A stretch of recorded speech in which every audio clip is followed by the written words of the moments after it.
Han Shuo stepped out from the chamber and expanded his consciousness.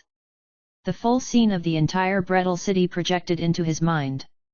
Although Han Shuo hadn't a clue how long he had been away, based on his preliminary observation, compared to the time when he left, Brettle city had obviously grown even more prosperous and wealthy. With one thought, Han Shuo suddenly appeared in the meeting hall at the center of the city lord's manor. Dorcas, Jack, Dick, Falk, Helentina, and others were in the middle of a heated discussion inside the meeting hall when a streak of strange light suddenly flashed through. A majestic figure then materialized at the center of the meeting hall. These leadership figures of Brettle City were startled and completely dumbfounded. Each and every one of those people stared at Han Shuo standing in the middle of the room with disbelief. The heated sounds of discussion abruptly halted. "An assassin! Seize him!" a young guard standing near the doorway suddenly shrieked as he courageously charged at Han Shuo. Two shadows suddenly shot out of nowhere. They were none other than Elizabeth and Bollins. The two had been concealing themselves all that while. When they sensed a mighty energy was coming from the meeting hall, they immediately flew out from hiding and ferociously charged at Han Shuo. However, halfway into their assault, they clearly recognized who the assassin was and pulled hard on their brakes. They kowtowed before Han Shuo emotionally. For a moment, Han Shuo did not know what to say as he watched the two tremble to their toes. When that guard, who Han Shuo didn't recognize, saw that both Elizabeth and Bollins suddenly kneel before Han Shuo, he thought they had been killed. His heart quivered. However, even when he knew that he would most likely die, he did not withdraw but continued to race towards Han Shuo with his sword that shone with silvery light. "Stop!" Suddenly, all the leaders of Brettle City inside the hall came to their senses and simultaneously shouted. This guard was jolted by their sudden command. Before he could even react, Elizabeth's lightning-fast hands had seized him and pushed him down to his knees before Han Shuo together. "Are you blind or something? How dare you attack the city lord? Don't wanna live anymore?" Elizabeth glared and chided this guard. The guard, however, seemed to have his brain short-circuited for a moment. At a loss, he said, "The city lord? I thought that Brettle City didn't have a city lord." But when he saw the revere showing in Elizabeth and Bollins' eyes, as though having been struck by a sudden recollection, his body quivered. His voice slightly trembling, he pleaded, "Please forgive me, my lord. Please forgive me, my lord." Han Shuo waved his hand without speaking. He scanned each and every one of those inside the meeting hall, starting from Jack and ending with Falk. He discovered that there indeed had been some changes to these people, but not too much. Jack the big fatty now wore a mustache. He looked much more mature than before, with the demeanor of a person occupying high position naturally emanating from him. Dorcas still looked as grave and solemn as ever. The unswerving determination written across his face showed the long and numerous hardships he endured. Helentina still looked gorgeous and charming. She gazed at Han Shuo with fiery eyes as though wanting to melt him. After flicking through each of them, Han Shuo heaved a sigh of relief to know that he hadn't left for too long a time. Truth be told, ever since returning to Profound Continent, Han Shuo had been rather afraid. Back then in the space-time discontinuum zone, Han Shuo felt as though space-time was in disarray and he had no sense of the passing of time. In addition, he was deeply afraid that time in the Abyss realm would run much slower than on Profound Continent. If there was a great discrepancy in the speed of time between the two material planes, there was a possibility that when he returned to Profound Continent, he would find all those people that he knew had died of old age. That would have dealt him an unimaginable blow. Based on the appearances of these people, although there were some changes, it appeared that not too much time had passed. His heart was genuinely relieved. "How long have I been gone?" Han Shuo took the lead to talk as the party looked at him emotionally and excitedly. 5 years. Yet another 5 years. You joker, where in the world have you been? Jack shrieked. His plump body ran towards Han Shuo before fiercely beating Han Shuo's chest with his fists. He seemed to be expressing his excitement of meeting Han Shuo again after such a long time in this way. Although the others were also incredibly emotional, they merely conveyed it through their eyes and expressions. They did not vent their feelings physically as Jack did. After all, Jack and Hanchuo had known each other all the way back since Babylon Academy of Magic and Force. Their relationship was much deeper and more special compared to the rest. Helentina, this beautiful magus who already considered herself as Hanchuo's woman, although she too was close with Hanchuo, she was too shy to throw herself into Hanchuo's embrace before the crowd. Therefore, she only expressed her emotions to Hanchuo with her bright, fiery eyes. 5 years, luckily it's just 5 years. Haha, Hanchuo said laughingly as he let Jack hammered his chest. Just 5 years. How many 5 years are there in a lifetime? You scoundrel, how could you throw this big responsibility to us, while you yourself couldn't be less bothered and went missing several years at that? How outrageous! After a short while, Jack had no choice but to abandon venting his emotions by pounding on Hanchuo as his chubby hands were starting to ache. He grumbled while glaring fiercely at Hanchuo. Suddenly, Hanchuo noticed that 2 figures were flying over from a distance at high speeds. The 2 figures arrived at the meeting hall in just a blink of an eye.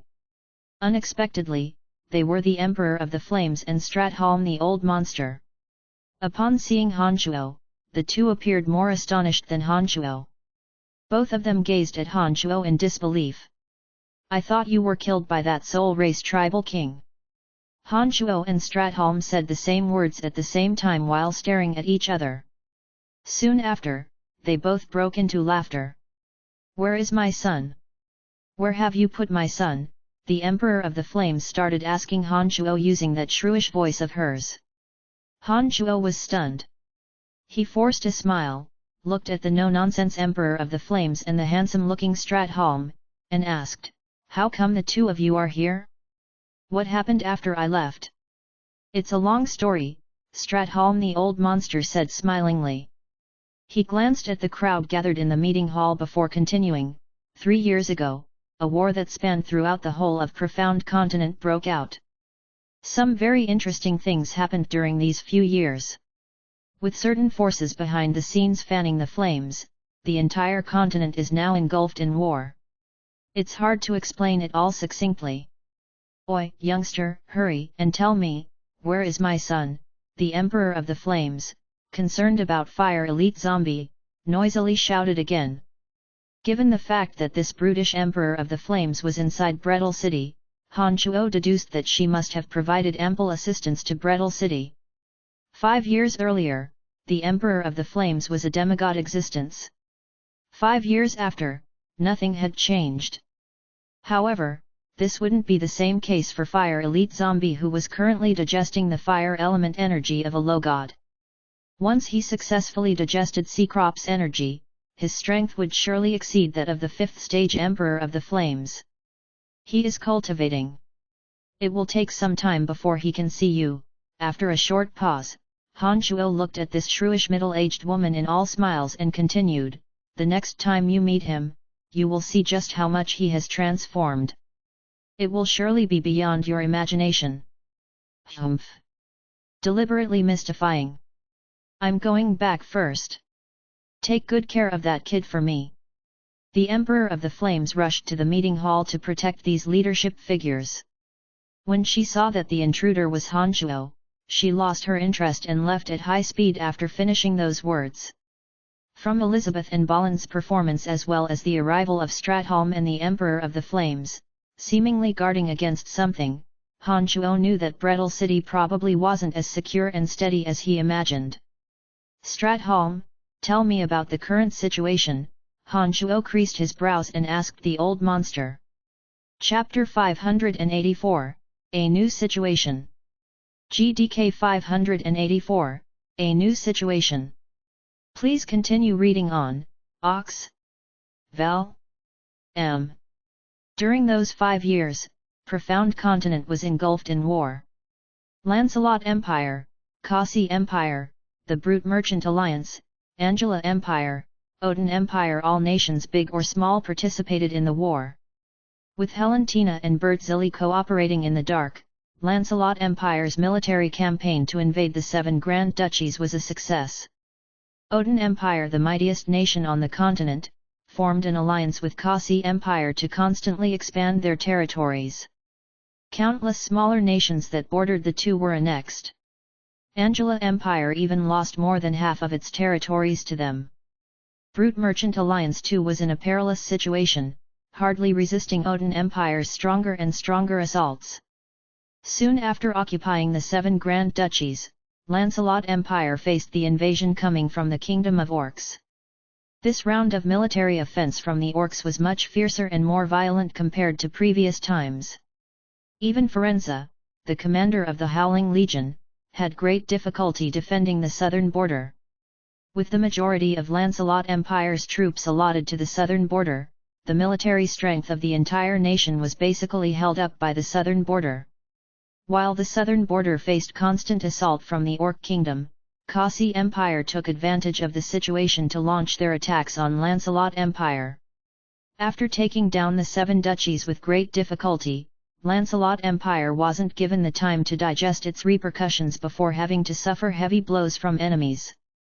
The Orcs' reckless invasion made citizens of the Empire live in fear. But things over in Brettle City were unexpectedly smooth and steady. Under the management of Jack, Dorcas, and the others, the city had even grown more prosperous. The territories that formerly belonged to the 7 Grand Duchies were now managed by Jack, Dorcas, and Co. Among them, Dorcas had obtained everyone's acknowledgement for his outstanding talent in military strategy and shared the title of military genius with Firenze. Brettle City and the 7 Grand Duchies on the east of Lancelot Empire were natural barriers to the empire. During the past few years, as the mighty Odin Empire had been constantly pressing hard on the Brute Merchant Alliance, not only had Brettle City been living peacefully with the Brute Merchant Alliance, the two even secretly joined hands in resisting the greater threat that was Odin Empire. Through Stratholm the Old Monster's description, Han Chuo gradually gained an understanding of the present situation on Profound Continent as well as the relationships between various nations. After Stratholm explained the situation of the continent, Han Chuo squinted and started to carefully examine the Old Monster. Back then, Stratholm the Old Monster had managed to completely digest the origin crystal of Fighting Aura and fused his soul with it. Although he had yet to attain the realm of Base God, it may be assumed that he was close to achieving it. Being in the realm he was, Han Chuo understood that the Fighting Aura cultivated by some on Profound Continent didn't belong to any of the 12 mainstream energies. Of the 8 elemental energies light, darkness, earth, fire, wind, water, lightning, death, and 4 edictal forces fate, space, life, and destruction, Fighting Aura didn't fit into any of the 12 fundamental forces. Fighting Aura was a type of energy formed by mixing the elements of light and air. Just like summoning and the loot energy Datara cultivated, it was categorized as non-mainstream energy. However, as Fighting Aura was partly the element of light, while air was one of the most abundant elements, there was quite a number of people who cultivated in the energy of Fighting Aura in various material planes. In fact, this non-mainstream energy had one of the highest numbers of cultivators after the 12 fundamental energies. Back in Tarag Canyon where Han Chuo ran into the soul race, he found 12 orbs containing energies that could be fused with one's soul. However, the 12 spheres did not completely correspond to the 12 major fundamental forces. For example, the rather special energy of life and fate was not among the 12. On the contrary, the Fighting Aura in which Stratholm cultivated was in one of those spheres. The origin crystal of summoning, which had an even smaller count of cultivators, was amongst the 12 orbs. Although Fighting Aura wasn't one of the 12 mainstream energies, it had nonetheless a sizable following on various major material planes. This indicated that Fighting Aura had its own uniqueness. Stratholm the Old Monster seemed to be a truly lucky one. Not only since he managed to escape from the 6-horned tribal king of the soul race, but he had also successfully fused his soul with the origin crystal of Fighting Aura. Any big movement from the Church of Light and Calamity Church during these few years? How did you escape from the 6-horned tribal king? Also, why are you here? Han Shuo questioned Stratholm after thinking about his words for a moment. Stratholm put on a smile, casually pulled a chair, and sat down. He turned Han Shuo, who was still standing tall at the same place, and indicated to him to sit down as well. He continued to explain, back then, at the Church of Light's sacred mountain, the six-horned tribal king was probably injured in that battle with that saintess. After the two of us separated, I immediately went to the extreme north of the continent and sought a place to cultivate. As for what happened when I cultivated, I have no idea. In any case, the six-horned tribal king did not come knocking at my door. Stratholm took a short pause, looked at Han Shuo, and continued, things after that point were relatively simpler. After my soul had fused with the origin crystal of fighting aura, the six-horned tribal king could no longer locate me. By then, the 7 Grand Duchies were already occupied by Lancelot Empire. There was nothing much that I could do about it. But, after all, I'm the state preceptor of the former Verdun dynasty. The people of the 7 Grand Duchies are also my people. Therefore, I decided to stay in the 7 Grand Duchies. Perhaps this could be considered as having kept to my duty. After listening to Stratholm, Han Shuo nodded to show that he understood. Stratholm was the protector of the 7 Grand Duchies.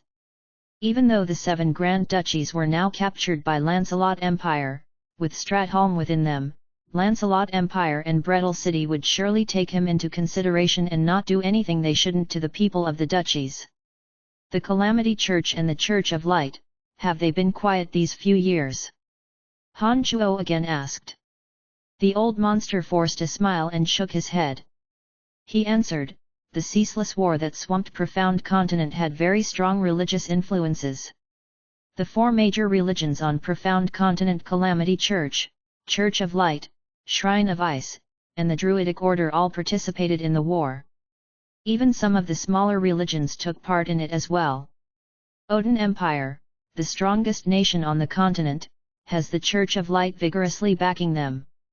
The citizens living in nations that Odin Empire has invaded will be converted to be followers of the Church of Light. Kasi Empire has the backing of the Shrine of Ice. Angela Empire has the Calamity Church. While your Lancelot Empire is currently backed by the Druidic Order. From what I see, the whole reason that Profound Continent is in this state of war has absolutely everything to do with the 4 major religions. After taking a tour of the Abyss Realm and becoming a god himself, Han Shuo was naturally well aware of the struggle between the 4 religions. It was inevitably linked to their fight over the power of faith. Han Shuo reckoned that among them, Calamity Church would be even more ruthless. To constantly kill and slaughter, causing destruction and death, that ought to be precisely what they wanted to see. It appears that behind every country is a religious influence. What about the Kingdom of Orcs and the Brute Merchant Alliance? Do they have the backing of any religion? Han Shuo bunched his brows and asked. They are just the same. The Orcs have their Orc god. Meanwhile, the Brute Merchant Alliance has the Soul Race behind them. That Tarag Canyon, from merely a restricted area, has now turned into the Brute Merchant Alliance's holy land. Isn't this world an interesting place? Stratholm explained with a bitter smile. He found the situation to be rather silly. So it seems. Haha, although I'm a little surprised, it's not that hard to swallow. Han Shuo understood what those people were fighting for. The Brute Merchant Alliance could be considered as one of the significant powers. As the 6-horned tribal king of the Soul Race possessed outstanding strength, it was not hard for him to obtain the trust of the merchants of the Brute Merchant Alliance. In that case, what about my Brettle City? Han Shuo stared fixedly at Stratholm with his glistening eyes and said, although your strength has improved a great extent, you have yet to become a god, and cannot receive the power of faith yet. Stratholm the old monster shrugged and replied in a helpless voice, of course I don't have the qualification of obtaining the power of faith. However, that beautiful woman you brought out from the underground world then has been preaching for the spider goddess Rose like a mad woman. She even established a couple of her shrines. Currently, in Brettle City and the 7 Grand Duchies, there really are a lot of followers that worship Spider Goddess Rose. Upon hearing those words, Han Chuo's face turned cold. He groaned, although she has changed her body, name and identity, she is still Adele.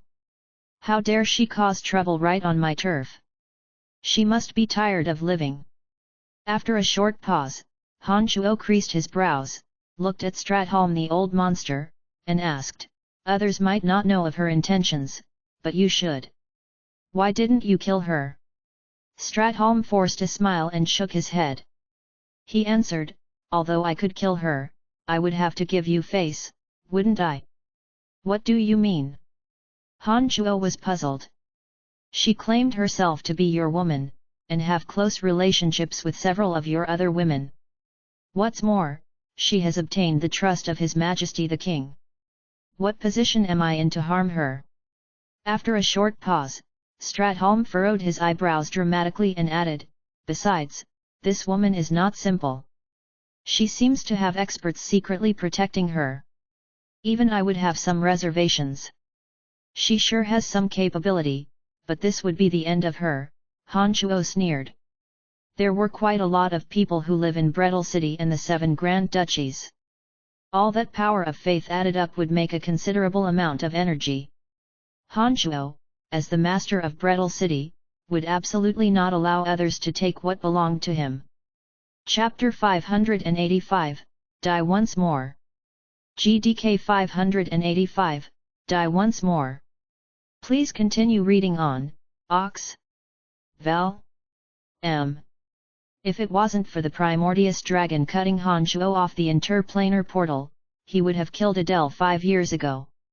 Who knew that in just 5 years, that Adele who looked nothing remarkable would be able to cause such a huge disturbance in Brettle City? This was indeed nothing Han Chuo had foreseen. From the narration of Stratholm, Jack, and others, Han Chuo quickly got a look at the current situation. His strength having soared to such a level, Han Chuo basically took no threat in profound continent to heart. Han Chuo expanded his consciousness and took a tour around Brettle City. He sensed the shrine of the Spider Goddess Rose almost immediately. At the summit of Mount Silk was a temple. A number of believers were worshipping a mysterious carved statue of the Spider Goddess Rose at the center of the temple. Some of the believers wearing black gowns were piously prostrating themselves before this statue of Spider Goddess Rose, offering their devout faith. An exquisite and elegant lady with purple hair stood coldly before the Spider Goddess statue. She was sprinkling specks of sinister light onto those believers kowtowing ahead with her hand. During the time of war, ordinary people at the bottommost strata of the society needed someone to put their faith in. Adele, who claimed herself to be Han Chuo's woman, gained the trust of Emily, Phoebe, and the others through extraordinary means. Even Lawrence held her in high regard. Under her publicizing, Spider Goddess Rose became the one that many citizens of Brettle City surrendered their faith to. This temple on the summit of Mount Silk was currently the largest house of worship within the borders of Brettle City. As Spider Goddess Rose had revealed her miracles several times in recent years, each and every one of her believers became most willing and motivated to preach her religion, taking their own initiatives to persuade the commoners around them to place their faith in Spider Goddess Rose. Inside the restricted area at the back of the temple, Adele, who had changed her identity, was sitting cross-legged at the center of a spider web-shaped magical matrix. There was an intense element of darkness around her. She wore a solemn expression, indistinct dark radiances glimmering off her. Suddenly, an intense palpitation rose from her heart. It was as though a terrible danger was descending from the sky. After 5 years, through her own great effort and the generosity of the Spider Goddess, Adele was now a demigod expert. Inside Brettle City, by relying on her special identity, she acquired close relations with important characters at Han Chuo's side, hence becoming an extraordinary existence. She believed that within Brettle City, no one could threaten her. What's going on? Puzzled, Adele gently opened her eyes and mumbled to herself. As soon as she opened her eyes, the spider webs around her disappeared into her body. There was an enormous spider web that enveloped the empty temple hall. A few shadows that had been lingering at the top of the spider web slid down effortlessly. 5 ladies with blank, empty eyes appeared. "Your Holiness, any instructions?" one of the ladies inquired in a dull, lifeless tone. "Nothing. I just feel somewhat uneasy," Adele calmly replied with a frown. Every time she saw these wooden faces, she got a feeling of fright and unease. However, she understood deep in her heart that she needed these assistants who seemed to have appeared out of thin air. "With us here, no one can harm you. You just need to do the things that you should do, and nothing will happen to you," that leading lady said in a lifeless voice. "When will the goddess bestow me with more energy?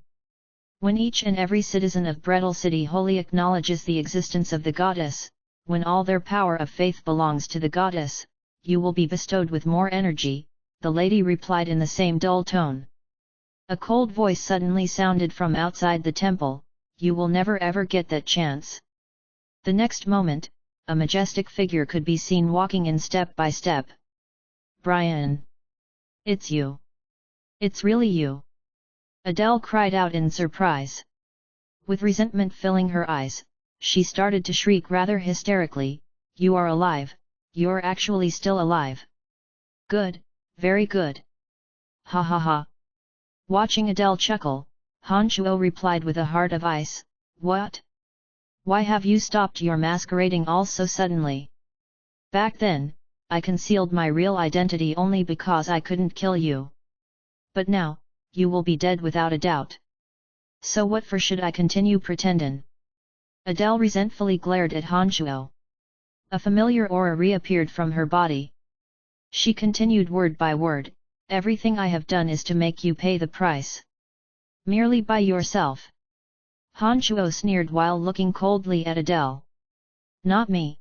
Adele took in a deep breath before pointing at the ladies around him and said, "It's them." While Adele was talking, the 5 ladies with pale faces and vacant eyes had unknowingly surrounded Han Shuo. The aura of darkness started to emanate from their bodies. All 5 of these ladies cultivated in the element of darkness, possessing at least demigod strength. Han Shuo could sense a trace of the sinister divine energy that came from Spider Goddess Rose on the 5 of them.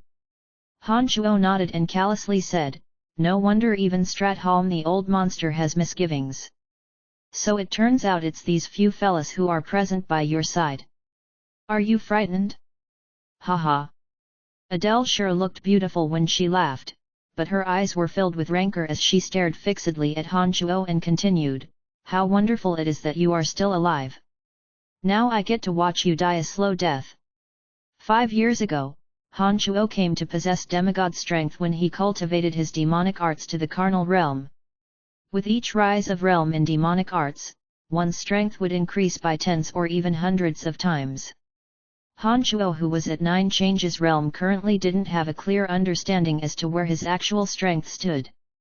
But clearly, Han Shuo did not feel the slightest danger from being encircled by the 5 ladies. In Han Shuo's eyes, those seemingly lifeless ladies were just the same as ants. He could pinch them to death at will. "Well, let's not waste time, shall we?" Han Shuo said coldly. At the next moment, ruthless, sinister energy suddenly erupted from his body.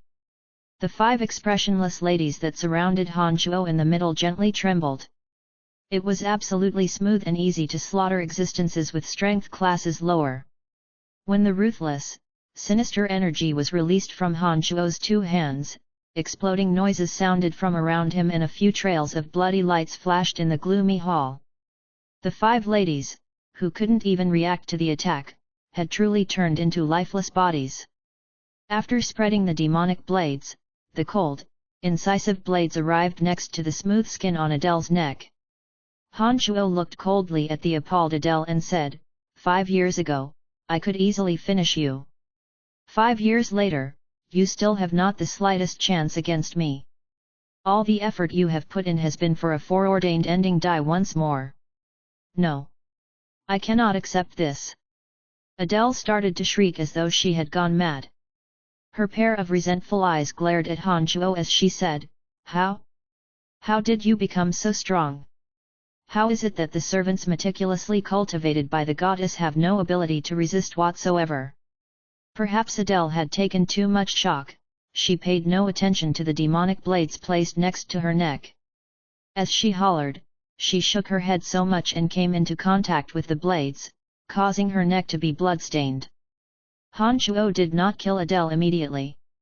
This woman who had been recruiting followers for the spider goddess using his own name had one last important task to complete. The demonic blades were suddenly withdrawn and Han Shuo's left hand regained its smoothness. Grabbing her by the hair, Han Shuo dragged the pathetic-looking Adele straight towards the main hall ahead. "What are you doing? What are you doing?" Adele continued to yell. Han Shuo paid no attention to that. He dragged this deranged woman all the way to the altar of this largest spider goddess shrine in Brettle City. At this moment, some believers of the spider goddess were still humbly crouching, worshipping at the towering altar ahead.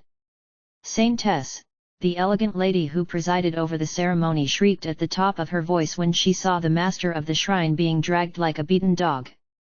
She couldn't hold back the fear in her heart. "Heretic, let go of the saintess." When the worshippers discovered the scene, they gasped and screamed. With one wave of his hand, a bright, formless boundary obstructed all those people. Paying no heeds to their fury, Han Shuo cast Adele straight to the center of the altar platform and activated the altar routinely and with ease. Hundreds and thousands of spider webs shot like little snakes and wrapped up Adele immediately. Dazzling rays of light appeared on Adele's body wrapped by spider silks at the center of the altar along with the descending of a mysterious energy. At the next moment, Adele's eyes opened wide and turned to Han Shuo. Her gazes were foreign and sinister. "Who are you?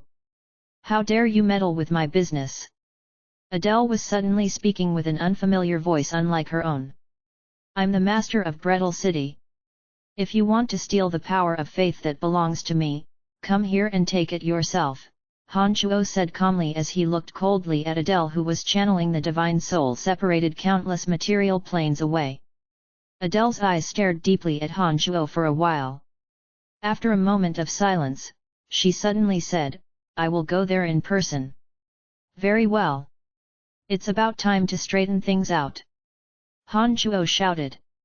Adele's eyes began to shut slowly. Blood gushed from her 7 apertures. Seeing that Adele had completed her mission, Han Shuo gave a gentle tap on her forehead, completely erasing her soul. Chapter 586, I've Become a God. GDK 586, I've Become a God. Please continue reading on, Ox. Val. M. Years before, when Han Shuo was assassinating a Grand Duke, he suddenly lost self-control with his mind occupied by lust. When Han Shuo came to his senses, he resisted this powerful energy, forcibly altering his temperament, and paid a huge price for it. After many years, with Han Shuo now having become a god, he realized that the energy he previously felt came from spider goddess Rose. However, as they were separated by many material planes, Rose's energy was greatly diminished and therefore she did not manage to subvert Han Shuo. This debt of blood had always been on Han Shuo's mind and he long had the intention of killing spider goddess Rose.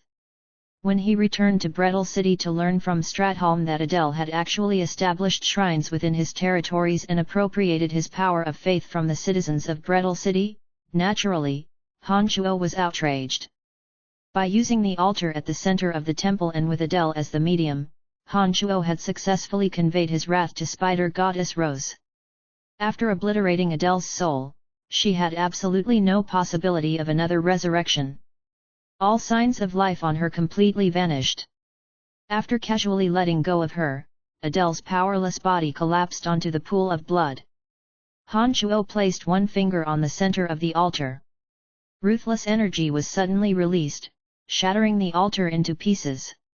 After his avatars cultivating in the energy death and destruction became gods, Han Shuo gained some understanding as to how gods collected the power of faith. The altar Han Shuo shattered had the function of converging the power of faith and was the key communication link between spider goddess Rose and her disciples. Now that this altar was destroyed, without a mighty follower of hers rebuilding one, Rose would not be able to communicate with the souls of her disciples. Take, for example, Han Chuo's low god of death avatar. Although separated material planes away, he could still receive the power of faith from the abyss realm. Han Chuo could even vaguely sense the thoughts of those disciples that received Han Chuo's baptismal radiance back in the void. Faith was an unusual matter which was incorporeal and yet clearly detectable. Through faith, Han Chuo could form some kind of mysterious connection with his disciples. What's more, if those disciples of Han Chuo's constructed an altar at the abyss realm, they could even acquire a direct connection with Han Chuo even if they were separated innumerable material planes away. Han Chuo could also bestow upon his disciples some of his energy through it. Back then at the slave trading house of Valen City, Han Chuo once saw the scene where the three-eyed evil god manifested himself through bones and flesh in a pond of blood when a necromancer had successfully acquired a connection with the god using the bloody altar. These worked on the same principle. Han Chuo killed Adele and destroyed the altar, removing the roots of all evil altogether. However, those believers who were blocked outside of his invisible boundary still looked hatefully at him. They seemed to be ready to charge forward at any moment and dismember Han Chuo's body into a million pieces. I'm the city lord of Brettle City. This woman was the root cause of rebellion and I've given her the death penalty. I now declare that from this moment onwards, within Brettle City and its territories, the practice of worshipping Spider Goddess Rose is outlawed, Han Chuo announced plainly as he gazed at the people of Brettle City with cold eyes. However, even as Han Chuo finished those words, he discovered that the animosity in these people's eyes was still showing as before. It appeared that they did not abandon their faith towards Spider Goddess Rose just because he was the city lord of Brettle City. Once a commoner handed over their faith, it would usually be very difficult for them to walk out from this kind of influence. Although Han Chuo had an outstanding reputation compared to Rose who they had worshipped as their goddess for several years, Han Chuo fell far behind in terms of influence. Seeing the hostility in their eyes, Han Chuo realized how thorny the problem was.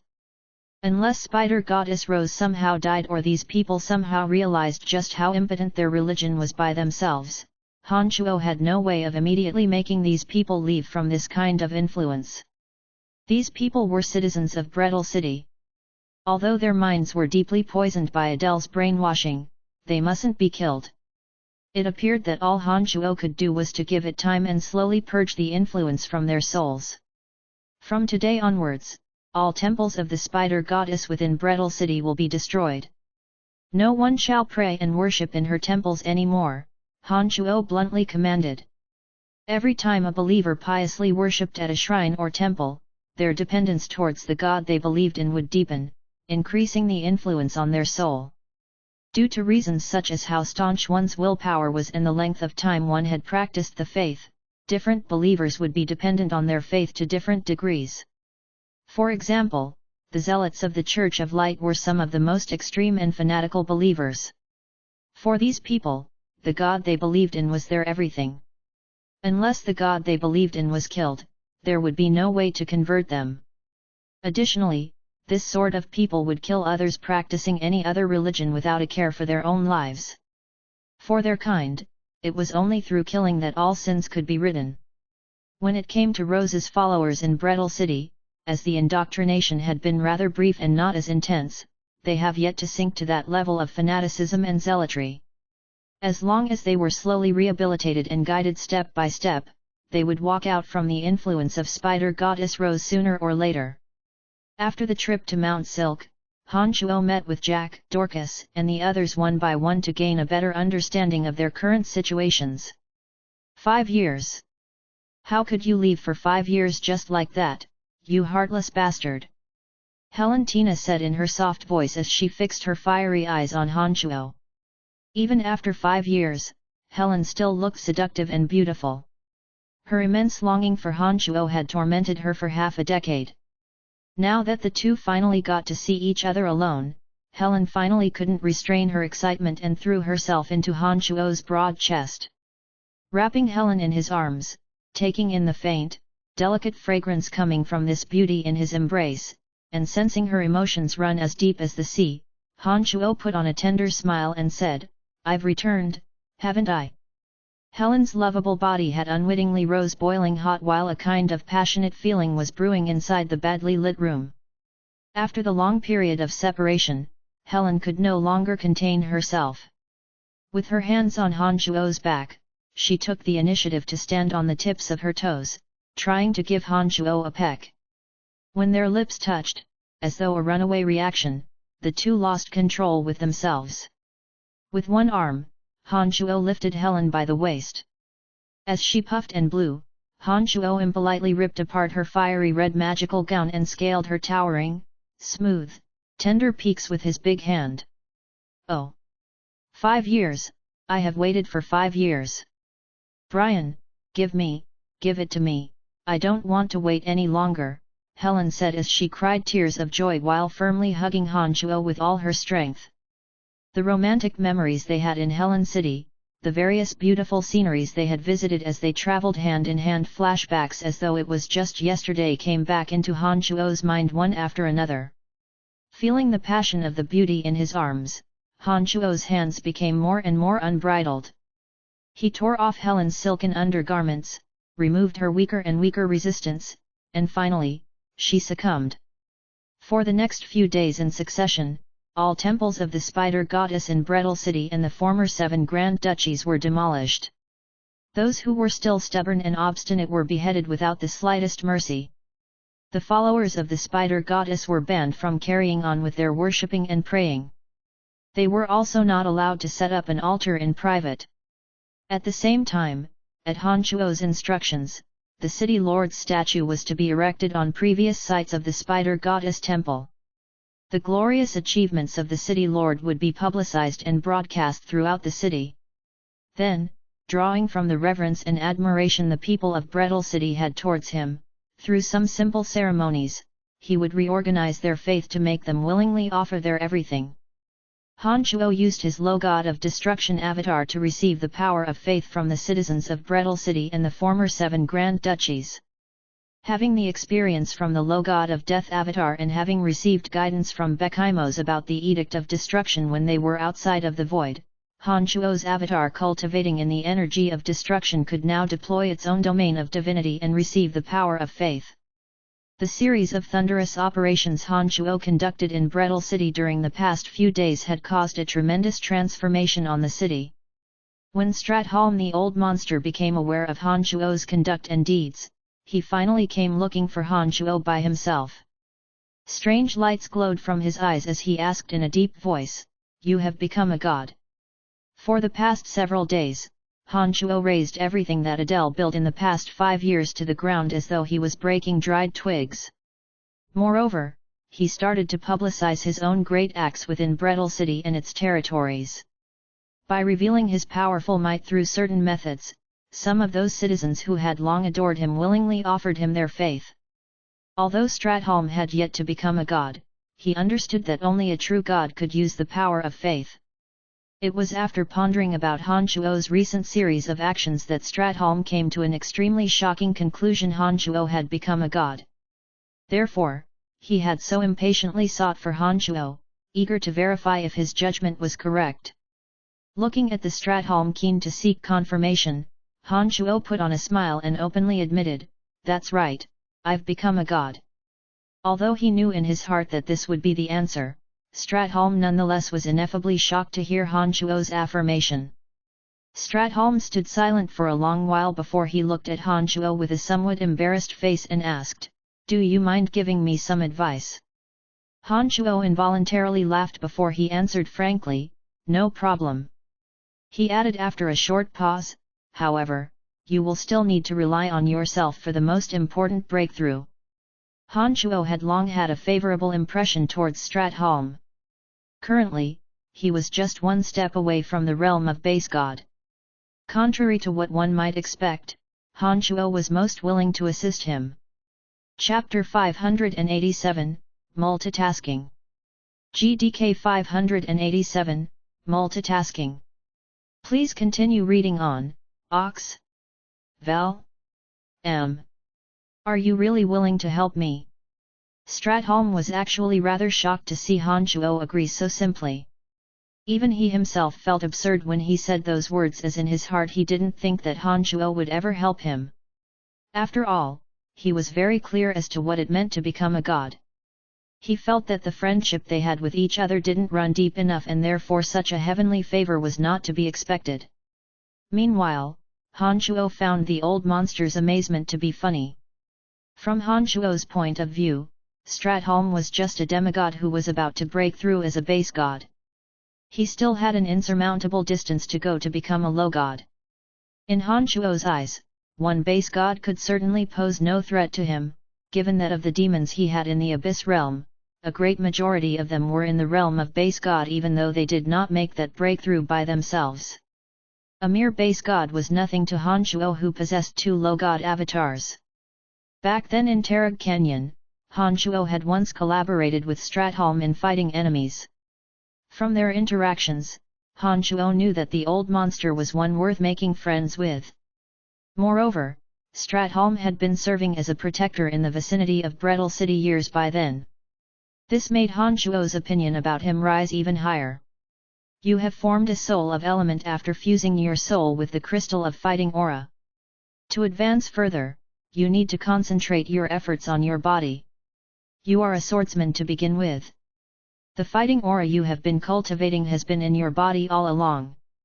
In this aspect, you have exceptional advantages. It's very easy for you to cultivate a body of element, Han Shuo slowly explained while looking at Stratholm. After the trip to the Abyss realm, Han Shuo came to understand the cultivation methods of the 2 worlds. Based on his knowledge on the cultivation techniques, Han Shuo discovered that Stratholm, who cultivated in fighting aura, contrary to expectations had similar cultivation methods to those of the Abyss realm. He too would focus on training the fighting aura in his body and neglect the soul aspect just the same. Logically speaking, after forming a soul of element, it shouldn't be that hard for Stratholm to form a body of element. While thinking why he had yet to do so, Han Shuo slowly probed the old monster's body condition using his consciousness. Immediately, he discovered that the old monster was indeed filled with abundant fighting aura. However, the fighting aura was concentrated in his chest and did not spread to cover his skin and skeleton. With just one look, Han Shuo immediately came to understand where the problem lied. Stratholm was long accustomed to the fighting aura cultivation method on Profound Continent. Although he had the unique advantage of forming a body of element compared to an average magus, he was locked in this rigid line of thought, unable to think outside the box and see this problem in a different light. Stratholm felt flustered when he saw Han Shuo staring at him with strange, glistening eyes without saying a word. Even though the old monster knew that Han Shuo certainly did so out of goodwill, the pressure that came from Han Shuo nonetheless made him uncomfortable. Stratholm awkwardly smiled and asked, "Is there a problem?" Han Shuo nodded with a slight grin and hit the nail on the head, saying, "All along, you have been cultivating fighting aura using the region around your heart as the power source and would only erupt them through your limbs. However, to form a body of element, you need to spread that fighting aura to every cell in your body. When your whole body is filled with fighting aura, that is roughly the time your body of element will take shape. It's that simple." The old monster was stunned. "It's that simple?" Han Shuo affirmed. But after thinking for a while, he furrowed his eyebrows and continued, "However, it's not entirely an easy thing to spread fighting aura all throughout the body. First of all, you need to make sure that your body can bear it. You need to figure this out yourself. I'm not in the position to help you with that." Stratholm seemed to drift into deep thought. After a short moment, Stratholm looked rather puzzled at Han Shuo and asked, "You said that you have become a god, but why is it that from you, I can't sense the aura a god should emanate? What's the thing with that?" "This is simple," Han Shuo replied pithily. With one thought, Han Shuo's 2 avatars suddenly flew out from his body and their domains of divinity were deployed. All that was left around them were the elemental energy of death and a strange form of edictal energy of destruction. A formidable and stifling energy enveloped Stratholm in an instant. Stratholm became drenched with cold sweat. He was more frightened than he was amazed. Inside the domains of divinity Han Shuo deliberately deployed, he felt powerless and defeated as though facing against a towering mountain. Although not mainstream, closely related to the element of light and the air, the fighting aura could be considered as a type of elemental energy. When Han Shuo's two domains of divinity were deployed, Stratholm immediately ceased to sense the presence of fighting aura between heaven and earth which he had been relying upon for survival. This feeling made Stratholm palpitate greatly. So this is the power of a god. Merely this domain of a divine being alone would be all too overwhelming for any ordinary person to resist. Truly terrifying. After striving to withstand the feeling of helplessness for a long while, Stratholm finally remarked with a stifled red face. Han Shuo withdrew the domains of divinity and his two avatars no longer released their immense pressure on purpose. With his main body, he smiled and asked, "Do you believe me now?" Stratholm nodded. Fervent lights again appeared in his eyes. He looked deeply into Han Shuo's eyes and curiously asked, "But how is it that you have 3 bodies? Could it be that one can have additional bodies after becoming a god?" "No, only I can do this. You mustn't attempt that or you will be dead without a doubt." Han Shuo shrugged and further explained, "As you know, I cultivate in another type of martial art. This martial art will bring me some rather unimaginable transformations. These transformations will happen only to me and only I can master them." "You are so lucky." Stratholm looked admiringly at Han Shuo. Soon after, his gaze stiffened with resolution and he said, "All right, I now know what I must do to make a breakthrough. Right, with you here in Brettle City, I suppose I have nothing to worry about. I will head back to Stranglethorn Valley to cultivate immediately. I hope that there will come a day when I reach your realm." After witnessing the terrifying power of Han Shuo's domains of divinity, Stratholm had indescribable anticipation towards this realm. He was one that had an assiduous desire to seek and gain greater and greater strength to begin with. After this meeting with Han Shuo, having been shown the path, Stratholm grew rather impatient. Han Shuo understood how the old monster felt and therefore did not stop him, letting him leave Brettle City for Stranglethorn Valley for a proper round of cultivation. "What a shame that not one of those gods who had died in the void cultivated in fighting aura, and I had not obtained anything suitable for you. Otherwise, I might have gifted it to you." Han Shuo gently sighed and soliloquized after Stratholm had left. In his expedition to the void, his main body made a breakthrough to the 9 Changes realm after successfully absorbing the energy inside the countless boundaries, seals, and matrices. He proceeded to carefully explore the valley which had become virtually harmless, and collected some useful artifacts that got Han Shuo extremely excited. However, there wasn't anything suitable for Stratholm. After Stratholm the old monster had left, Han Shuo did not have his avatars return to his main body. After weighing in his mind for a bit, he decided to leave the avatar cultivating in the energy of death underground, deep beneath Brettle City. This was so that he could silently digest the divine essence of death he had obtained in the void. That divine essence contained a considerable amount of divine energy. For that low god of death avatar who had recently joined the realm low god, they were the most effective tonics.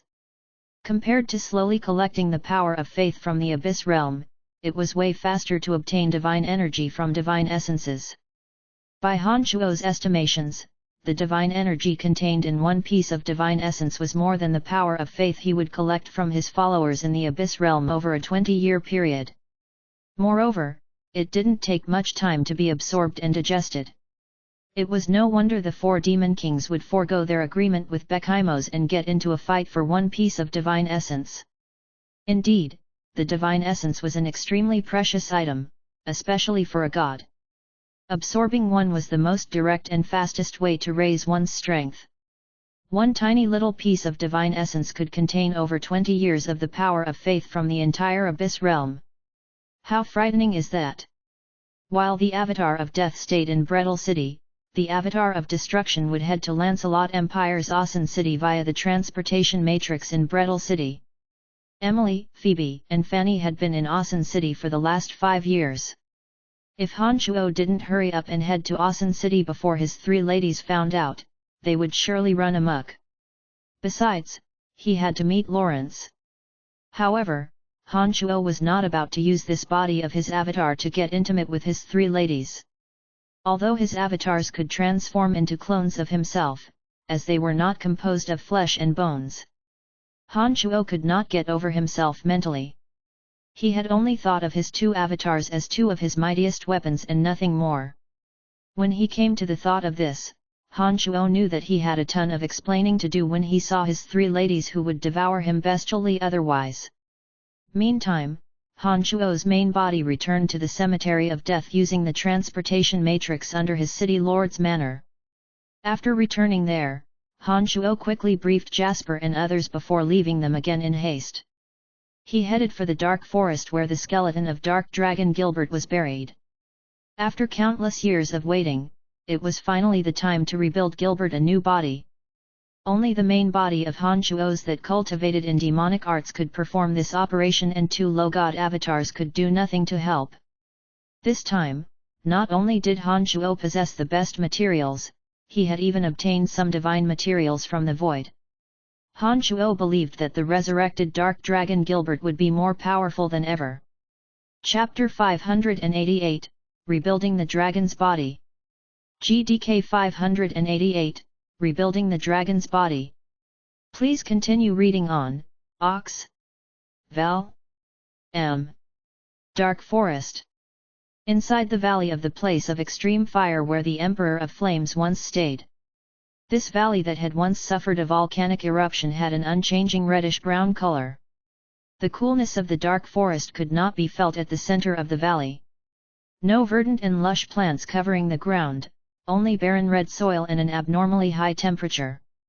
A few traces of the great battle that had once taken place here remained. The fractured walls and broken ravines seemed to describe the story of what once happened here. On this day, the valley was no longer silent still. Rumbles came from the depths of its ground, as though an ancient beast was about to emerge from it. Long fissures were torn wider and wider by seemingly incorporeal hands. Even the yuan of fire underneath this place of extreme fire seemed to have been ignited as the temperature inside the valley rapidly soared. A blurry streak of a human figure was rapidly moving inside the valley. Brilliant rays would constantly erupted from this figure, pulverizing steel-hard rocks to leave imprints after imprints on the ground. The shadow trail was as though an artist painting his masterpiece. As he rapidly moved about, a bizarre transformation had unwittingly occurred to the valley. If someone were to look down from mid-air, they would discover that the channels, holes, and rocks inside the valley had pieced together to form an astonishing, gigantic painting of a soaring dragon. As electrical sparks shot out, some unknown substances became part of the gigantic artwork, turning into pigments for the painting. The ground was still rumbling at this moment. After executing a series of maneuvers, that blurry figure that had been shuttling crisscrossed in the valley finally stomped on a boulder at the center with great momentum. A rumble reverberated through the valley as though a volcano had erupted. Accompanying the deafening rumbling, the skeleton of an enormous dragon as white as snow slowly emerged from the fissures that tore the ground of the valley. Its dragon head, body, and tail all perfectly fitted into that drawing of a dragon. As the dragon skeleton floated up, an even louder rumbling came from deep underground. The place of extreme fire, which had existed for who knew how long and nurtured the treasure of fire attribute, boiled over in an instant. Scorching magma overflowed and immersed that dragon skeleton. All of a sudden, that human figure standing proudly in mid-air started pouring an unending stream of assorted substances into the magma. Among them were some colorful bright rocks, pungent, viscous fluids, and many more light rays containing exotic energies. The magma that oozed from the place of extreme fire was incomparably hot. It melted substances of all sorts and dissolved them into the skeleton. That huge skeleton of dragon at the center of the valley actually started to glimmer with a dazzling luster, as though the bones of varied thickness possessed the toughness of diamonds. Buckets and buckets of fresh blood were then copiously poured down by the mysterious figure. When the reeking fresh blood fell on the dragon, fizzing sounds could immediately be heard, accompanied by thick smoke. The next moment, a bizarre scene unfolded. Those buckets of blood began to wiggle and wrap around the dragon skeleton as though they gained a life of their own. Blood vessels seemed to reconstruct themselves. After pouring down numerous buckets of fresh blood, the figure suddenly flew over to the head of the dragon and injected a lump of bizarre misty gas into the dragon's skull. A bloody light veiled that originally lifeless skeleton and it slowly began to wriggle about. However, after just a short while, the dragon skeleton stopped wriggling and the squirming bloody lines stopped growing. A huge bloody cocoon wrapped the skeleton completely as it awaited rebirth. It was only at this moment that the figure who had been busying all the while heaved a long sigh of relief. He shot out a stream of blood from his finger to the bloody cocoon. The stream of blood that fell on the bloody cocoon was like water droplets falling into the sea, yet it caused not the slightest ripple. At the same time, the life force of the dragon wrapped in bloody cocoon grew more and more vigorous. It started sinking deep into the ground bit by bit to silently undergo metamorphosis. Even as he completed all the necessary procedures, Han Shuo did not relax by the slightest. He calmly observed the transformation to Gilbert's body while trying to communicate with Gilbert's soul using his consciousness and the connection between the two. "Gilbert, are you awake?" Han Shuo transmitted with the energy of his consciousness firmly locked onto that soul inside the skeleton. Han Shuo waited and waited for some sort of acknowledgement until suddenly, a weak response carrying some amazement came inquiring from the soul, "Master, is that you?" Han Shuo drew a smile on his face. When he received the response from Gilbert's soul, he was genuinely relieved. As long as the soul could respond, everything would be in Han Shuo's control. This also meant that Gilbert's soul had acquired a connection with the new body that was still incomplete. With this, the steps to come would be much easier to carry out. "It's me. Fortunately, my hard work has not been in vain. It appears that there's no problem overall." Although Han Shuo was gratified in his heart, his consciousness simply could not relax. "Wahaha! I'm alive! I'm alive again! This is brilliant!" Although the message was still weak, Gilbert's excitement nonetheless translated very clearly. "Master, what should I do next?" "Make the most of your time. In this period, rapidly adapt and familiarize your soul with the feeling and senses of your new body. Before the cocoon breaks, you must comprehend the energy contained in every piece of your bones in accordance with the memories I left for you.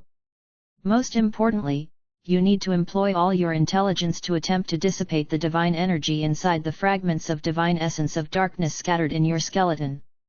If you can do that, your body will contain the divine energy of darkness.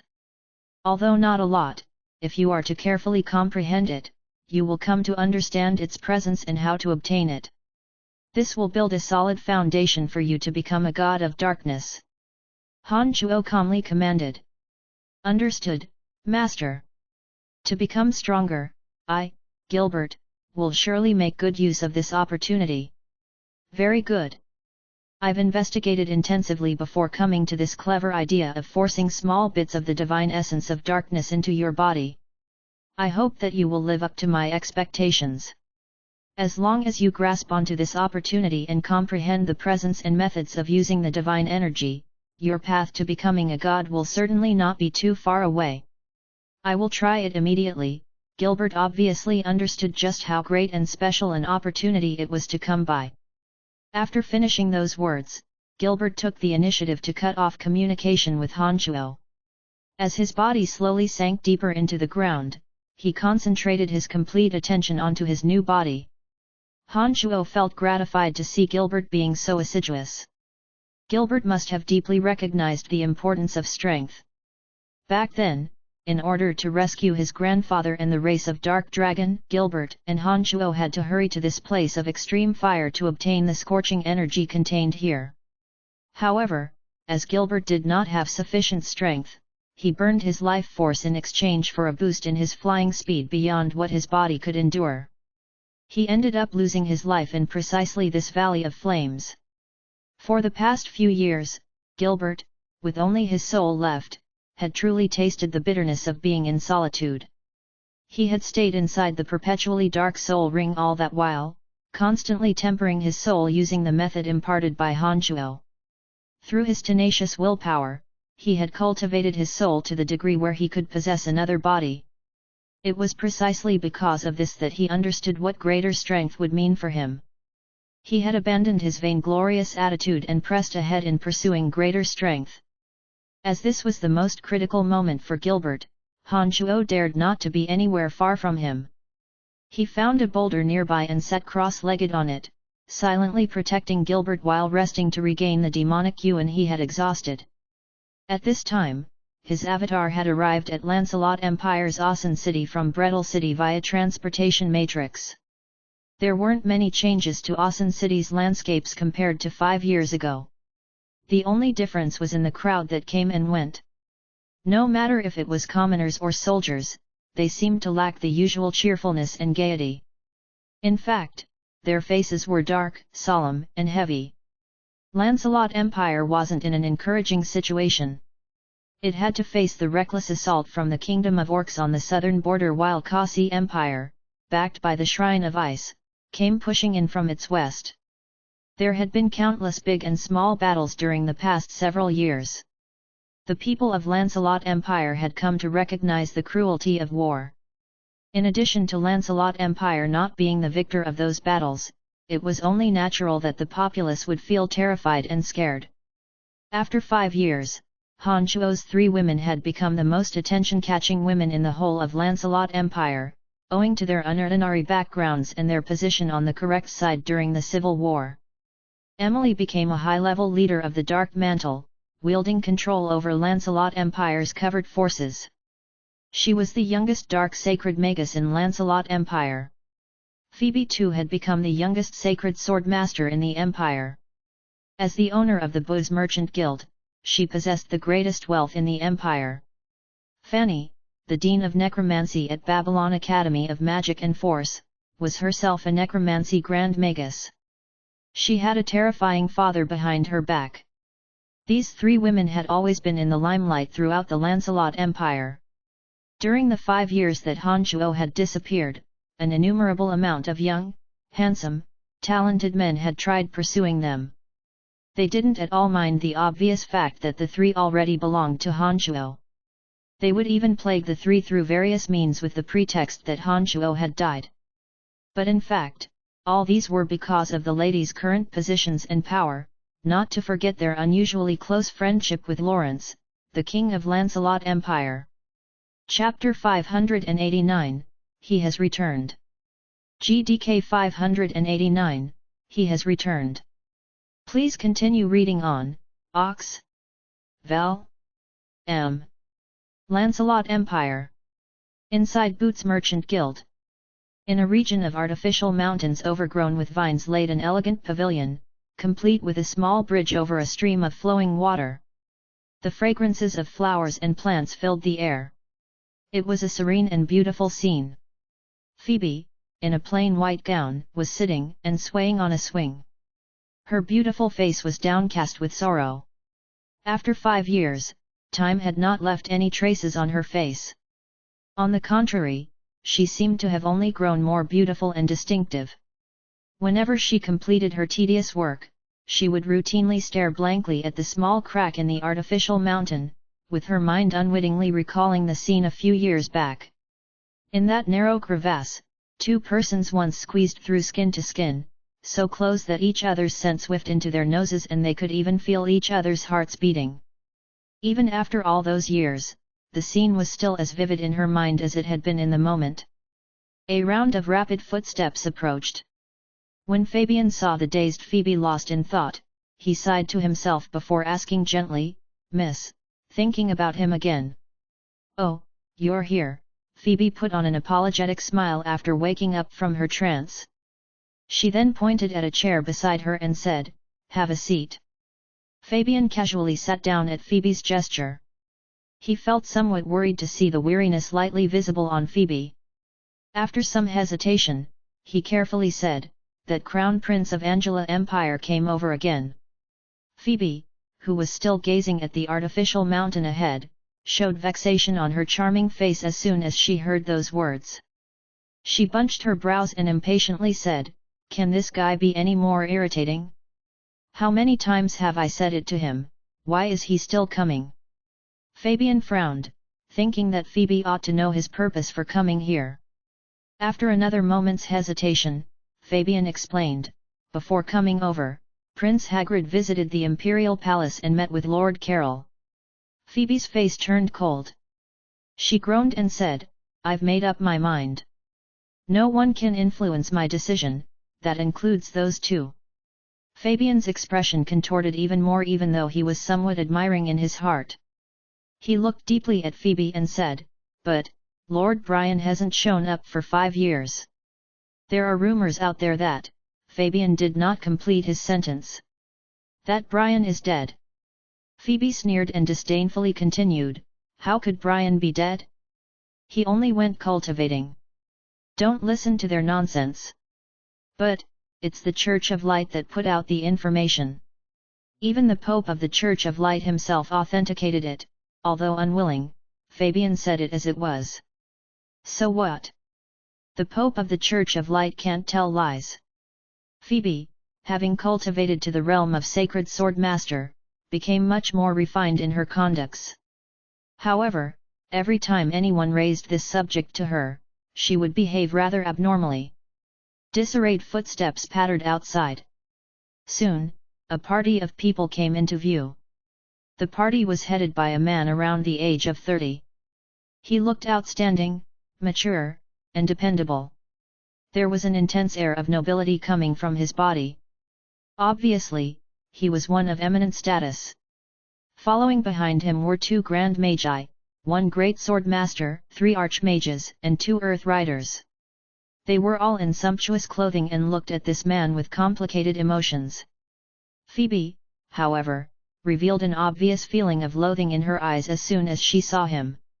In a cold voice, she said, Prince Hagrid, why are you here again? We will return to our home country soon. I specifically came to you to discuss some of the details of the bilateral trade agreement between our 2 countries. I truly can't be at ease without straightening out the details. Hagrid said as he looked at Phoebe, not concealing the fervent blaze in his eyes by the slightest. We will talk about this after meeting with His Majesty tomorrow. I don't like people disturbing me in my personal time, Phoebe replied impatiently as she was aware of his true intentions. She leaped down from the swing and a fierce aura naturally emanated from her. The crowd behind Hagrid clearly sensed the aura coming from Phoebe and instinctively assumed their positions to protect their master. Hagrid stared at Phoebe's back like a fool. It was when Phoebe was about to disappear from his view that he cleared his throat and said hastily, I've already discussed with the king of your distinguished country. Miss Phoebe will need only deal with some of the minor particulars. Paying no attention to whether Phoebe was listening or not, Hagrid stated the details of the trade agreement in rapid succession. After listening to Hagrid's machine gun lines, Phoebe's face suddenly jolted. She stopped walking, dazed for a moment, looked at Hagrid with puzzled eyes, and asked, Have you lost your mind? It wasn't just Phoebe. Even Fabian beside her and the few bodyguards beside Hagrid were in disbelief. Your Highness, are you mistaken? To charge the Boots Merchant Guild only 10% tariff on that harbour, how could it be so low? Your Highness, if we are to be so relaxed with Boots, other merchant guilds will surely be discontented. It's very hard for us to justify for this arrangement, one of the swordsmen rebutted. Fabian, the senior businessman of Boots Merchant Guild, could not contain the excitement in his heart. He cried, This is great! Prince Hagrid is truly generous. Phoebe let out a soft sigh as he looked at Hagrid, whose eyes were glowing with fire. She did not expect that to win her over, this man would actually play up the interests of his own country. If the trade agreement were to be carried out as such, although Hagrid was the crown prince of Angela Empire, the king of Angela Empire would be furious just the same. To think that he would take things to this end just to woo her, even Phoebe was somewhat touched. However, Phoebe remained cold and unkind towards Hagrid. Contrary to Fabian's expectations, she bluntly rejected, No. Our Boots Merchant Guild has no intention of taking that kind of advantage. Charge us the same tariff you charge other merchant guilds. Miss. Fabian was alarmed and hastily tried to persuade Phoebe otherwise. Cut it out. Outboots Merchant Guild has and will always do things fair and square. Without letting Fabian finish his words of persuasion, in a somewhat exhausted expression, Phoebe turned to Hagrid. She sighed before saying, Your Highness, let me advise you to stop wasting your time. I will categorically reject all your advances. It's been rather unpeaceful lately. Take care and have a safe journey home. Hagrid was disheartened upon hearing those words. In a grimace, he questioned, Why? Why do you have to do this to me? This person has been dead for 5 years, and the matter has persisted for far longer. Why can you still not forget him?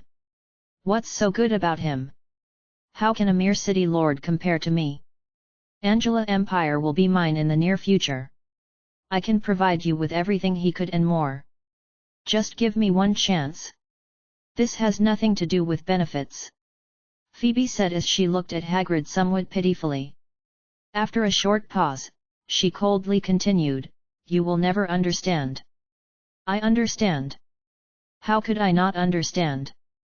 Hagrid seemed to have forgotten his manners and made a racket as he stared fixedly at Phoebe. His voice gradually grew higher and higher as he said, Even though you love him, he is already dead. It's been 5 years. You should have walked out from his shadows, right? Even if you haven't yet, I can wait for you. 1 year, or even 10 years, I'm willing to wait for the day you approve of me. I'm sorry, but if you really want to wait, you can wait till your death. Phoebe knew that this man was unredeemable.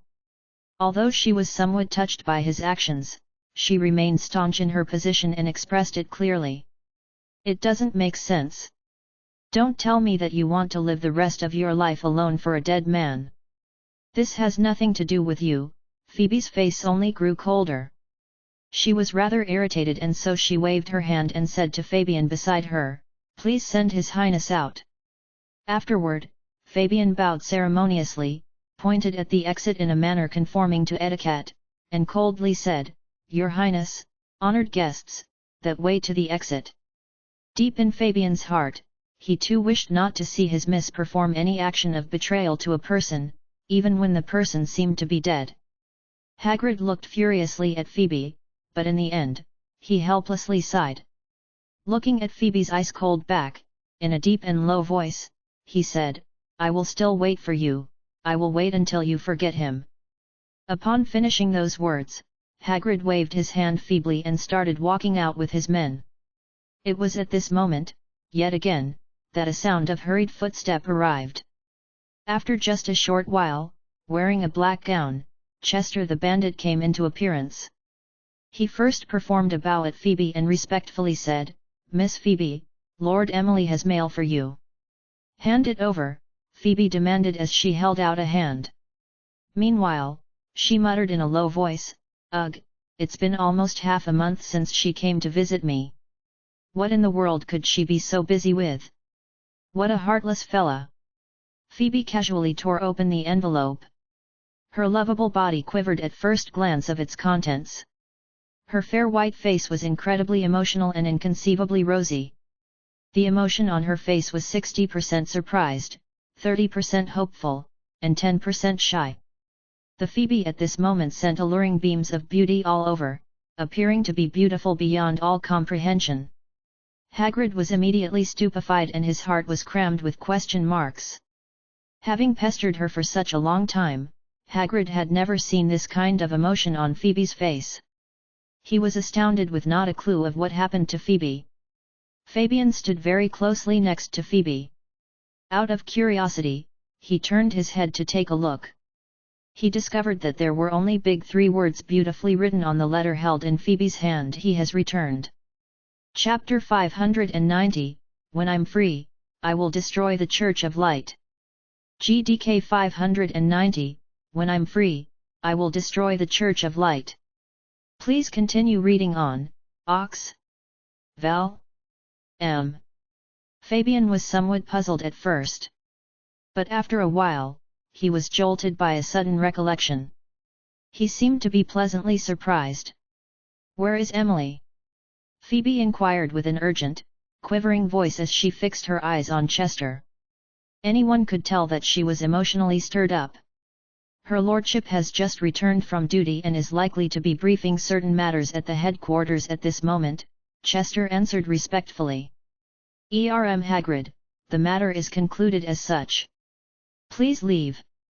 I have some matters to attend to and will be making a move," Phoebe said rapidly to Hagrid, nodding and then no longer batting an eye at Hagrid or his men. She scurried towards the exit as though not willing to stay there for a moment longer. Then, as soon as she walked out the door, she yelled, "Get me a horse." Phoebe became hurried and anxious to leave immediately after receiving the letter from Emily, leaving behind the group of people to look at each other in dismay. Hagrid looked crushed. The shock and bewilderment could be seen in his eyes as he stared blankly at Phoebe's figure running further and further away. "Goodbye, Chester," having delivered the letter, said to Fabian. He bowed at Hagrid and silently left. Fabian remained deeply immersed in an unrestrainable feeling of delight long after Phoebe and Chester had left. The smile on his face could not be any brighter. It was obvious from his eyes that he was very emotional. "Mr. Fabian, what is actually going on?" Hagrid had obviously discovered the big smile on Fabian's face. He was incredibly puzzled and couldn't help but ask. After taking a deep breath to calm down his emotional mind, Fabian looked at Hagrid somewhat pitifully and smilingly said, "If I guessed it right, the person that our miss has been waiting for all these years has returned." "Impossible, didn't he die long ago?" Hagrid's face suddenly transformed. Soon after, somewhat disappointed, he said, "Information given by the Pope of the Church of Light cannot be wrong." Fabian smiled and said rather proudly, "Lord Brian has a blessed life." It must be that the despicable scheme of the Church of Light against him had failed. His face became as ashen as the dead. At this point, Hagrid knew that his stubborn pursuit of Phoebe had not one iota of hope. Phoebe had rejected him so resolutely when Hanchuo was still missing. And now that Hanchuo had returned, how would there be a chance for him to succeed? Everyone was shocked to learn the news of Hanchuo's sudden reappearance. As Hanchuo walked down the path, all the members of Dark Mantle who know of his identity expressed their amazement and respect through their eyes. They passed on this astonishing information with each other through word of mouth.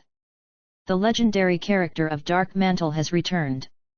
The pride of our empire has returned. The mighty guardian has returned. All those members of the Dark Mantle who had received the information were instantly filled with hope and expectation in their hearts. They were sincerely proud of Hanchuo. 5 years ago, Hanchuo was the most eye-catching expert of Lancelot Empire. He defeated 2 sacred grade experts at once, assisted His Majesty the King to his throne, brought order to Brettle City, and neutralized Stratholm the old monster from the 7 Grand Duchies. Those widely spread but gradually forgotten folklores started making the rounds again due to Hanchuo's reappearance. All those people who knew of Hanchuo's return felt that his reappearance would bring new changes to the empire which had been going downhill for the last few years. Walking through the gazes of adoration and amazement, Hanchuo went to Candide, one of the 3 heavyweights of the Dark Mantle. Candide's sinister face was filled with disbelief and astonishment. Candide, who had become a dark sacred magus after 5 years, gaped at Hanchuo for a long while before he finally said in a deep voice, "I thought you were dead." Hanchuo chuckled before bluntly pulling a chair and sitting down. He looked giggly at Candide, who was trying to hold back the excitement in his heart, and said confidently, "It's not so easy to kill me." Candide nodded in agreement. This Candide, who always gave off a sinister, cunning air, revealed a hard-to-come-by gratified smile on his face as he said, "It's good that you've returned. That's all that matters. I have a rough understanding of the current situation within the Empire. However, as for some of the more hidden matters, I still need to learn them from you," Hanchuo said smilingly at Candide. He asked casually, "Other than some of the more obvious matters of the Empire, is there anything relatively important to know? You should be aware of the general situation of the continent, Candide no longer regarded Han Shuo as one of his subordinates. He looked at Han Shuo and slowly explained, "Our empire could be considered as rather stable. It's just that the people are rather terrified. On one hand, it's because of the crisis on the southern border.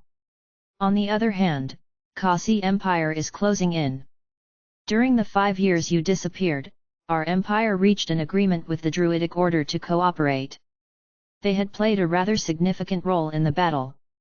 Anyway, your 3 women are dazzling characters in Lancelot Empire nowadays. Their pursuers could be found everywhere.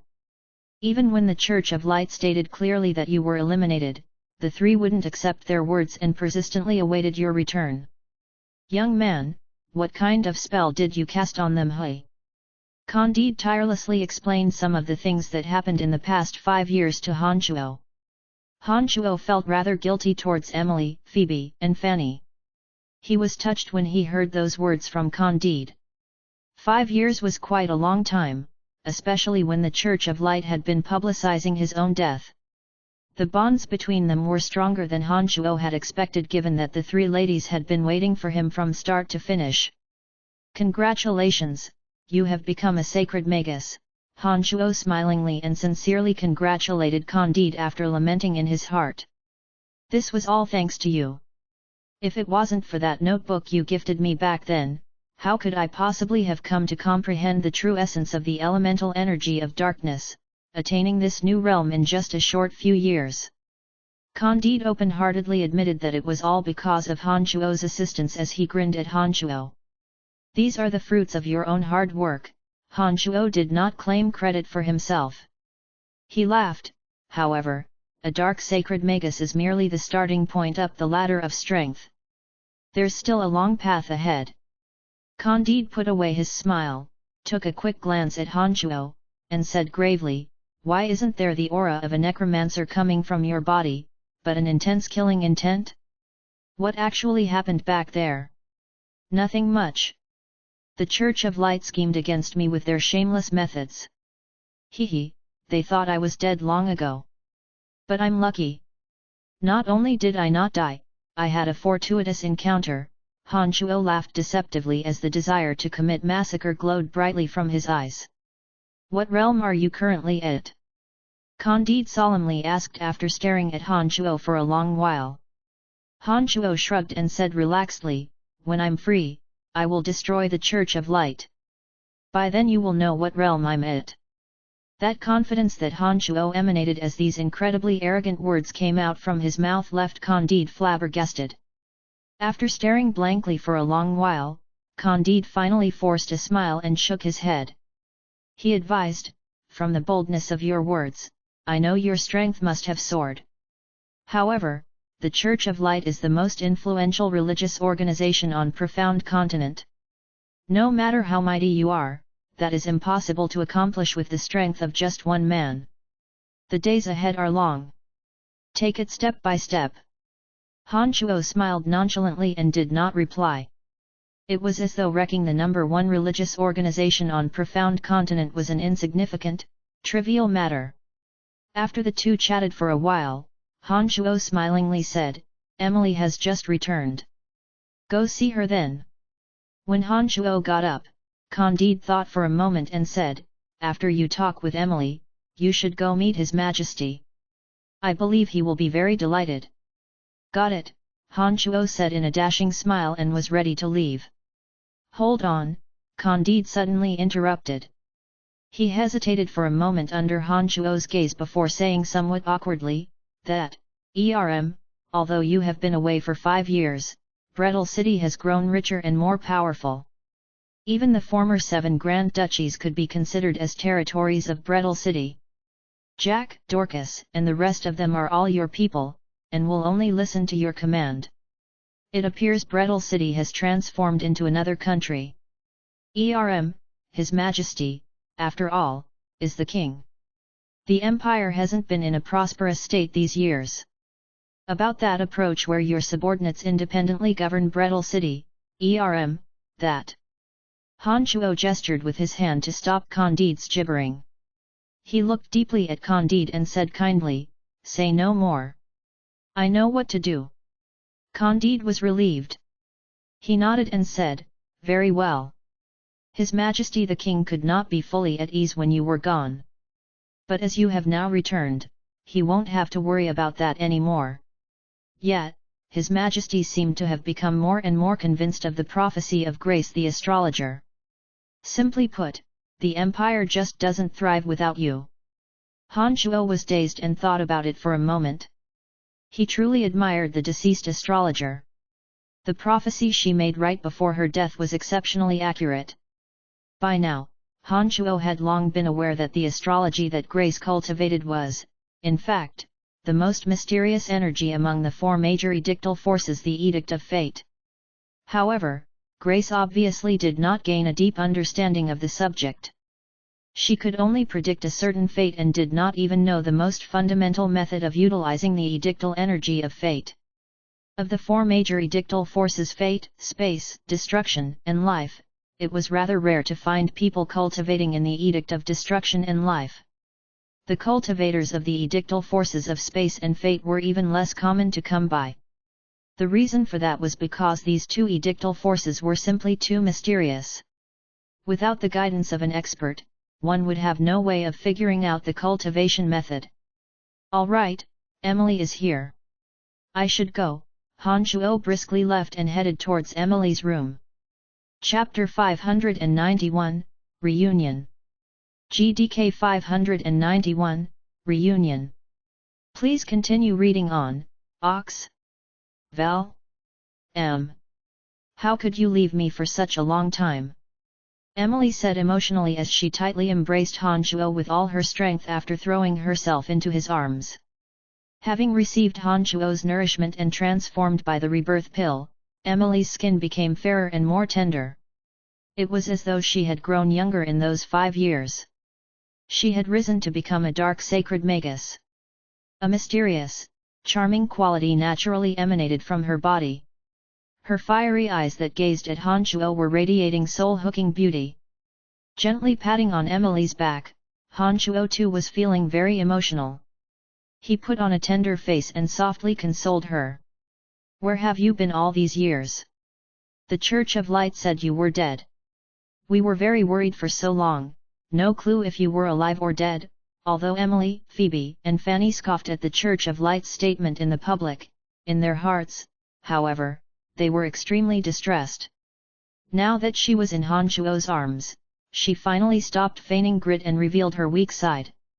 "Don't cry, don't cry." Han Shuo tenderly soothed Emily in his embrace. His heart was crammed with remorse. While Han Shuo consoled her, hasty, disordered footsteps approached, as though unwilling to wait a second longer. 2 charming faces stained with tears simultaneously fell into Han Shuo's sight. Phoebe and Fanny arrived hand in hand. When their eyes saw the tall silhouette, they couldn't move their gazes away. At the next moment, the two were in the air and soaring towards Han Shuo, throwing themselves at Han Shuo's chest. Fanny hugged Han Shuo by the crook of his arm and softly sobbed. Meanwhile, Phoebe hammered on Han Shuo's chest with her fists. She seemed to be relieving her emotions of seeing Han Shuo again in this way. Just like Emily, Phoebe and Fanny had somehow become more and more beautiful. Owing to their great leap in strength, a stern and imposing quality naturally emanated from their bodies. The 3 women who received the most public attention in Lancelot Empire were all weeping before Han Shuo at this moment, expressing the excitement in their hearts through their own unique ways. Han Shuo's heart ached a little as he looked at his 3 women. The scenes of their past activities vividly replayed in his mind. He was inexplicably sorrowful. All right, I have returned, haven't I?" Han Shuo wiped away the tears on their faces, flustered. He smiled and said, "If those handsome, young, talented men of Lancelot Empire knew that the 3 of you inviolable goddesses actually have such a weak side as you do now, who knows what would be running through their minds." After fiercely pounding Han Shuo, Phoebe resentfully glared at Han Shuo and furiously said, "What have you been doing the last 5 years? Why, there hasn't been a peep of news from you. Didn't you know how worried we were?" Han Shuo forced a smile and nodded. He reached out to straighten out the messy hair above Phoebe's forehead and helplessly said, "There's nothing I could do about it. I was countless material planes away. It's impossible to transmit any message to any of you." Upon hearing those words, the ladies were shocked more than they were sentimental. Their bright eyes lit up as they simultaneously cried out, "What? 5 years ago, I was schemed against and fell into another material plane. In that material plane, I had to go through many trials and tribulations before finally finding a way home," Han Shuo slowly explained. What exactly happened? Even the experienced and knowledgeable Emily couldn't be more astonished by Han Shuo's words. Her umber brows were slightly trembling as she anxiously asked. "It's a long story." Han Shuo began to narrate a brief course of events to these 3 women who were in such intimate proximity to him. As his experiences were overwhelmingly thrilling and exciting, and all 3 ladies cared deeply about him, even though Han Shuo wasn't a storyteller with marvelous play of words, the 3 listeners were taken on an emotional roller coaster. They would be exhilarated at one moment but absolutely frightened the next. Myriads of emotions appeared on their faces. The Church of Light is just shameless and despicable. Phoebe was enraged. She clenched her teeth and said fiercely, "We want revenge." "Don't worry, their days are numbered." When recalling the past events, Han Shuo too found it hard to repress the wrath in his heart. He said coldly, "Not just the Church of Light, but even that primordious dragon will suffer the price for his conducts and deeds." "Brian, you said you have become a god." Emily was stunned by that last sentence of Han Shuo's and gazed at him, shivering. Han Shuo put on a dashing smile and proudly answered, "That's right. Profound Continent may be big, but I reckon that there aren't many existences here who could stop me." Han Shuo had in fact been rather modest in his remarks. Given his current strength, he was basically unchallengeable on Profound Continent. Be it the Church of Light or the Shrine of Ice, those organizations were nothing in his eyes. Based on his understanding of the Profound Continent, that primordious dragon he once met in the depths of the dark forest ought to be the mightiest being on Profound Continent. However, the primordious dragon was merely a low god cultivating in earth elemental energy. Han Shuo, who owned 3 souls, could easily prevail against him with just the 2 of his low god avatars. Although the Profound Continent was big, it was yet extremely difficult to find an expert who could fight Han Shuo on equal footing. "A god? What kind of a realm is that?" Phoebe murmured and looked at Han Shuo in disbelief after recovering herself from rage. I can't believe it." Fanny, tightly holding to Han Shuo's arm, had her beautiful eyes filled with intense amazement. She simply did not know what to do but to stare at Han Shuo. The reactions of the 3 ladies were in fact within Han Shuo's expectations. With one thought, the domain of divinity was deployed. In an instant, the surrounding space around them was distorted by the edictal force of destruction and all elemental energies disappeared without a trace. "What's happening? What's happening? Oh my god! My energy! I have no energy!" Before the 3 ladies even reacted, loud shouts of panic rang outside. Those members of the Dark Mantle affected by the domain all wore terrified faces, shouted without restraint, and made a racket. To all those who had any accomplishment in their cultivation, the experience of discovering the energy they relied upon for survival had suddenly disappeared was beyond frightening. Even the abyssal demons who had frequently entered the domains of divinity of their former demon kings would still feel frightened to find themselves in one again, let alone these people who had only experienced this for the first time. This is the distinctive property of a domain of divinity. Against a god, those who haven't attained godhood, no matter their strength, would be dead without a doubt. Han Shuo explained gladly as he looked at the ladies who were all extremely uncomfortable. "That's terrifying," the 3 ladies were aghast. They had enjoyed powerful and prominent statuses in Lancelot Empire and felt as though they had suddenly turned into lambs waiting to be slaughtered, not an ounce of strength left. The feeling of helplessness and defeat rose in their hearts when they were inside the domain. Han Shuo smiled and withdrew his domain of divinity. The elemental energy around them returned to normal. Immediately, the three ladies sensed their energies had returned. They couldn't help but let out a sigh of relief. Their uneasy minds were calmed. The clamorous crowd of Dark Mantle members outside was rowdy with shock and astonishment, spiritedly discussing the strange phenomenon.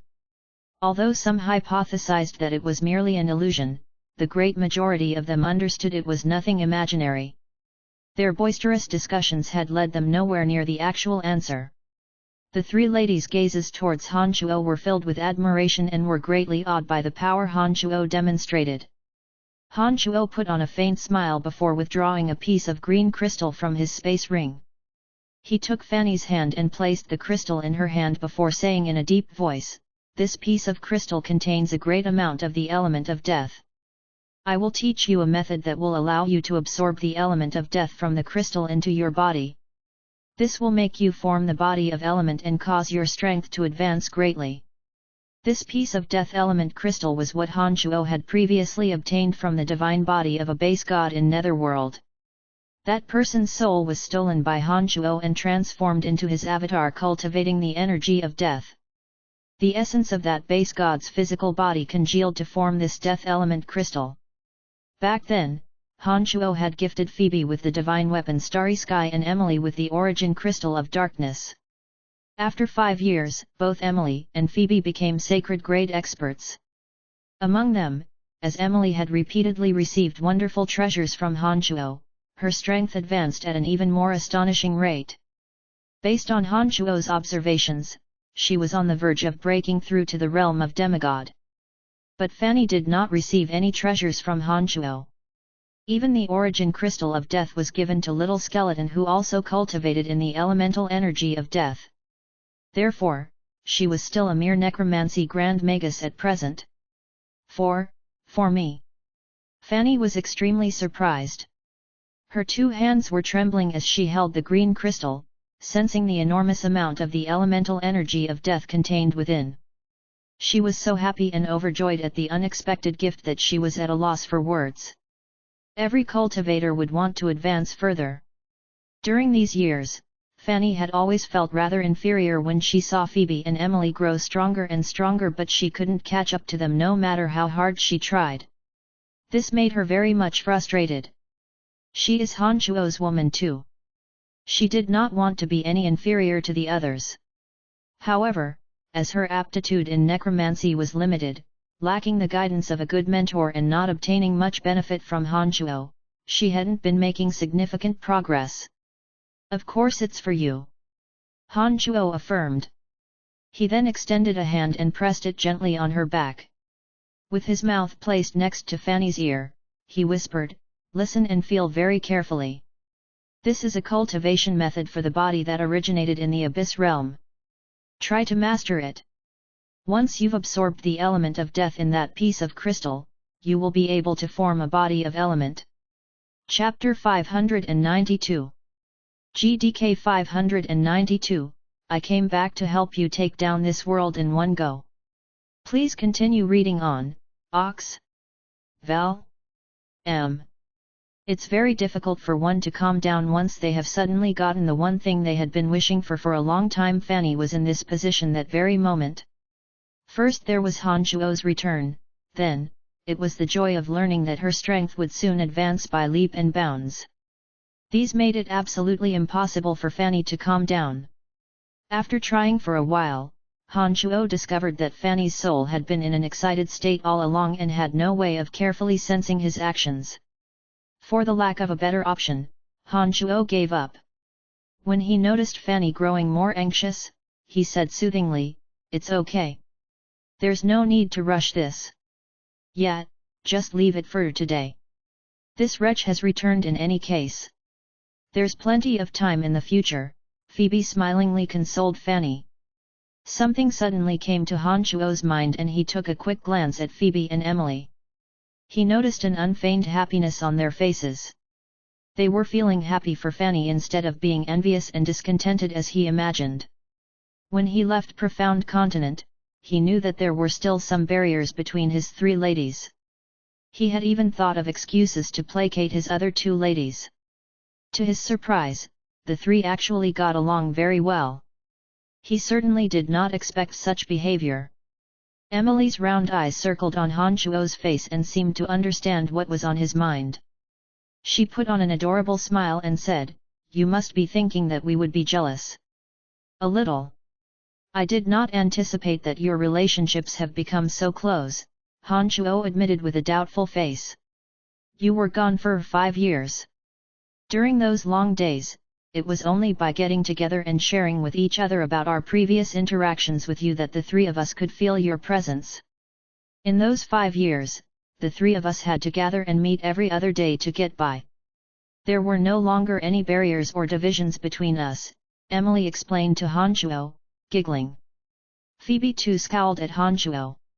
As though wanting to demonstrate just how close she was to Fanny, she wrapped Fanny by her arm and glared at Han Chuo as she said, "Our relationship is even more intimate than what we share with you."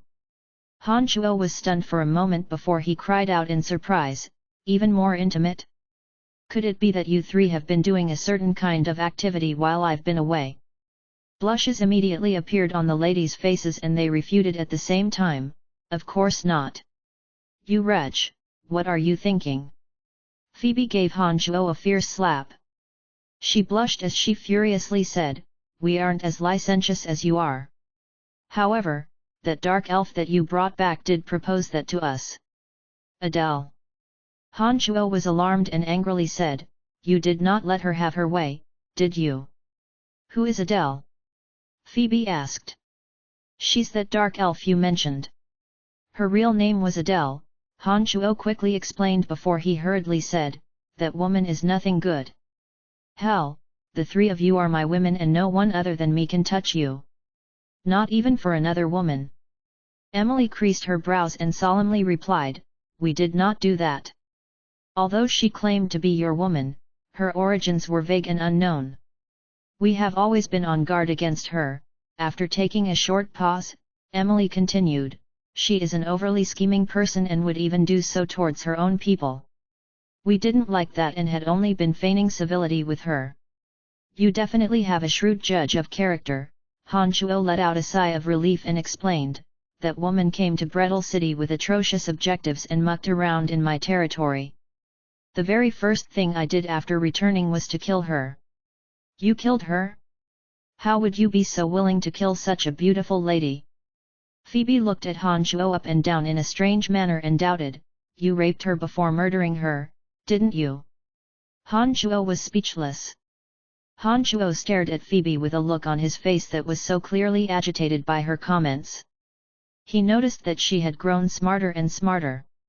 She actually made out what he had done back there in no time.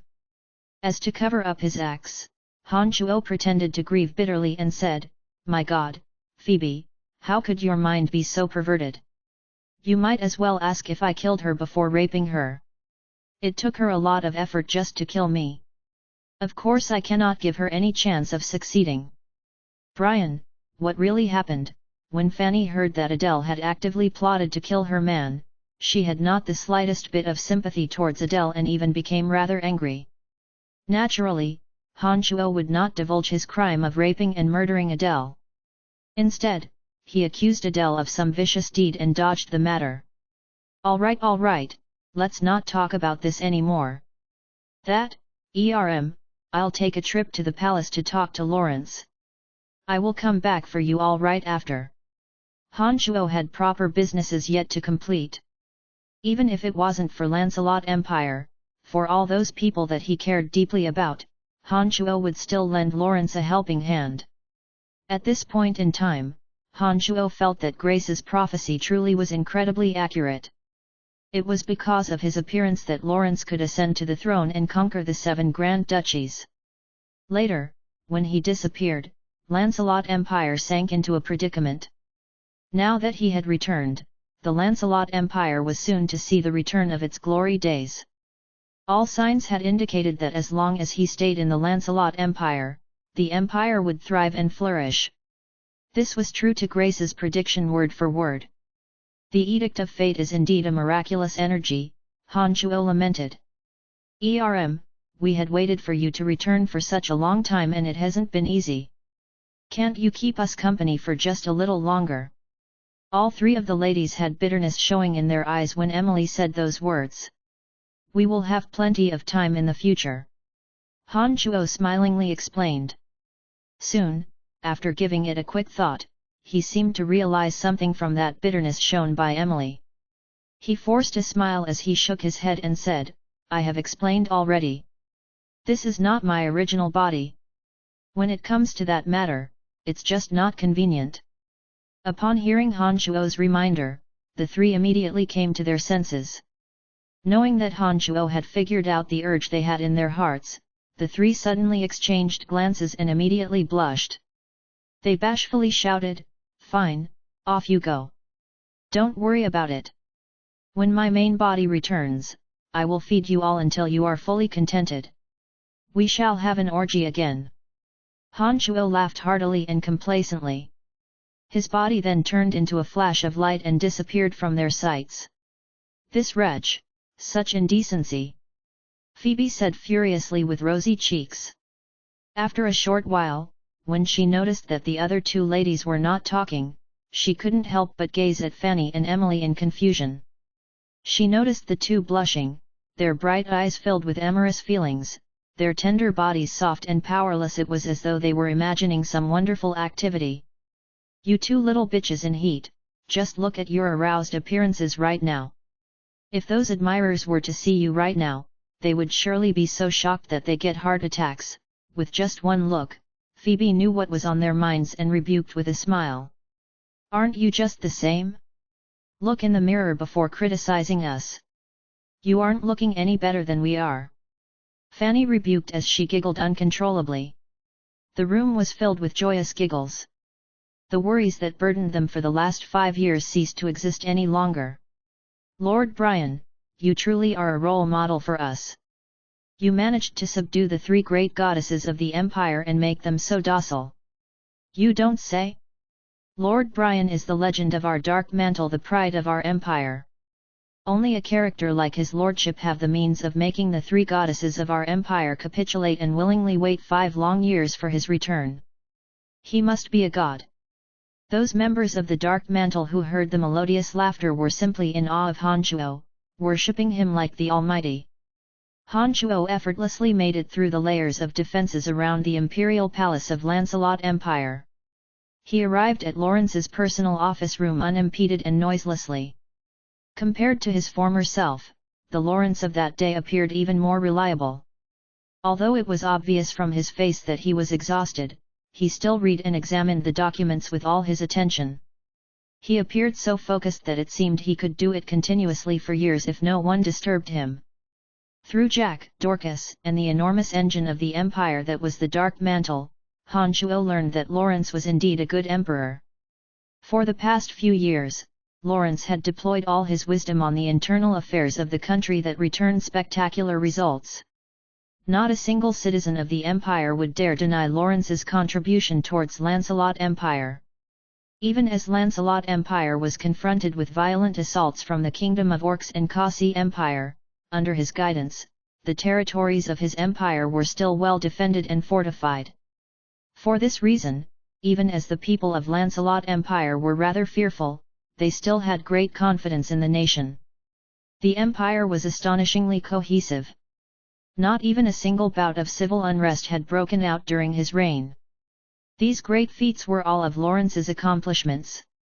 After silently observing from a concealed spot, Han Chuo noticed a few strands of white hair near the back of Lawrence's head. He sighed, knowing that Lawrence must have been both mentally and physically exhausted these years in serving his empire. Standing in silence for a long while, Han Chuo gently cleared his throat. "Who?" Lawrence said in a deep voice without raising his head.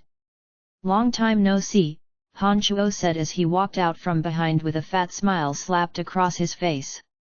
Lawrence's first reaction to that voice was to bunch his brows as though he was puzzled with hearing this voice that felt both familiar and unfamiliar.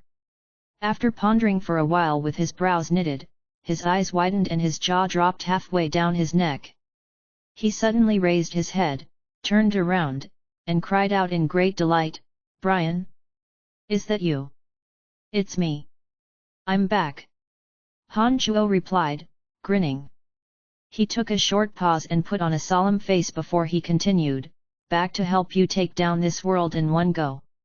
Chapter 593, Taking a Trip to the Southern Border.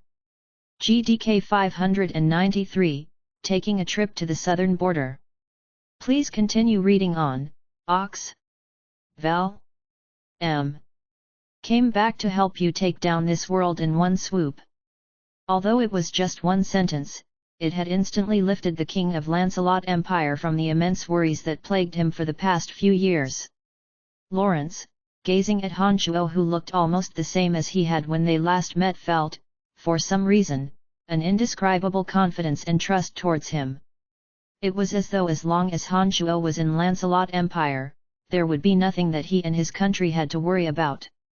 Even Lawrence had no idea what really made him feel this way, perhaps Han Shuo's actions a few years back, which authenticated the words of Grace the astrologer, or maybe the surprises Han Shuo brought him before he had even become a king. Confronted with the invasions from two powerful enemies that were the Empire of Orcs and Kasi Empire, Lawrence, as the ruler of his nation, had been racking his brain for a way to turn around this unfavorable situation. Unfortunately, no matter how hard he tried, he couldn't find an appropriate solution to neutralize these two significant menaces. It was at this moment that Han Shuo returned. Lawrence's face was instantly one in awe of what stood before him. Lawrence, who had always shown a mature and steady demeanor in the public, became so emotional that he was rather incoherent in his speech. "You returned. This is wonderful. This is brilliant. That damned Pope of Light is indeed a despicable, vile character. Brian, I have not failed you, I have not failed the people of my empire. Other than foreign threats, there's nothing that the empire has to worry about." Han Shuo nodded with a smile on his face. As his strength rapidly soars, his mind grew even more steady. With the realm he was currently at, naturally, he could tell that Lawrence had indeed said those words from the bottom of his heart. No need for these unnecessary words. I have clearly understood the great effort you have put in during these years before coming to see you. I'm here with the intention of helping you resolve your current troubles, Han Shuo said in a deep voice. Good. Good. Good. Lawrence shouted 3 times in a row before he heartily laughed. After 5 years, you have grown to be even more domineering. This is great. With you in Lancelot Empire, I can truly be at ease. With one wave of HS's big hand, a chair distance away flew up and steadily landed behind him. He sat down in an unruffled manner.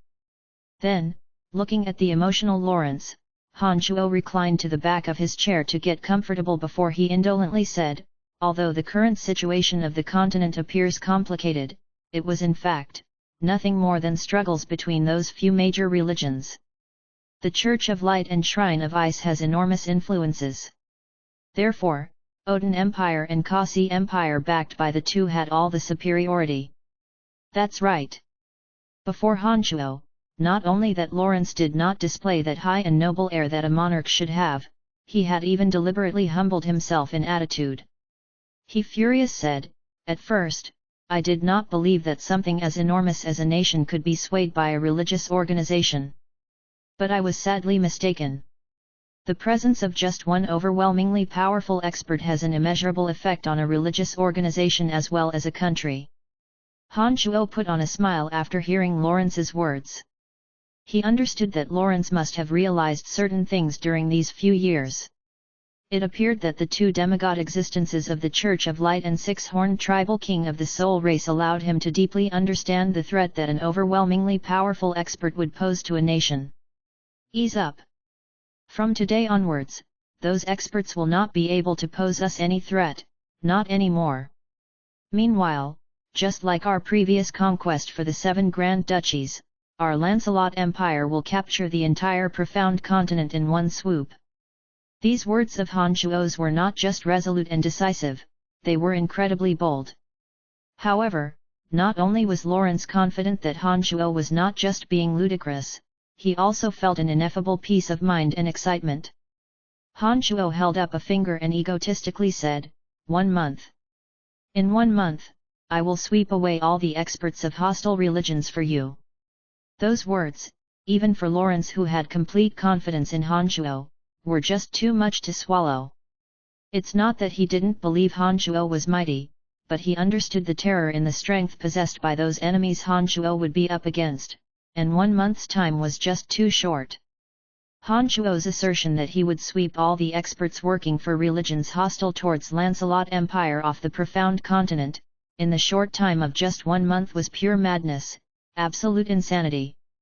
Lawrence looked at Han Shuo rather doubtfully and said, "Brian, isn't 1 month a little too short? There's the soul race behind Brute Merchant Alliance, the sacred mountain of the Church of Light, the ice." "No need for more words." Han Shuo interrupted Lawrence's description.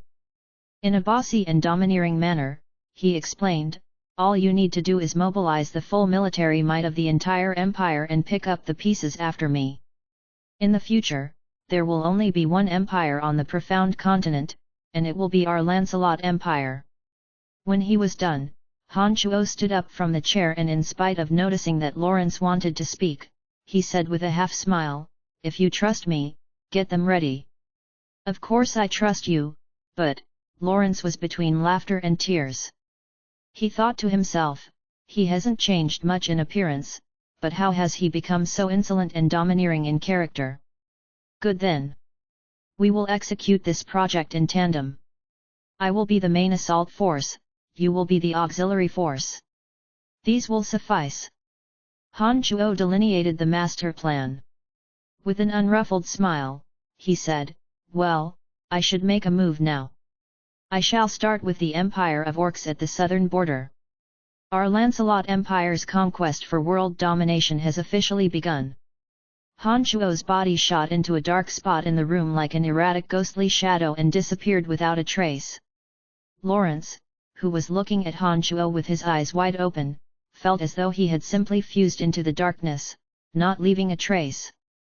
The southern border of Lancelot Empire. South Border City. War and conflict had shrouded the South Border City. Ever since the Orcs' Empire first started their violent assault 2 years back, it had endured a few dozen big and small attacks. Compared to the dabbles previously attempted by the Orc Empire, the Orcs seemed to have all gone insane during the last 2 years. They hadn't simply gone insane, but they were unprecedentedly united and dedicated. During those 2 years, Firenze, known as the greatest military strategist of the Empire, commanding the Howling Legion, the mightiest legion in the Empire, had been unyieldingly defending South Border City without slacking for a moment. At the start of the war, not only could Firenze easily and skillfully secure the South Border City, he could also initiate offensive strikes, scoring a few victories. However, over time, the battalion of orcs assembled outside the South City border grew ever larger. They occupied the wide expanse of plain outside the city like densely packed locusts. They would launch round after round of wild attacks at South Border City in defiance of death. It was Firenze's military strategy against the Orc Empire, whose army outnumbered his greatly. As they were in plains, even Firenze dared not to venture out of the city walls to meet the orcs head-on. The army stationed to defend South Border City were slowly being exhausted in the rounds and rounds of vicious enemy bombardment. Simultaneously, Kasi Empire, over from the west, begun their ferocious invasion towards Lancelot Empire. The imperial army that had yet to recover from invading the 7 Grand Duchies had a majority of them deployed to defend against Kasi Empire and therefore unable to replenish the South Border City with the troops it needed. The advantage isn't on Firenze's side. No matter how wonderful Firenze's military strategy was, without sufficient manpower resources, against the unending stream of attack from the Orc Empire, the South Border City had gradually grown weaker and weaker in strength. The military strength of South Border City was being shredded away in every battle. But fortunately, as the people at the south was as tough as nails, as Firenze have a majestic status in the southern border, as the virtuousness of King Lawrence had spread far and wide, many able-bodied males had taken the initiative to abandon their original career and dutifully enrolled to the army to defend their homeland from the invasion of Orc Empire. It was precisely for this reason that the South Border City could withstand 2 years. However, in the end, there would be a day that their limited manpower is completely exhausted. A great portion of their able-bodied population had been wiped out during the 2 years of resistance. Against the seemingly never-ending stream of orcs, as the innumerable casualties continued to climb, most people were in low spirits. Moreover, just the day before yesterday, the city gate was nearly breached. The south border city was enveloped in an unprecedented panic. We are done for. No matter how brilliant Lord Firenze was, what could he do without military resources? He sighed, what should we do? His lordship has been very good to us. His Majesty the King has been wise. I truly don't want to leave this place I've lived in since I was born. But I don't want to die either. Go to Brettle City. It is said that in the whole of Lancelot Empire, only that city is safe. After all, that is Lord Brian's city. Although Lord Brian had disappeared for 5 years, his lordship has a group of miraculous experts over there. It should be safe. Sigh, I wish not to leave my hometown except at the last resort. Let's see how things go first.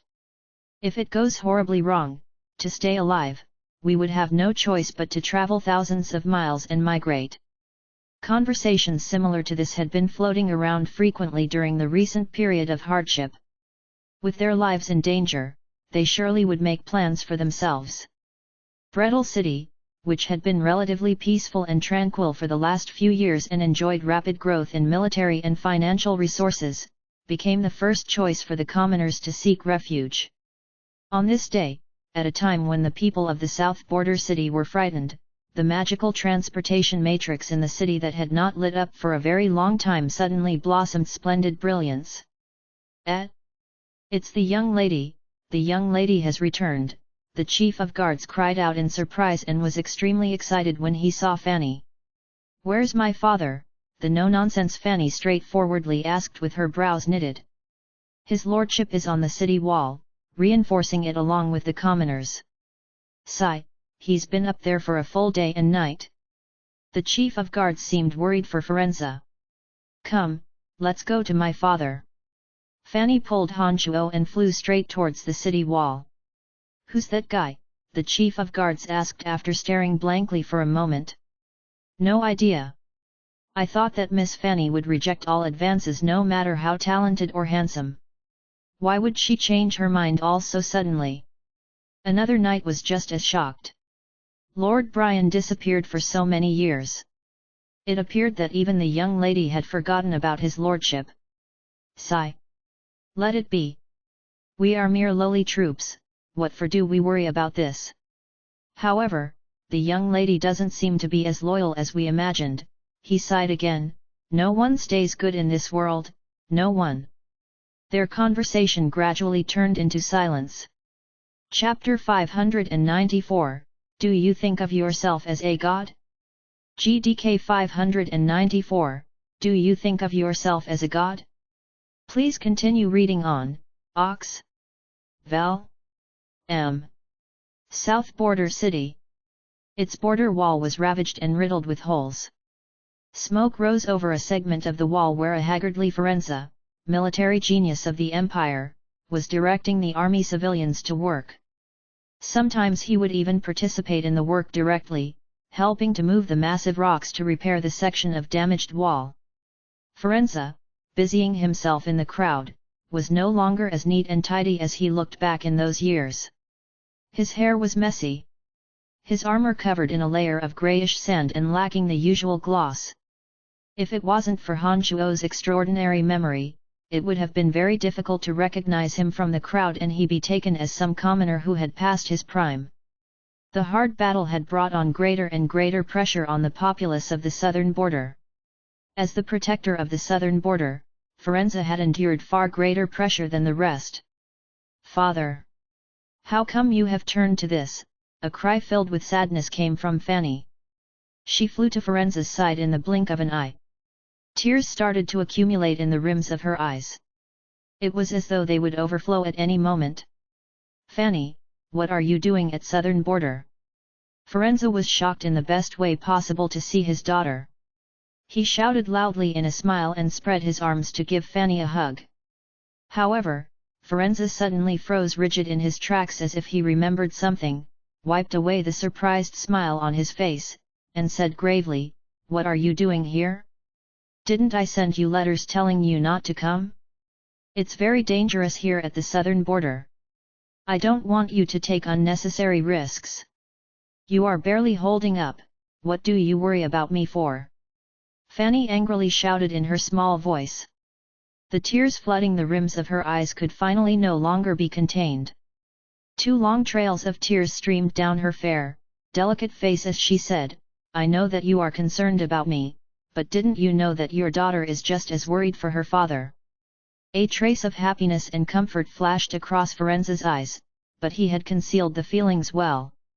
He pointed at Fanny and raised his voice, "As the head of the Southern Border Army, I must perform my duty even if I were to die fighting in this place. But you are different. You are one of the most outstanding magi of the Empire and also the Dean of Necromancy at the Babylon Academy of Magic and Force, with the responsibility of teaching a lot of students. How could you come here to take unnecessary risks? I came here as no one else but your daughter. I came to visit you because I'm worried about you, that's all." Fanny walked beside Firenze and in spite of Firenze's resistance, she helped to tidy up his messy hair. Then, before he burst into rage, she softly said, "Besides, I didn't come here alone. Who did you come with?" Firenze stared blankly for a moment before turning his eyes to follow the direction of Fanny's gaze. Suddenly, his ghostly face jolted and he started to rain curses, "You brat! It's really you! There hasn't been one single word of news about you for 5 years straight. Have you any idea just how difficult it's been for my daughter to wait for you? Wretch, how did you promise me at that time? How could you treat those women that loved you with such?" A torrent of curses gushed out from Firenze's mouth. His fiery temper immediately went out of control as soon as he saw Hanchuo. There was no sign that the bawling would stop. Hanchuo forced a smile. He felt both admiration and helplessness in the face of his father-in-law's temperament. As his words were all facts, there was no way Hanchuo could find a single ground to refute. All he could do was let him vent the fury in his heart as much as he liked. Number, dollar, string after string of explosive savagery fired from Firenze's mouth. Its might was indeed terrifying. After a while, seeing that there was still no indication that the bombardment would stop, Hanchuo formed a sound isolation field around him using his divine energy. Hanchuo had a smile on his face as he repeatedly nodded. He seemed to be conscientiously listening to Firenze's chiding and was exceptionally good in attitude. "Brat! Don't think that you are off the hook just because of your good attitude." After a lengthy round of verbal abuse, Firenze finally had no strength left. He glared fiercely at Hanchuo and even made it clear that he wasn't done with Hanchuo just yet.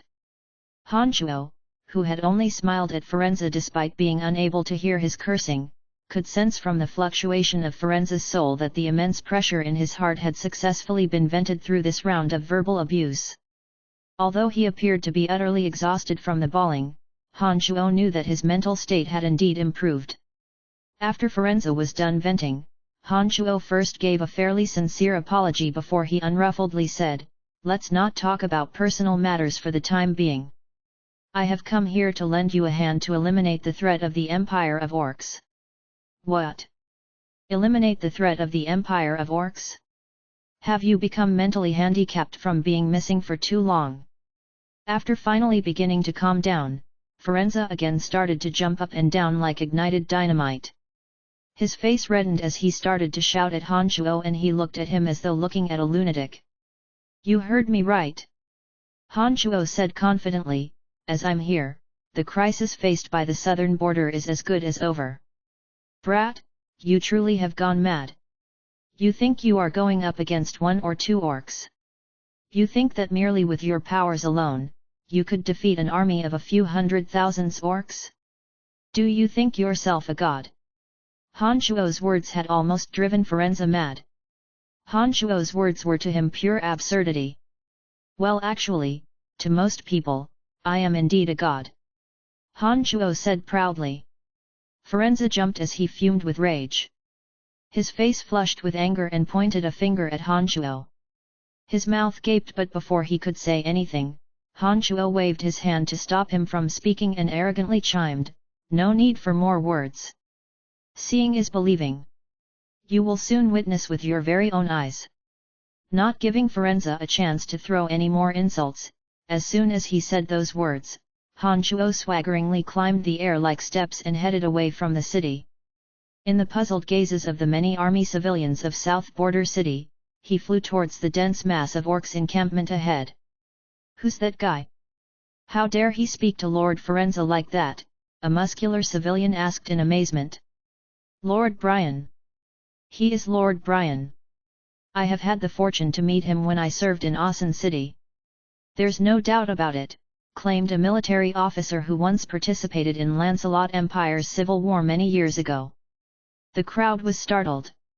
All those army civilians on the city wall who heard the cry of the military officer suddenly boil over.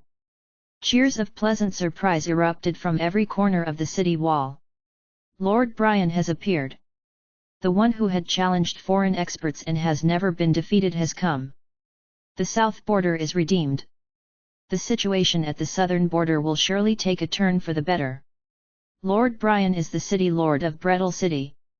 If he is here, the Brettle City's Iron Blood Legion must also be here." "Yeah, that's right. The Iron Blood is currently the strongest legion after the Howling Legion. Moreover, the Legion hasn't been losing their fighters to wars. His emergence here will surely bring new hope to South Border City. Ha, we don't have to leave our hometown. Fantastic! This is fantastic!" Enthusiastic voices of discussion reverberated all around the city wall.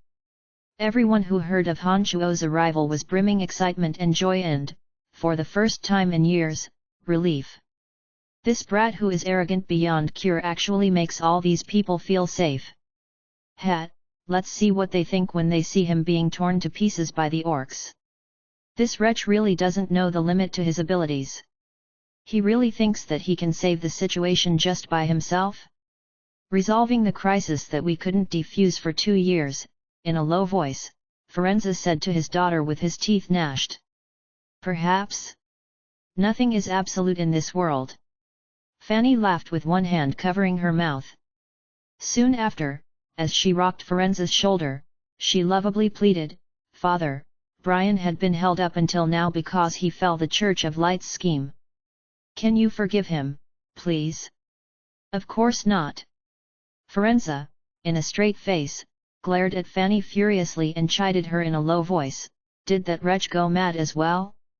Why didn't you stop him from his reckless act? You little girl, how could you be so insensible?" Fanny groaned when she received that line of criticism from Firenze out of nowhere.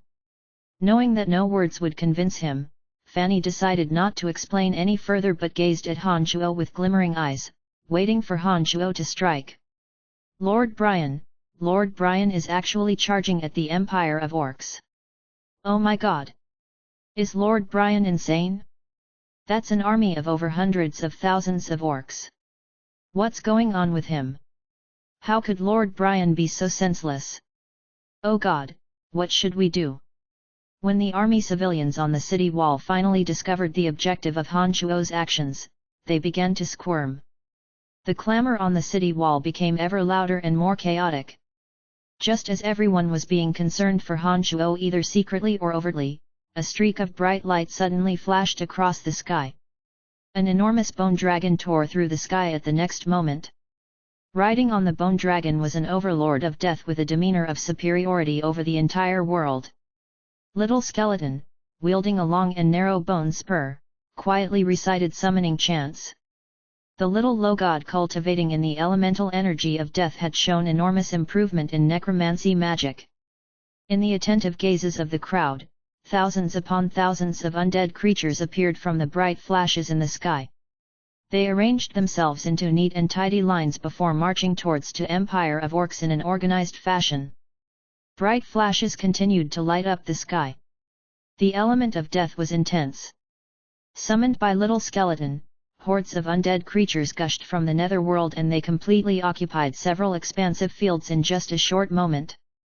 Chapter 595, Shock and Awe. GDK 595, Shock and Awe. Please continue reading on, Ox. Val. M. In just a brief while, a swarm of undead creatures appeared outside of South Border City. After becoming a god, Little Skeleton obviously saw a rapid improvement in strength. Unwittingly, he had become extremely adept in manipulating the elemental energy of death. Perhaps the gravestone on his chest had somehow enlightened him. An enormous number of undead creatures crossed over from the netherworld one after another. At Little Skeleton's command, they arranged themselves into orderly lines and charged to the orc army encampment. The field outside of the South Border City seemed to have turned into the unholy land of the netherworld in just a few moments. The element of death gathered intensely at this place under the effect Little Skeleton's domain of divinity, providing the enormous number of undead creatures with an unending stream of energy. Those army civilians observing from the top of the border wall were all completely thunderstruck. These people knew that Han Chuo was a mighty necromancer, but nonetheless, they were shocked to see the scene of such a terrifying army of undead appearing before their own eyes. There were densely packed undead creatures as far as the eye could see. Even the sky seemed to be shaded by these unholy creatures. Their momentum was blood-curdling as they fiercely charged at the orc army encampment. Unbelievable! How could Lord Brian be so terrifying? Good gracious! So many undead creatures!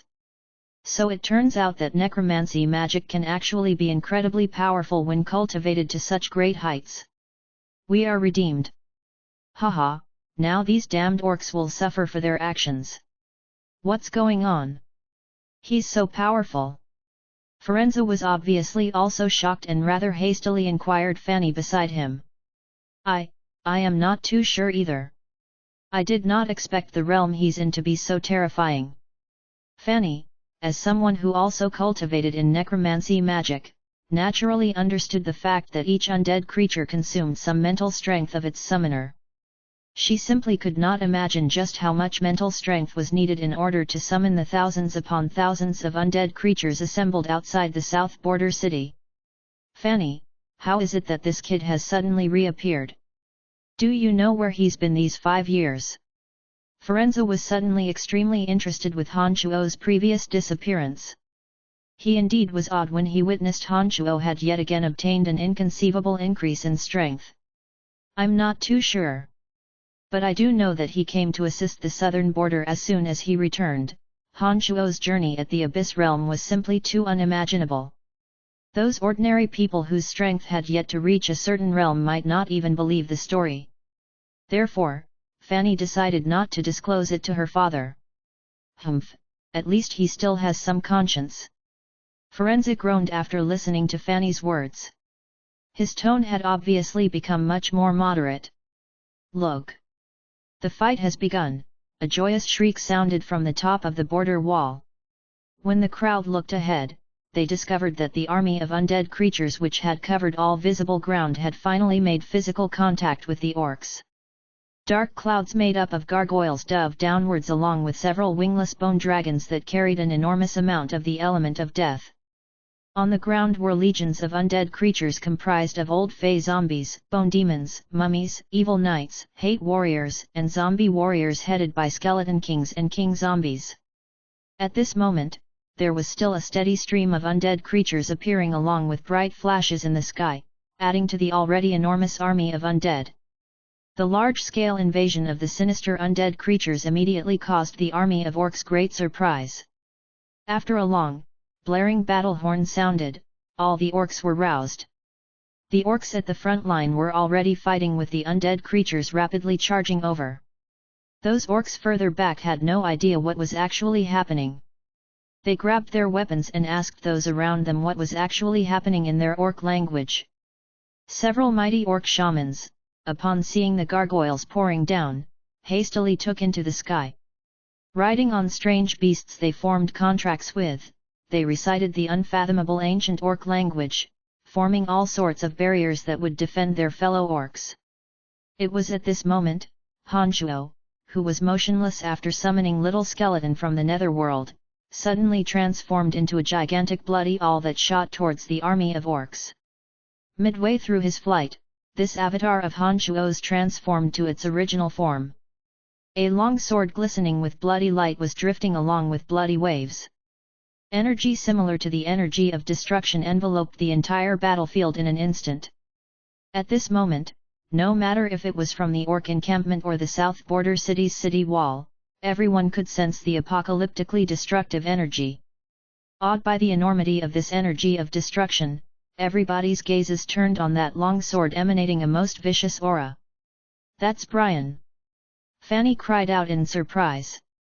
A feeling of pride rose from the bottom of her heart when she sensed the inexhaustible energy of destruction spreading from it. Oh God, what terrifying power! Firenze was finally unable to restrain the shock in his heart any longer. The undead creatures were still attacking the Orcs' empire as if they could not get tired. The battle for South Border City was now in full swing. However, standing atop the border wall, the army civilians who had been playing defense all these years were all in complete silence. They held their breaths as they concentrated their full attention on that long sword billowing in waves of blood outside of South Border City. Although none of them knew where Hanchuo was located, they were all fully aware that Hanchuo had been controlling that long sword which was constantly emanated the energy of destruction. The next moment, with the long sword at the epicenter, an energy of destruction erupted like a nuclear bomb explosion. Energy hardly visible to the naked eye violently shot out from the Demon Slayer edge, bombarding towards the orcs far and near. Miserable, blood-curdling screeches came from the mouths of those orcs. The crowd attentively observing suddenly came to discover that all orcs within a 300-meter radius from the long sword seemed to have been baptized with blood. As they let out inhuman shrieks in extreme pain, their bodies disintegrated and dissipated into bloody mist. Of the thousands of orc warriors in the area, not a single remained. Those people above the border wall had been observing the long sword with all their attention, but not one of them had a clue what just happened. It seemed as though thousands of orc warriors had suddenly vanished into mists of blood right before their eyes, without one piece of bone or dregs left behind. The south border city, which had been filled with the clamorous noise of discussion, was strangely quiet and in pin-drop silence. All those army civilians who witnessed the scene were stupefied by the dreadful destructive power. In just split second, thousands of fierce, barbaric orc warriors were effortlessly reduced to blood mist right before their eyes. Such a scene was overwhelmingly horrifying. Fanny's eyes were glowing. Although she felt the scene to be rather gory, as Hanchuo's woman, to see her man displaying such unstoppable might, that feeling of pride had far exceeded her sympathy for the orcs. Moreover, considering the greatly dwindling population of South Border City, she felt that the orcs deserved no mercy. Firenze's mouth was wide open, wearing a shell-shocked face, with his eyes staring blankly ahead. Complementing the dirty and worn clothing on him, Firenze at this moment was indistinguishable from a fool. The vast majority of the people on the southern border wall had the same expression as Firenze. Some of them were so startled that they seemed to have turned into sculptures. These people were merely ordinary army civilians who had never before seen anything too spectacular. However, as that strike Hanchuo made truly was too mind-boggling, the scene caused them a rather tremendous shock. It was impossible that they would come to their senses within a short period of time. The Demon Slayer edge did not take a break after making that strike. It rapidly absorbed the negative energy inside the bloody mist extracted from those who had recently lost their lives. The battle between armies of orc and undead were still going on. The bloody cruel battle was on full swing. After ages, the south border city, which had been in silence, suddenly erupted with extremely loud cheers. Thanks to the loud cheering, those who still had yet to come to their senses were all suddenly awoken from their stupefied state. The clamor grew even more enthusiastic and resounding as the emotionally excited expressed their feelings. That unforgettable scene was still repeatedly replaying in their minds. They loudly and passionately cheered. Their spirits had never been so high. Firenze forced a smile and shook his head. Strange expressions filled his face as he said to the excited Fanny beside him, "Is this guy even mortal? How did he become so terrifying after disappearing for 5 years? Without such overwhelming might, how would he dare charge at the army of a few 100,000 orcs alone?" Fanny raised her head and proudly cheered as though it was herself who unleashed that strike. She appeared to be even more excited and prouder than Han Chuo himself. As Han Chuo's woman, Fanny couldn't feel more gratified to see Han Chuo demonstrate his might before everyone. The battle carried on. After absorbing those negative energies, the demon slayer edge suddenly streaked across the sky and charged at those orc shamans hovering in midair. After some flashes of bloody light, the few orc shamans were shredded into fine blood droplets which rained down on the orc warriors below. Little Skeleton, mounted on a bone dragon, was wheeled about in the sky. The energy of death would erupt wherever he passed, causing vast stretches of orc warriors to die at every turn. Throughout this process, Little Skeleton was still continuously summoning more undead creatures. An innumerable amount of dark creatures came from the netherworld and densely occupied every corner of the battlefield, forcing onto the orc warriors greater and greater pressure. These undead had no fear of death. Under Little Skeleton's command, they dauntlessly advanced and charged at the army of orcs, stepping into the breach to replace their fallen comrades. Death rampaged every second of the way. Chapter 596, With You, the Empire is Invincible. GDK 596, With You, the Empire is Invincible. Please continue reading on, Ox. Vel. M. The swarm of gargoyles formed dark clouds as they dove downwards. The sea of undead creatures blindly charged ahead. Little Skeleton, mounted on a bone dragon, skillfully released waves after waves of necromancy magic covering a large area against those orc warriors. When a godly existence descended onto the mortal world, without any expert of the same class of strength, the god was practically unstoppable. Although Little Skeleton was just a low god, necromancy magic was suitable for large-scale battle. The flood of necromancy creatures had actually drowned the orc warriors. Han Chuo's avatar transformed into a long sword that traveled with a long trail of radiance, and he meandered about above the battlefield. Anywhere he passed, he would leave the orc warriors reduced to pieces, not one of them left in one piece. This battle was a total imbalance to one side in terms of strength.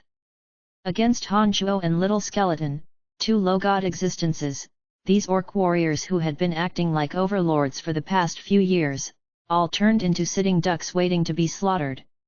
They had no capacity to put up any resistance. Even the shamans dispatched by the orc warriors were slaughtered on the spot by Han Chuo and Little Skeleton like breaking dried twigs. The strength possessed by the duo had far exceeded these experts. Their deaths caused the orc warriors a tremendous psychological blow. Cruel slaughtering continued to happen at the battlefield. The undead creatures found all over the battlefield did not feel fear and did not perceive pain. In these aspects, they were undoubtedly the most terrifying soldiers. As long as their souls remained, they could continue to attack even when their bodies were destroyed. With all kinds of aiding boundaries deployed, the strength and speed of the undead creatures were boosted substantially. They continued to wildly attack the orc warriors. Unwittingly, the army of orcs that had been eyeing the south border city covetously for the last few years had suffered disastrous losses under the joint assault of Han Chuo and Little Skeleton. Not a single one of those orc experts dispatched to obstruct the duo could make it out alive, and were all cleanly eliminated. Faced against the undead creatures that seemed not to know pain nor tiredness, more and more orcs of this enormous army shrieked like ghosts and collapsed into their own pool of blood. Whoosh! A bloody light harboring an apocalyptic power that trailed more than 100 meters long suddenly pounded at the camps at the center of the orc encampment. Rumbles. The earth trembled. Sand and rocks were sent flying in all directions. A dozen or so military tents burst apart in the deafening explosion. A mixture of blood, minced meat, and camping structure was propelled into the air. A dozen or so tents along with the tents of leaders of the Orc Empire housed within were completely wrecked just like that. The orcs are done for. Forenza, observing from the top of the southern border wall, shouted in a deep, excited voice. Without any leaders or experts, leaving just the soldiers, they are destined for doom. Fanny nodded in agreement.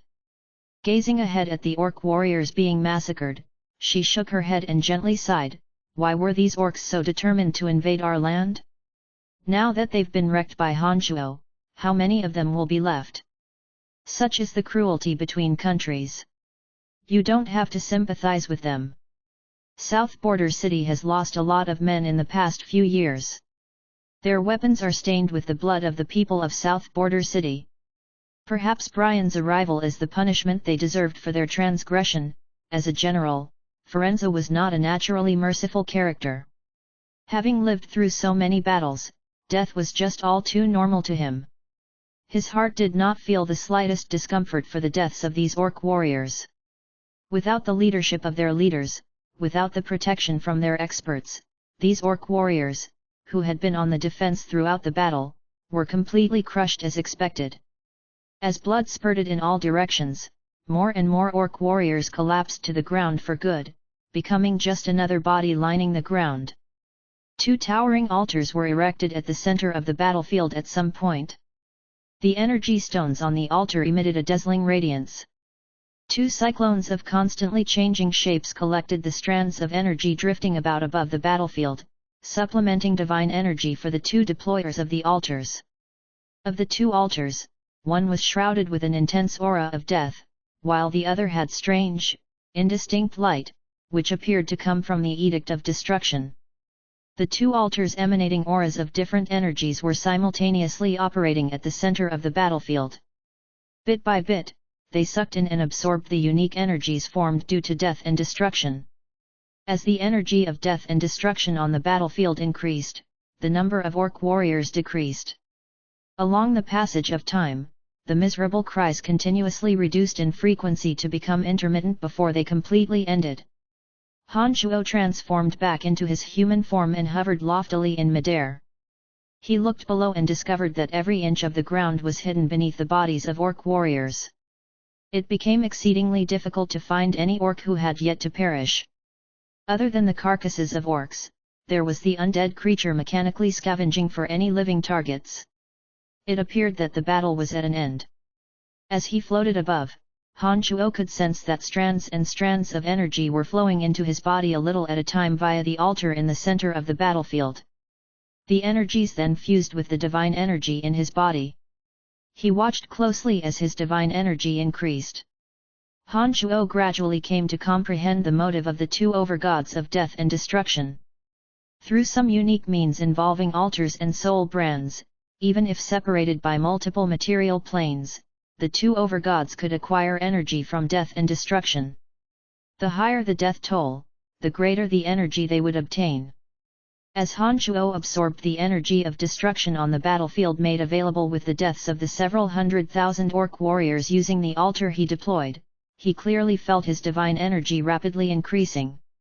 After running some calculations in his head, Hanchuo discovered that the accumulated energy of destruction was equivalent to the power of faith he could collect from a few 100,000 people over a few dozen years, or equivalent to several dozen years of self-cultivation.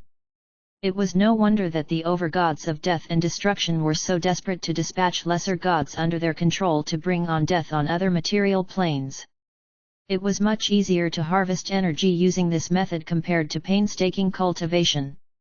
Of the innumerable material planes, if countless living beings were to be destroyed on every one, then the overgods of death and destruction would certainly gain a considerable amount of energy which would greatly deepen their divine energies.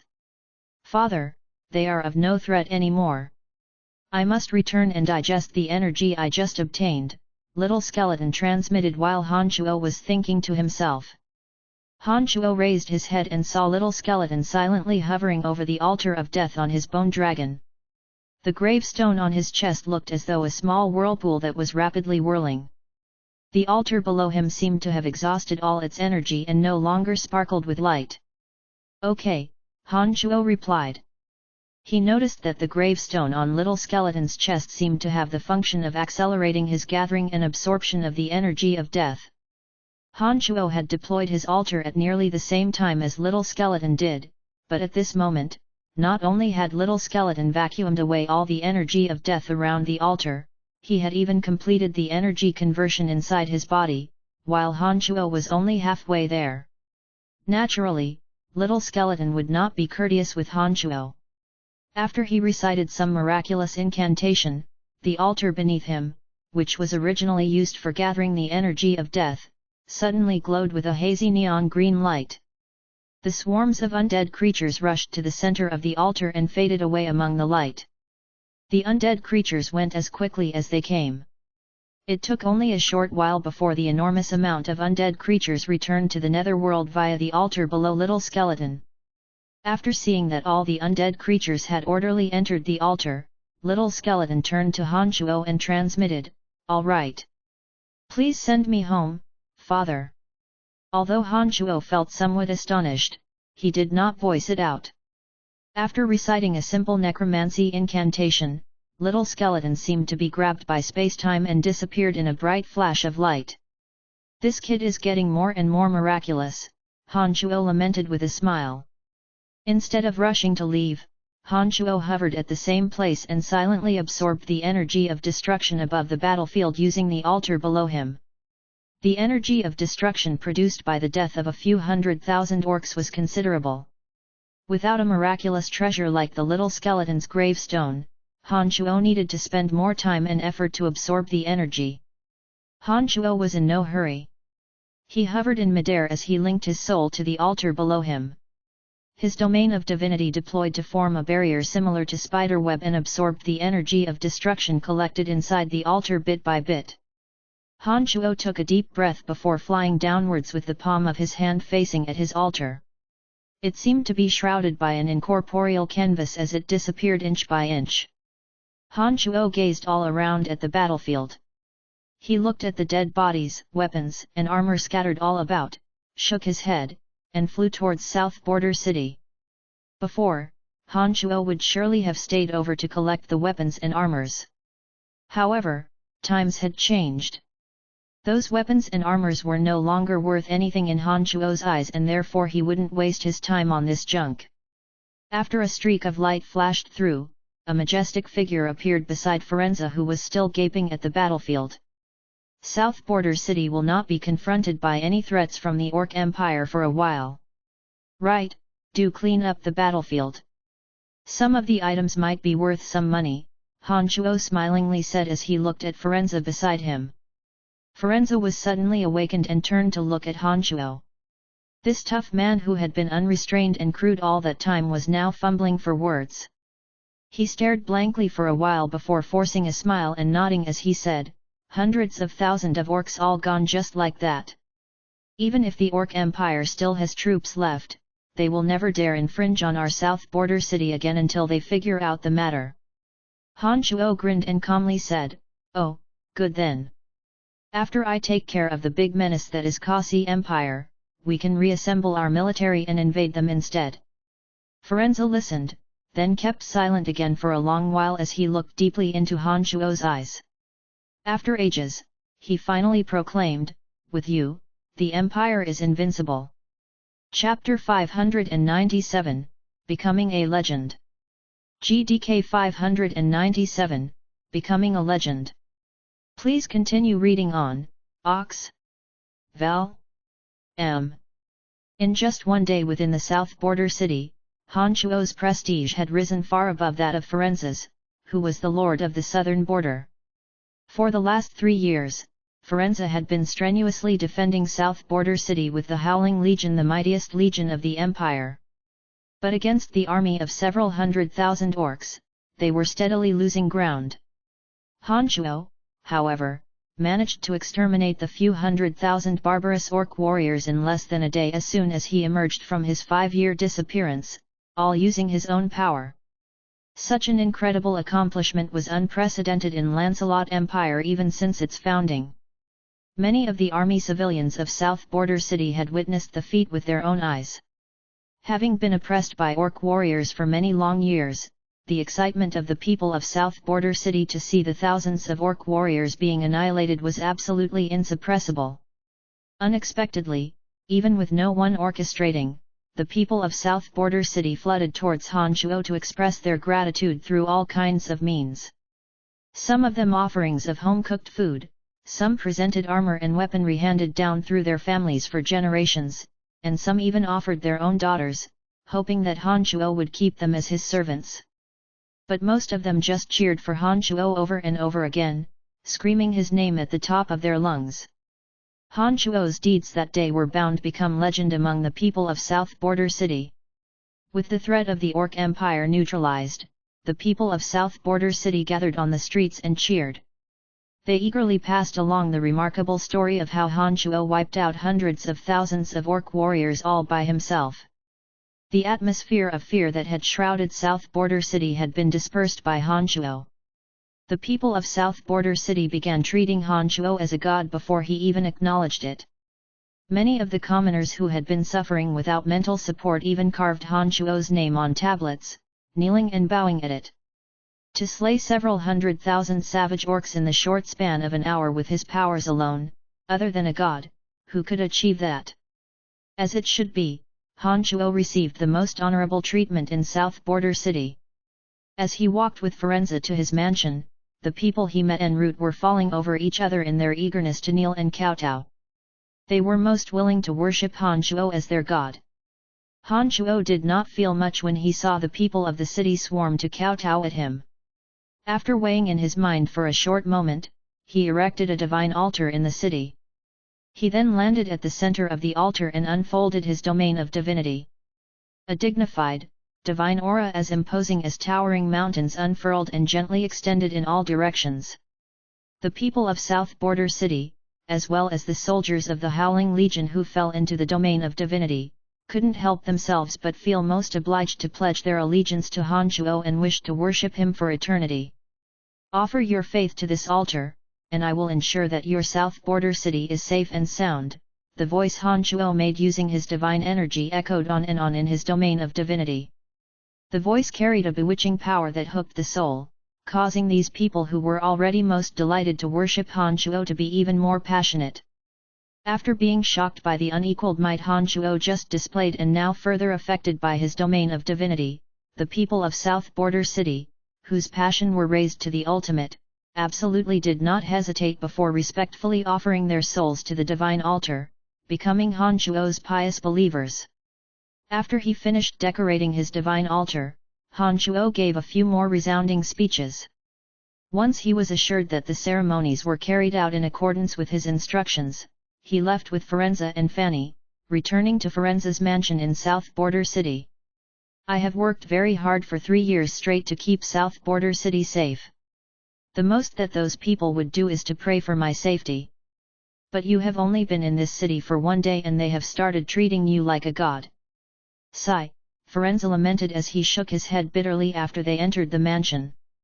Fanny put on a sweet smile and held onto Firenze's arm. She said in a soothing voice, "Father, if you could neutralize a few 100,000 warriors of the orcs by yourself, it wouldn't just be South Border City, the entire southern border would treat you as an actual god." Firenze forced a smile, shot a glance at Fanny and said, "Do you think everyone is as wild as that kid? If I had that kind of strength, Lancelot Empire would have long become the hegemon in profound continent instead of having to take defensive measures all this while. That's what I'm trying to say. We are just ordinary people, but Brian is a talented one. It is nothing surprising that he would climb to high places and be worshipped. You don't have to feel any grievances about it." Fanny giggled as she consoled Firenze. A sense of pride naturally rose from the bottom of her heart. "I will stay in South Border City for 3 days. You father and daughter should catch up with each other. Right, if there are any problems in South Border City or the southern border that you need me to solve, let me know and I'll take care of them for you." Han Shuo's low god of destruction avatar needed some time to digest the energy of destruction formed by the deaths of all those orc warriors. Besides, Fanny and Firenze had not seen each other in forever and they should be given some time to spend with each other. Having witnessed the terrifyingly magnificent feat, the Firenze now showed much more reverence and reservation when talking to Han Shuo. Not only had he cut back on his reckless vulgar remarks, he even felt a little uneasiness. On one hand, it was because Han Chuo's strength had utterly overwhelmed Firenze. On the other, it was the noble and divine demeanor naturally given off from Han Chuo after he became a god. Under these two kinds of pressure, Firenze, who had paid no heed to any taboo all along, seemed to be a completely different person when facing Han Chuo. "All right. I'll be sure to arrange things and make good use of this opportunity. If any problem arises that requires brute power to resolve, I will definitely not be courteous in asking for your help." Firenze mischievously laughed. "No matter how powerful you are still my son-in-law." Han Chuo nodded with a smile and did not continue with a response. After leaving Fanny some words, he got into the room that Firenze had specially prepared for him to silently digest the energy of destruction formed by the deaths of those orc warriors. Back at the place of extreme fire, outside the Valley of Fire, Han Chuo's main body that had been sitting cross-legged with eyes closed on a fiery red boulder, abruptly opened his eyes. They glistened as he looked at the bumpy ground right ahead. Suddenly, a dense, heavy sound came from the depths of the earth. The valley that had been silent and still began to quiver all of a sudden. The ground full of ditches started to shake with increasing magnitude. The loud roar of a dragon abruptly sounded from the deep underground. The ditches tore bigger and bigger as the ground trembled. Dark Dragon Gilbert's body gradually emerged. Yet another dragon's roar sounded. The ground continued to quiver and rumble. As the earth quaked and the mountains shook, the meandering figure of a dragon soared into the sky. It disappeared high into the clouds in an instant. "Ah ha ha ha!" Dark Dragon Gilbert howled with laughter. He could not restrain the excitement in his heart after having been reborn. He roamed the skies as much as he liked while shouting himself hoarse to release the thrill in his heart. "Cut that noise out! Get down here!" Han Chuo chided while watching Dark Dragon Gilbert streak left and right in the sky. "Coming!" Gilbert answered as he chuckled. His enormous dragon body shook and black light shone from it. His enormous body gradually shrunk in the black light and transformed back into that familiar dark-skinned youth when he arrived and stopped right in front of Han Chuo. "Master, I have returned, Gilbert has returned." "Ha ha ha," Gilbert danced in joy. He patted all over his new body and appeared to be very contented. "You died here, and were resurrected here. I have finally fulfilled my promise to you."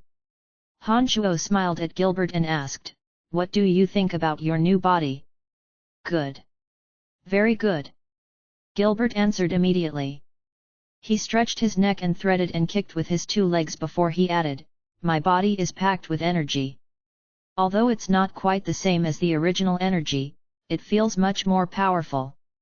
Han Chuo's consciousness took a tour and the corners of his mouth curved to reveal a satisfied smile. He nodded as he praised, "Not bad.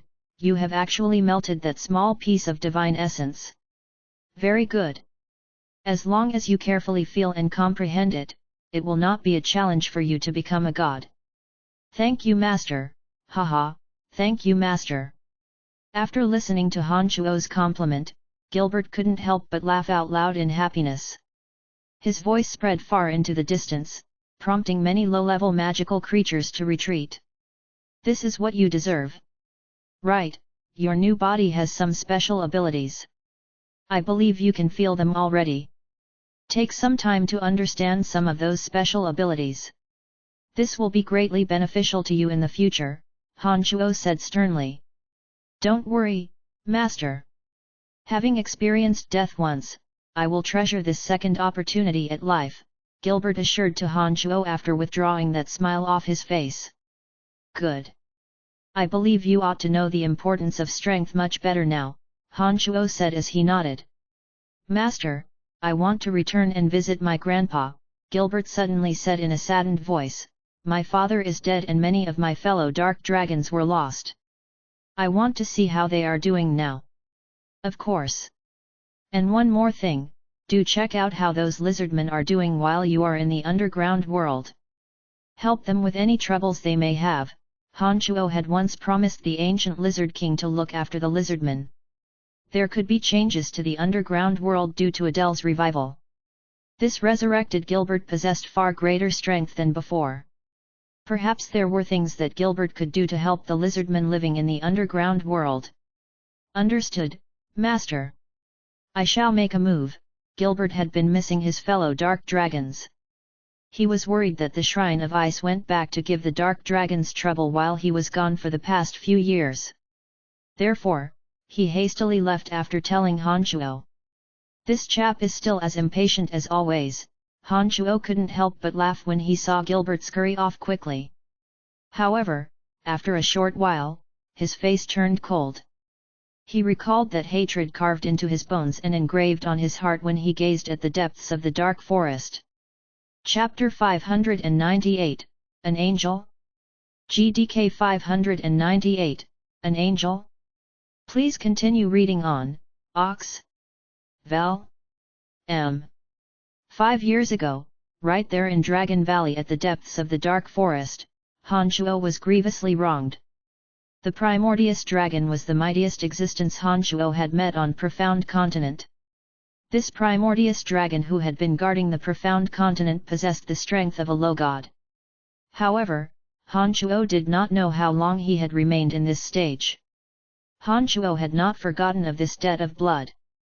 However, as his avatar of death was still absorbing the divine essence under Brettle City, while his avatar of destruction was still digesting the energy of destruction formed by the deaths of several 100,000 orcs, Hanchuo did not have complete certainty of defeating the Primordius Dragon with merely his main body that had recently attained the 9 Changes realm in demonic arts. Hanchuo stood on the valley above the place of extreme fire and coldly gazed at Dragon Valley close within reach. However, he did not impulsively charge over. He pacified the fury in his heart and coldly groaned, "I'll let you live for a few more days. When all 3 souls of mine are finally reunited, I will surely destroy your Dragon Valley and your dragon soul." Hanchuo took a deep breath, repressed his urge, and returned to the cemetery of death. It took Hanchuo a matter of minutes to return to the cemetery of death. Sanguis, Jasper, Hemina, and Sylph, who had been staying in the cemetery of death, grumbled when they saw Hanchuo, wanting to go out to see and experience this new world. They were bored to death as Hanchuo had held up the 4 in this place ever since they arrived on Profound Continent. As they had originated from another material place that was the Abyss Realm, they were very curious about how another plane would look like. Now that Hanchuo had finally returned, of course, they wouldn't want to stay any longer inside the cemetery of death. Hanchuo did not reject the 4's pressing demand. He thought about it for a moment and smilingly said, "All right, I will take you to learn and familiarize yourselves with this world. Hehe, the Profound Continent is completely different from your Abyss Realm. The plants and animals are relatively friendly. They wouldn't attack strangers out of the blue. Okay, let's make a move now, Hanchuo. Staying in this place feels like being imprisoned. Let's go." Jasper smilingly hastened while pulling Hanchuo by his arm. "All right, let's go." Hanchuo opened up the boundary and led the 4 out from the cemetery of death. The verdant and lush dark forest had wild flowers and grass covering every inch of the ground. The air was refreshing and the sky was bright and beautiful, totally unlike the dark, gloomy Abyss Realm. That sun hanging high up in the sky was especially unique as there was no such thing in the Abyss Realm. They cried out in surprise as soon as they walked out from the cemetery of death. They would curiously glance all around, touch this, pinch that, and click their tongues in wonder. What a beautiful world! Hemina plucked a flower and sniffed after putting it before her beautiful nose. She remarked as she looked happily at Hanchuo. "The environment here is so beautiful. It indeed is just the same as you described, a magically beautiful world." Sylph took a deep breath and looked all around. There was verdant greenery wherever she looked. "At first I was worried if I could adapt to this place, but I can finally be at ease now. I like this world," Jasper said in excitement as she gently flapped her spotless white wings and happily made a circle as she flew in the air. Sanguis kept silent and carefully sensed the new world. He obviously had much more acute senses to the surroundings compared to the three ladies. The only thing he had on his mind was how to increase his strength as quickly as possible. When he discovered that this new world would not cause him any adverse effects, he quickly became at ease. "Come, I'll take you all to a city," Han Chuo smilingly said after seeing that the few had quickly adapted to profound continent. "Yay! Sure! We really want to know how a city in this world looks like." Sylph cheered and appeared to be in great delight. With Han Chuo's pointing the way, the party headed towards the Sunshine Valley from the Cemetery of Death. As their powers could be considered to be rather impressive on profound continent, the four who followed behind Han Chuo while chattering excitedly very soon arrived at the entrance to Sunshine Valley. After 5 years, Sunshine Valley became firmly and fully under the control of the Soul Destroyer mercenary band. Trunks, after a near-death experience, became even more malicious and cruel. With the Lancelot Empire secretly backing him, Trunks had quickly consolidated his position in Sunshine Valley, growing the Soul Destroyer mercenary band to be the largest power in Sunshine Valley. "Wow! What a beautiful and refined building! Truly wonderful!" Sylph again cried out in surprise right after arriving at the entrance to Sunshine Valley. Buildings in the Abyss realm were simple and coarse in design. The more grandeur the status of its inhabitant, the larger the building. However, the abyssal beings would never spend much effort on the fine details and sophistication. Therefore, other than being huge, there weren't many distinguishing characteristics about abyssal architecture. Practically all the buildings were crude in style. Profound continent was obviously different. The literature and arts in this world were very well developed. Its people's attention to the pleasures in life were fully displayed in all aspects. The houses they resided in were not merely for sleeping. Various styles of intricacies were almost always painted into their buildings and matched with many a fine ornamentation, a world of difference from abyssal architecture. An angel! There's an angel! What a beautiful angel! Around the time Sylph cried out in surprise, another yell of shock came from among a group of Sunshine Valley guards. The snow-white wings on Jasper's back were identical to those of an angel publicized by the Church of Light as a symbol of purity and beauty. It was no wonder those members of the Soul Destroyer mercenary band would cry out in surprise. "You fool, that's the enemy! Everyone be on the alert! The Church of Light is about to launch a large-scale attack." Suddenly, those members of the Soul Destroyer mercenary band were on the alert as though about to face a powerful enemy. They pointed their crossbows at Han Chuo and his party. An angel is a symbol of purity and beauty. However, under the Church of Light's propaganda, an angel was also synonymous with a powerful expert. In Sunshine Valley, Trunks had long conveyed his loathing for the Church of Light. During these years, he had been in conflict with the Church of Light, even more so when the Pope of the Church of Light proclaimed that they had eradicated their biggest heretic Han Chuo. Sunshine Valley, under Trunks' control, had long been antagonistic to the Church of Light. Under such circumstances, it was a no-brainer these people would misunderstand the situation when they saw Jasper, who looked just like a mighty angel warrior as told in the legends of the Church of Light, suddenly appearing outside of Sunshine Valley. After the shouting, members of the Soul Destroyer mercenary band everywhere aimed their weapons at Han Chuo and his party from a distance, ready to attack at any moment. "What business do you Church of Light folks have coming here? Didn't you know that Sunshine Valley doesn't welcome you people?" questioned one of the guards furiously. He gestured with his hand and led a few dozen men to slowly approach and surround Han Chuo. Looking at these members of the Soul Destroyer mercenary band, Han Chuo couldn't help but laugh. He did not expect that he would find himself in this situation before he even walked into Sunshine Valley. He forced a smile and shook his head. He felt that the situation was rather ridiculous. He was the founder of the Soul Destroyer mercenary band, but who could guess that the members of his band would point their swords at himself? He truly was between laughter and tears. "Han Chuo, who are these people?" Jasper was startled. "Master, these people seem to think us as their enemy. They don't possess much power. Should I finish them on behalf of Master? Sanguis callously suggested with a cold face. Killing intent coming from his body had suddenly grown intense. Han Chuo gestured with his hand as he rejected Sanguis' proposal. No. We are all on the same side. It's only because I have been gone for too long that these people cannot recognize me. Put down your weapons and state your intentions, or we will attack, ordered that guard loudly. He appeared rather nervous. We are all on the same side. Calm down. Han Chuo helplessly explained. He forced a smile and held up his hands for fear that these people might do something unwise and accidentally be killed by him. Humph. Since when have the Church of Light and the Soul Destroyer mercenary band been on the same side? Our commander instructed that no one from the Church of Light may be allowed to enter Sunshine Valley.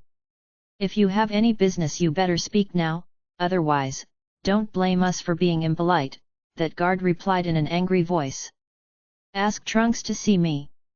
Is that wretch in Sunshine Valley? Han Chuo shouted in a rather annoyed tone with his hands up. How dare you insult our commander, you sure enough are from the Church of Light. Everyone, get ready to attack. Capture first, talk later. The party marched forward to attack. Master, what now? Sanguis asked. It seems that we have to restrain these ignorant fellas. I suppose that's the only option now. Han Chuo thought to himself. He too was prepared to capture these aggressors and explain the situation later to Trunks when he arrived. Stop! You idiots! A loud voice suddenly rang when the battle was on the verge of breaking out. At the next moment, a fiery red figure rapidly shot out from Sunshine Valley and arrived before Han Chuo in the blink of an eye. Lord Candace, why are you here? Those men of the Soul Destroyer mercenary band immediately put on a flattering and fawning smile as soon as they saw the comer. Barking idiots with no eyes, you would all have attacked had I not shown up in time, wouldn't you? Candace very fiercely reprimanded as she glared at those people. There weren't too many changes to the fiery-tempered Candace. She was still equipped with sexy armor and carried a fire sword on her back. However, she now appeared much more feminine than before. Candace, it's you. Han Chuo couldn't help but laugh when he saw who the comer was. I learned the news of your return from Phoebe and I couldn't believe it at first. Didn't expect that you would turn up unscathed. This is great. Trunks has been very concerned for you, Candace said with heartfelt joy as she looked at Han Chuo. Han Chuo knew that Candace was an excellent mercenary the very day he came to know her. When he left Profound Continent, Candace and Trunks' Soul Destroyer mercenary band did not make any interaction. Han Chuo did not expect to meet her again in Sunshine Valley. More unexpectedly, when she mentioned Trunks, her tone obviously became rather strange. After looking at Candace up and down a few times, Han Chuo suddenly put on a strange smile and said, Candace, don't tell me that you are in a relationship with Trunks. Candace's usually rude and bold face unexpectedly blushed. Right then, she raised her head and confidently announced, that is exactly the case. Is that a problem? Let's go. Trunks will be overjoyed to see you. With Candace leading them, none of those guards from Soul Destroyer mercenary band dared to obstruct their path. They allowed Han Chuo and his party smooth and unimpeded entrance. However, their hearts were filled with doubts who exactly was Han Chuo. Why would Candace be so cordial to him? Volume 7. Chapter 599, Old Friends. GDK 599, Old Friends. Please continue reading on, Ox. Val. M. Candace chuckled and smiled as she conversed with Han Chuo while leading him and his party into Sunshine Valley. However, inadvertently or otherwise, her gaze would veer towards Jasper. Confusion was showing in her eyes. Han Chuo noticed that secretive back and forth glance of Candace's. Seeing that she only grew more and more puzzled, Han Chuo smilingly explained, you can stop looking. She's not an angel of the Church of Light as you are imagining. She was born with that pair of snow-white wings. That's all. Candace finally relaxed. She inquired Han Chuo in a low and inquisitive voice, if she's not an angel as told by the Church of Light, then what is she? I have served as a mercenary at every corner of the profound continent and yet I have never seen or heard of this kind of human. She is my woman. Han Chuo did not explain Jasper's origin and instead highlighted his relationship with her. Upon hearing those words, Candace shot a hateful glare at Han Chuo and lowered her voice as she said, "You womanizer, you already have 3 beauties in Lancelot Empire, how could you still keep fooling around?" Han Chuo smiled and did not reply to Candace's criticism. He maintained his leisurely demeanor as they headed to the depths of Sunshine Valley. All along the way, many merchants and businessmen in Sunshine Valley gazed at Han Chuo and his party with astonishment. Their attention did not focus on just Jasper and her wings, but also on Hemina and Sylph, who had sharp thorns growing densely out of their shoulders, elbows, and knees. What kind of people are they? How peculiar! Isn't that an angel warrior as told in the legends of the Church of Light? Why would an angel warrior appear in Sunshine Valley? I remember that the commander of the Soul Destroyer mercenary band had expressly stipulated in writing that no one from the Church of Light is allowed entry to Sunshine Valley. Didn't you see that it's Candace who is leading the way for them? This is very questionable. Discussions about the identity of Han Chuo and his party constantly rang out from the merchants around them. However, due to Candace's presence, these people had deliberately lowered their voices. As the crowd discussed and commented about Han Chuo and his party, his ladies too were whispering about the crowd. Their clothes are so beautiful. There are beautiful decorative designs on the clothes of these people, how interesting! Sylph cried out in surprise. Yeah, that's right. Look at those stones on their necks, so dazzling to the eye as they sparkle and shine. Hemina softly exclaimed. This world is indeed different from ours. Undeniably, their clothing, food, housing, and transport are far superior to ours, Jasper remarked. Meh, those things are useless. Haven't you noticed that these people possess much weaker strength than the commoners of our world? They have put too much of their attention into enjoying life instead of constantly fighting like our people. These words of Sanguis had clearly highlighted his mindset apart from the ladies. The 3 ladies were so deeply engrossed in the alluring material constructs of this world, but Sanguis, however, merely scoffed at them. With Candace leading the way, Han Chuo and his party finally arrived at the back of Sunshine Valley. This area was previously a territory specially for the use of the Cairo mercenary band. Naturally, it now belonged to the Soul Destroyer mercenary band. At its front was a huge training ground. Some of the mercenaries were topless with their massive solid muscles fully revealed as they practiced their martial arts skills with complete attention. Lord Candace, those people amicably greeted when they saw Candace entering. Han Chuo took a quick glance and noticed that these people looked unfamiliar to him. It appeared that as the Soul Destroyer mercenary band rapidly developed, it had recruited more and more members. Candace, what are these people doing here? A new batch of mercenaries? Haha, mind if I borrow these fresh cuts for some games? A 2-meter tall bald, brawny man jokingly provoked while holding up a battle axe. Humph, idiot, with your wee bit of capacity, you will be gamed to death. Candace glared at him disdainfully and shot back at him without the slightest mercy for his feelings. That bald, brawny man was discontented upon hearing those words. He glared with his big copper eyes and replied in a low muffled voice, I'm not buying it. Whoosh! A figure suddenly shot into the training ground. Sanguis squinted at this brawny man, sized him up, and gave his impartial assessment. His 4 limbs are developed, but the energy in his body is weak. He cannot withstand a single blow. Brian. Candace said to Han Chuo after staring blankly for a moment. Sanguis, do not harm him. Just knock him down. Han Chuo raised his voice to instruct Sanguis. After that, he turned to Candace and smilingly said, he's my apprentice. Just let them have some fun, there's no harm in doing it. In the world of mercenaries, the one with the biggest fist is always right. If you could defeat them squarely, you will win their respect. The bald man was obviously infuriated by Sanguis' words. He hung down the battle axe in his hand, stuck out his chest muscles that were like two lumps of iron, and unyieldingly issued a challenge, "Arrogant kid, come, I'll let you make 3 strikes on me." Not just weak, but also simple-minded. Sanguis shook his head as he gave further assessments.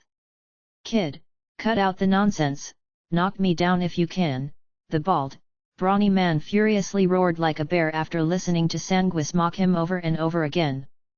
As Sanguis was only around 1.7 meters in height and minus the thick and bulky muscles, the brawny man did not consider Sanguis a threat at all. "That can't be easier." Sanguis sneered and threw a lightning-fast punch. His fist turned blood-red and shot right at the center of that unmoving brawny man. Pow! The enormous physique of over 100 kilograms was sent flying away as though it was weightless and made a thud when his butt kissed the ground. The man sat up and stared blankly at Sanguis, who was standing more than 10 steps away. He seemed to have no idea what just happened. Those mercenaries in the training ground who were giggling as they watched, thinking that Sanguis will make a fool of himself, all looked at Sanguis as though they had seen a ghost. Every one of them was stupefied and couldn't fathom how Sanguis could possess such a terrifying power. These mercenaries weren't clueless muscleheads. Of course, they knew that strength didn't have much to do with body build. However, when they carefully observed, they discovered that Sanguis did not utilize any fighting aura. For a youngster to send a massive body of more than 100 kilograms flying with one punch without using any fighting aura, that was shocking. Sanguis shrugged at the bald bulky man before saying to Hanchuo, "Master, I did not cause him injury." The outcome did not come as a surprise to Hanchuo. He nodded at Sanguis and hastened, "Candace, all right, let's go." "Oh. Okay. Candace was suddenly roused. She took a quick look at Sanguis in a strange manner before turning her gaze to Hanchuo and shook her head as she sighed, "You really are getting more and more unfathomable. Who could expect that even your apprentice would be so miraculously powerful?" "Sigh, no wonder." "No wonder what?" Hanchuo said with a dashing smile as he thought to himself, that brawny man was merely a journeyman swordsman. If he could withstand one punch from Sanguis, then a body of Sanguis doesn't live up to its name. "No wonder during the 5 years you were gone, every time the people of Lancelot Empire met with predicament, they would always think of you, how great it would be if you weren't gone. No wonder Brettle City has come to possess such formidable strength in just a few short years that not even the brute merchant alliance dared infringe upon," Candace explained. Hanchuo let out a hollow laugh and did not reply. He walked towards the restricted area at the back of the valley. As he ventured farther into the valley, Hanchuo saw more familiar faces. Grant, who was explaining the rules of the mercenary band to a new group of mercenaries, was immediately stupefied when Hanchuo suddenly appeared. He stared blankly at Hanchuo without a word. "Lord Grant, are you all right?" The newly recruited mercenaries didn't know what was going on.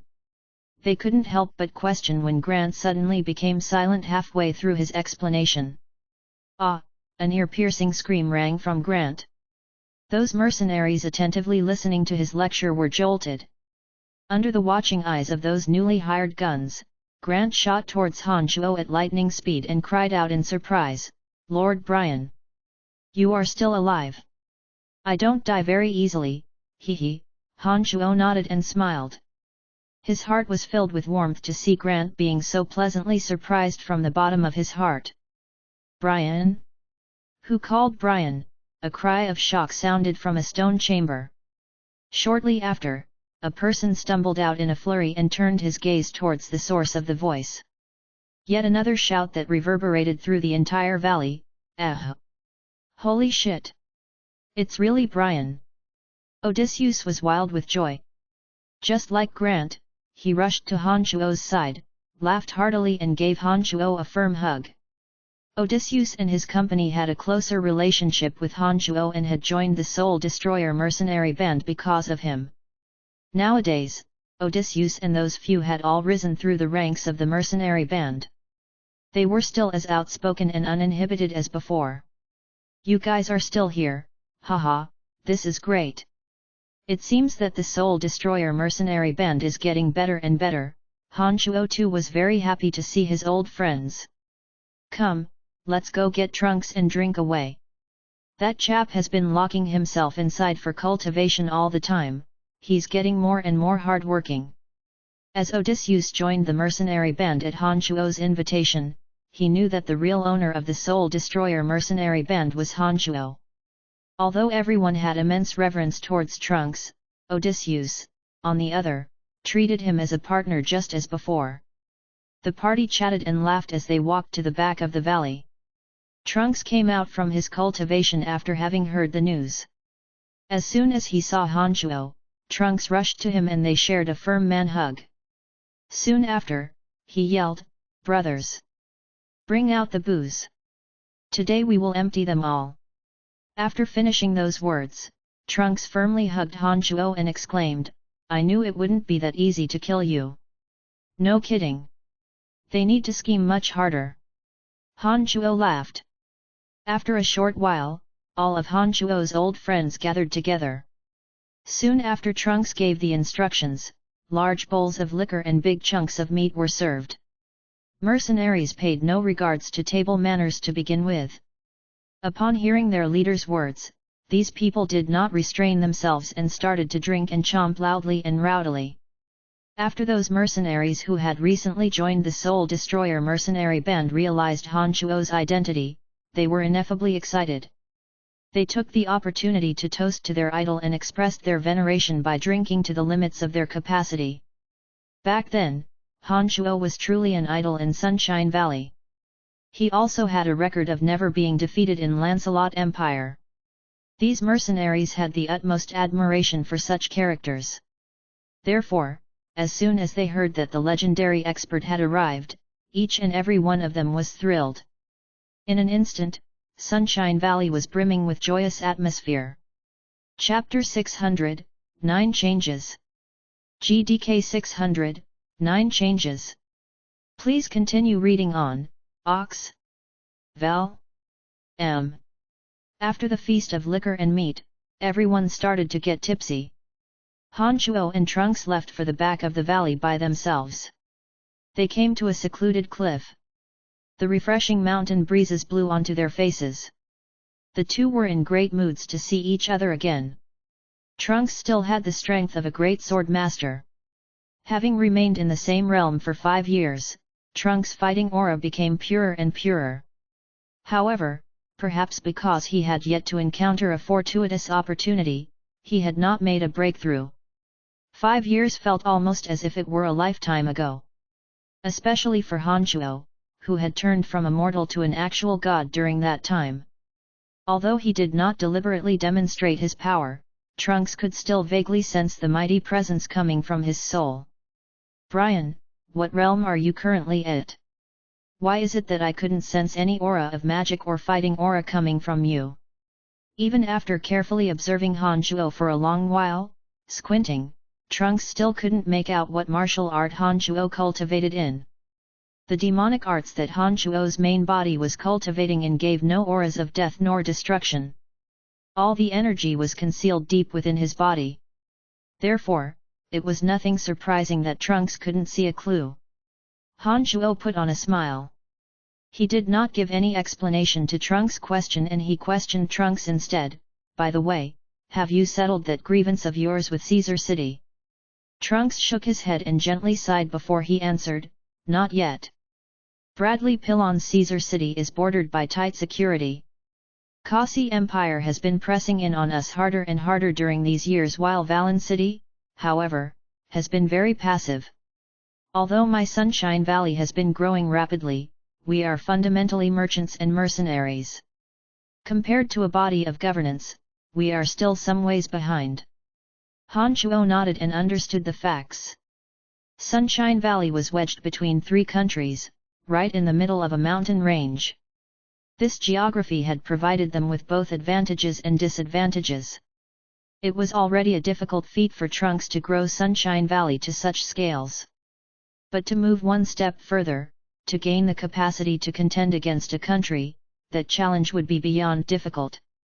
Before Han Chuo could relay to Trunks a few words of comfort, Trunks' expression turned eerie cold and he said in a sinister tone, "Sunshine Valley cannot contend against Caesar City. That is a fact. However, for the past 5 years, I have personally murdered dozens of Bradley Pillon's next of kin. His uncle, nephew, even his wife and sons were all assassinated by me. I want him to taste and suffer the pain of losing all his family members." A chill traveled through Han Chuo's heart. He took a glance at the sinister-looking Trunks and thought that Bradley Pillon must have great difficulties falling asleep every night with such an enemy out there. Bradley Pillon's family members all died one after another. Even his woman and children he treasured the most were all killed. This kind of torment must have caused Bradley Pillon immense pain. Han Chuo, who originally thought of consoling Trunks, knew now that Trunks definitely needed no consoling words. Looking at his face, he could see that Trunks must be very enjoying this approach of slowly hounding Bradley Pillon to his death instead of rushing to kill him right away. "So that's the case. You murderer, you are getting crueler and crueler." Han Chuo laughed and ridiculed Trunks. "That region around Dark Forest and the lizardmen of the underground world are all under the control of our Soul Destroyer mercenary band. You were gone for 5 years and might not be aware of the current situation. Let me introduce to you the current distribution of strength in our Sunshine Valley," Trunks grinned as he explained. "No need for that," Han Chuo interrupted Trunks' presentation. He looked deeply into Trunks' eyes and said, "I have full confidence that you will handle these things well. In the future, I will not get involved with matters of the Soul Destroyer mercenary band." With his strength having reached this level, even entire countries were insignificant to him, so let alone a small power that was Soul Destroyer mercenary band? If Han Chuo wanted to, he could destroy the Soul Destroyer mercenary band with a snap of his finger, or perhaps re-establish an influence of equal scale. As he stood higher, he saw further. The whole of the Abyss realm belonged to him. What would a mere Soul Destroyer mercenary band be to him? Trunks had obviously made out from Han Chuo's words that he intended to fully let go of his post. He silently thought for a moment and suddenly pledged to Han Chuo, "No matter what, the Soul Destroyer mercenary band will always be yours. Even if you won't remember it, I will never forget." Han Chuo laughed his lungs out as he patted on Trunks' shoulder and said, "No need for such words between us. Come, let us get on with drinking. Cheers." "Fine, tonight we will drink until we are both dead drunk," Trunks said with a dashing smile. Naturally, Han Chuo could not get intoxicated. On that night, most of the people were drunk. Even Trunks, whose strength had been attained to the realm of a great sword master, without neutralizing the alcohol using his fighting aura, was drunk. Han Chuo's unique body, however, even without any active measures, could not sink into that kind of tipsy, muddle-headed state. On the following day, as Trunks and the others had yet to sober up, Han Chuo located Sanguis and his women. He left them with a few instructions to stay and enjoy themselves in Sunshine Valley for a period of time, then left Sunshine Valley by himself. In the depths of the Dark Forest, outside Dragon Valley, Han Chuo silently arrived and concealed himself outside Dragon Valley. After waiting half a day, his 2 avatars arrived one after another. After absorbing the energy of destruction formed from the deaths of the several 100,000 orc warriors at South Border City, his avatar of destruction had gained an increase in divine energy. He also gained a deeper understanding of the use of divine energy and the manipulation of the Edict of Destruction, laying the foundation for this avatar of Han Chuo's to make a breakthrough. Raising realms of godhood was an extremely long journey. A god might have to stay in each stage for tens of thousands of years or even longer before getting to the next one.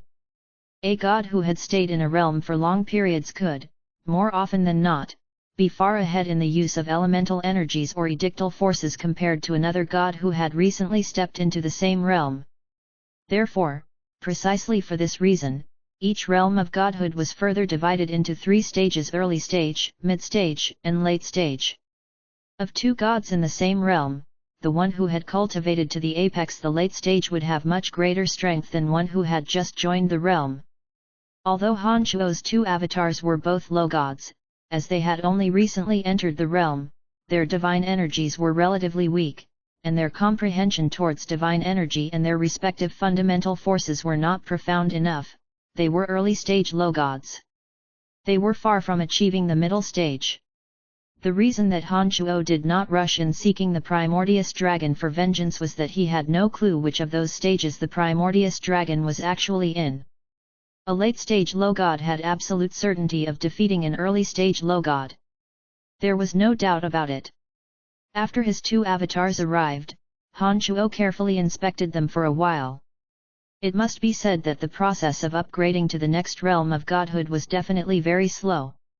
Although the avatar of destruction had assimilated the energy of destruction from the deaths of several 100,000 orcs, although his avatar of death had absorbed the divine energy from one piece of divine essence, they were still far from attaining the level of mid-stage. The two avatars again concealed themselves within Han Shuo's body. Looking at Dragon Valley close at hand, Han Shuo muttered to himself irresolutely for a moment and finally made up his mind. He decided to step in there to look for the Primordius Dragon as to settle his grudges. Although it was currently unknown to Han Shuo which stage of low god the Primordius Dragon was currently at, Han Shuo's demonic arts had reached the 9 changes realm, so he had a few special techniques up his sleeves. Even if that Primordius Dragon was in the late stage of low god and Han Shuo really had no way of defeating him, he would still be able to escape easily.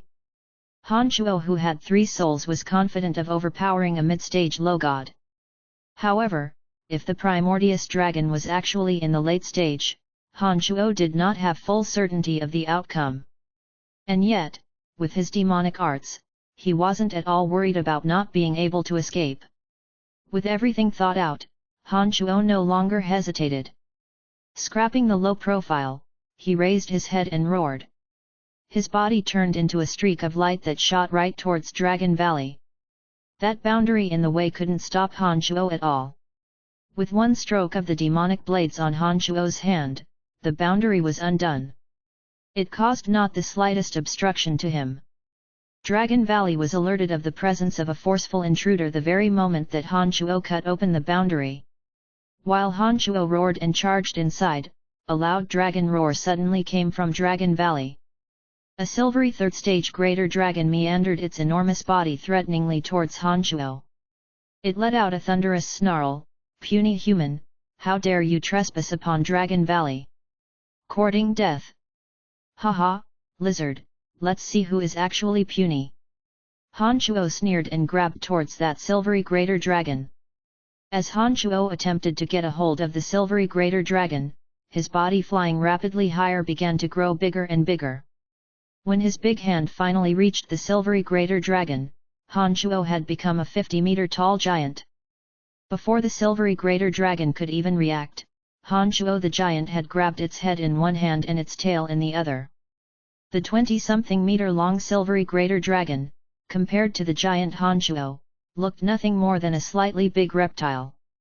As Han Shuo howled with laughter, he made a gentle tug. The body of the silvery greater dragon immediately ripped apart into multiple segments. Its flesh and blood sprayed all over the place. For a demonic art practitioner, other than immense power, the 9 changes realm also meant countless permutation.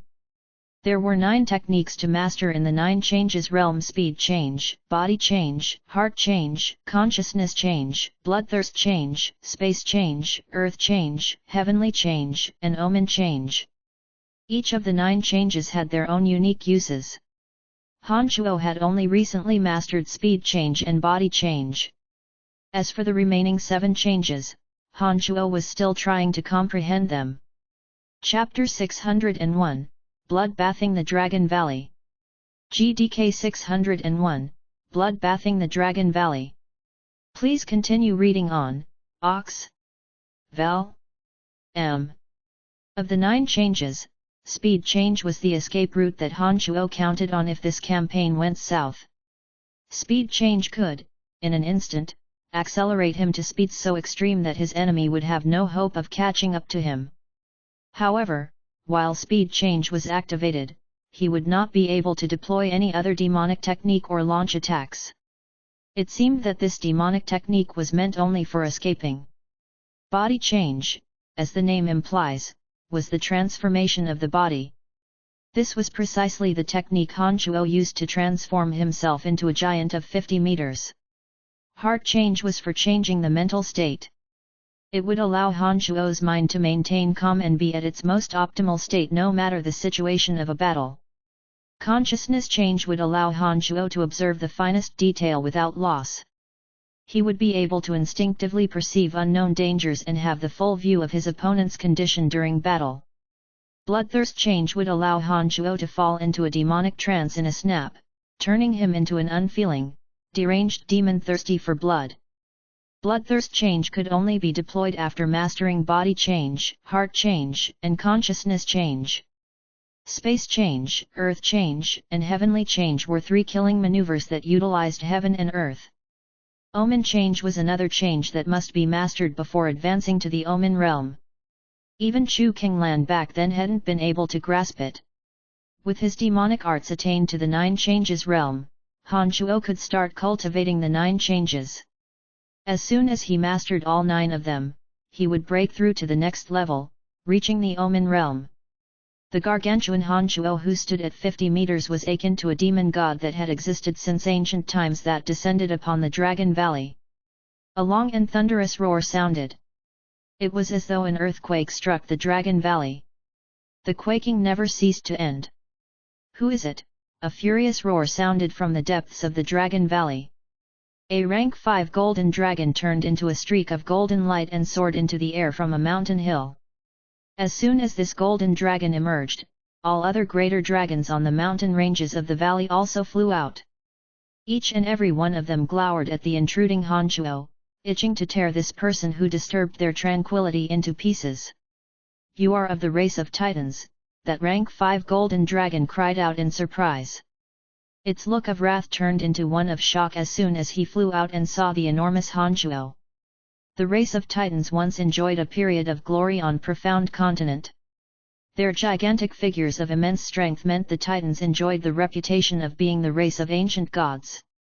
Even the race of greater dragons dared not to belittle the Titans. When the rank 5 golden dragon saw the immensity of Han Chuo, he immediately connected him to the race of Titans that had disappeared for ages. False. Han Chuo looked fiercely at the rank 5 golden dragon and said, 5 years ago, there was a space-time discontinuum in this region and I had kindly provided assistance to you all. But in the end, the treatment I got was to be severed from the interplanar portal by your primordious dragon. Do you remember me now?" All those dragons were shocked at his words. Some of those dragons who had experienced the ordeal carefully looked up and down at Han Chuo before finally recognizing him. "You are actually that wicked necromancer." "Ha ha ha. Yes, it's me. Didn't expect this, did you? I'm still alive and damn fine." Han Chuo raised his head and cackled. He continued ferociously, "Where is that primordious dragon who flaunts himself as the guardian of Profound Continent? Get him out here. Let's see if he can seal me up in some alien world this time. Wicked heretic, Dragon Valley will not tolerate your reckless provocation." The rank 5 golden dragon furiously roared and suddenly charged at Han Chuo. When the dragon learned that Han Chuo was not in fact a titan, it had no more misgivings and furiously sped towards Han Chuo, wishing to rip him into shreds. "Lizard, courting death." Han Chuo's face turned cold. His enormous body rapidly flew towards this golden dragon and arrived right in front of him in the blink of an eye. He unfurled his demonic blades and the sharp claws on his 2 hands erupted with glorious light. He rampantly stabbed at the golden dragon. Shlug! Han Chuo's nails had now completely penetrated the golden dragon's body, ruthlessly wriggling, giving its organs a good blending.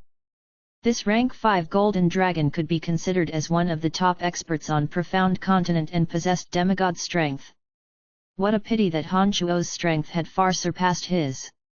The body of the golden dragon was purportedly the mightiest among races of dragons and yet, it simply could not resist the piercing from Han Shuo's unimaginably sharp demonic blades. The dragon's body became badly mangled and its blood flowed down the valley like a waterfall cascade. Arg! The golden dragon howled miserably. It wrung and wrapped itself around Han Shuo's enormous body and exerted all its strength in trying to constrict Han Shuo to death. Hee! Han Shuo laughed grimly and ignored the golden dragon's struggle. He suddenly lifted his hands and pulled out the demonic blades from the dragon's body along with a few chunks of minced meat. His hands paused in midair for a moment before they skewered the dragon once again and whirled around inside of it, all while maintaining an evil grin on his face. Arg! The golden let out a blood-curdling screech as it staked its life to wring and squeeze Han Shuo. Again, unfortunately for the golden dragon, at the Nine Changes realm, Han Shuo's body was extraordinarily tough.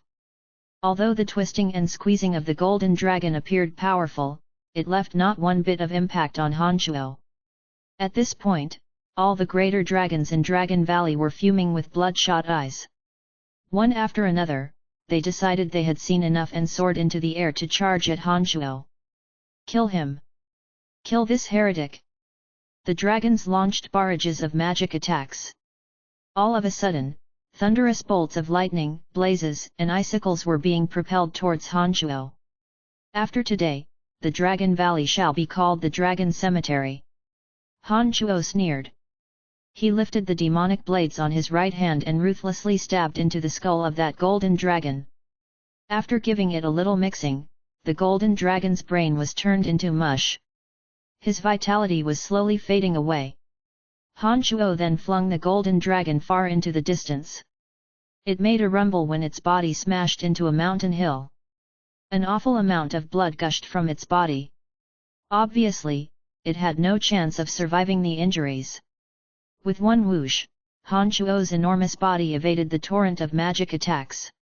Suddenly, he was beside a green dragon. He stepped on the dragon with one foot and pressed down on it with all his might, sending the green dragon flying down right into the Dragon Valley below. When they landed, Han Shuo gave it a series of stomping, turning the green dragon into bloody meat paste. It was dead as fuck. Finish him! All those greater dragons had gone mad. They all gathered together and launched their wildest attack at Han Shuo. What a pity! The strength of these greater dragons was more than a few classes lower than that of Han Shuo's. Their advantage in numbers would absolutely not make up for such an enormous disparity in strength. Han Shuo, who had the intention of bathing the Dragon Valley in blood, did not show them the slightest mercy. In order to save himself some time, he finally let out his two low god avatars and massacred these dragons of Dragon Valley in 3 separate directions. Of these greater dragons, the mightiest he faced was merely rank 5. Against the butchery of 3 Han Shuos, they did not even have the ability to escape. In just a short few minutes, and altogether 17 greater dragons were terminated by Han Shuo in atrocious ways.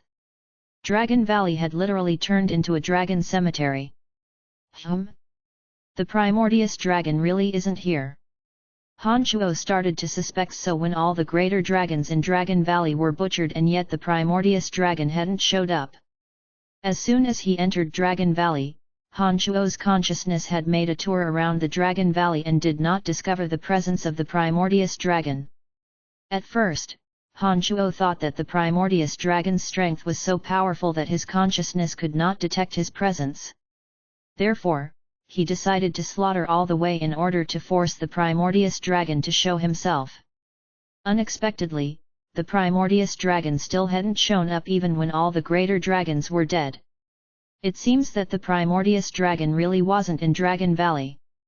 After considering for a while with his brows in a knit, Han Shuo collected all those magical cores, the dragon eye, the dragon meridians, and any valuable objects on these greater dragons.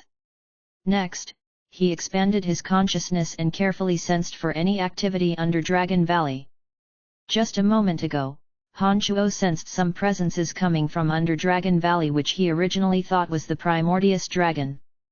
But given the circumstances now, he knew that it could not be him. Otherwise, with all the carnage he had inflicted upon Dragon Valley, the primordious dragon would have long surfaced from underground to attack him. After a necromancy spell was performed, the naive-looking Earth Elite Zombie appeared. Pointing at the ground, Han Chuo instructed Earth Elite Zombie to split open Dragon Valley. After Han Chuo gave the command, Earth Elite Zombie sank into the ground. After that, the earth suddenly tore to reveal a huge opening. Han Chuo descended along the opening. It didn't take long before he sensed the presence of a divine boundary of the earth element. Earth Elite Zombie shrugged and looked at Han Chuo powerlessly as he transmitted, "I can go in there myself but I can't break it open." Earth Elite Zombie, as the favored child of Earth, enjoyed exceptional advantages in manipulating the Yuan energy of Earth. Although this boundary deployed by the primordious dragon had extremely formidable power, it posed no obstacle to Earth Elite Zombie.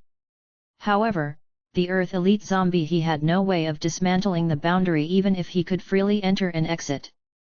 "What's the situation inside?" Han Chuo inquired Earth Elite Zombie with bunched brows. "There are 3 persons," Earth Elite Zombie answered. Han Chuo was dazed for a moment as he thought to himself, these beings imprisoned by the primordious dragon must also be very formidable existences. Han Chuo's curiosity was evoked when he thought so. He started to probe the earth magic boundary using his consciousness and weighed in his mind if he should spend his divine energy to destroy the boundary. What people are they?" Han Chuo asked Earth Elite Zombie with another question after a short moment of hesitation. Han Chuo could break open the boundary below, but doing so would consume some of his divine energy. If those 3 inside turned out to be insignificant characters, freeing them would be an effort worth nothing for him to gain. It was for this reason that Han Chuo would ask this question. "No idea," Earth Elite Zombie straightforwardly replied. "Go inside and ask them for their names." Earth Elite Zombie possessed the ability to directly communicate with the soul. Han Chuo reckoned that those sealed inside the boundary would certainly not be ordinary persons and ought to also have the ability to communicate with the soul. As soon as Han Chuo gave his instruction, the Earth Elite Zombie descended into the boundary. Very soon, Earth Elite Zombie returned and looked at Han Chuo as he transmitted, 3 of them. Their names are Pegasus, Greya, and Ermite Cotton. Ermite Cotton! Han Chuo shrieked. The expert key to the founding of Lancelot Empire, Dark Divine Magus Ermite Cotton. It's actually him. Chapter 602, Submission. GDK 602, Submission. Please continue reading on, Ox. Val. M. Ever since Han Chuo was still a magic apprentice, he had heard a constant stream of people mentioning Ermite Cotton's name. The reason that Lancelot Empire managed to be founded and become a great nation on profound continent that endured the trial of time was solely Ermite Cotton. It wouldn't be an overstatement to say that without this person called Ermite Cotton, the Lancelot Empire would not have existed. 500 years ago, when Lancelot Empire was sharpening their swords, preparing to stampede through the other countries, the protector of the empire, Ermite Cotton, abruptly went missing. After Ermite Cotton mysteriously disappeared, so did the qualms of all other nations. They joined forces to thwart the Lancelot Empire's conquest. Since then, the Lancelot Empire had basically stopped expanding its territories. No citizen of the Lancelot Empire would not know of the glorious days the Empire enjoyed when Ermite Cotton was still around. Ermite Cotton was a magnificent character that the citizens of Lancelot Empire reminisced the most.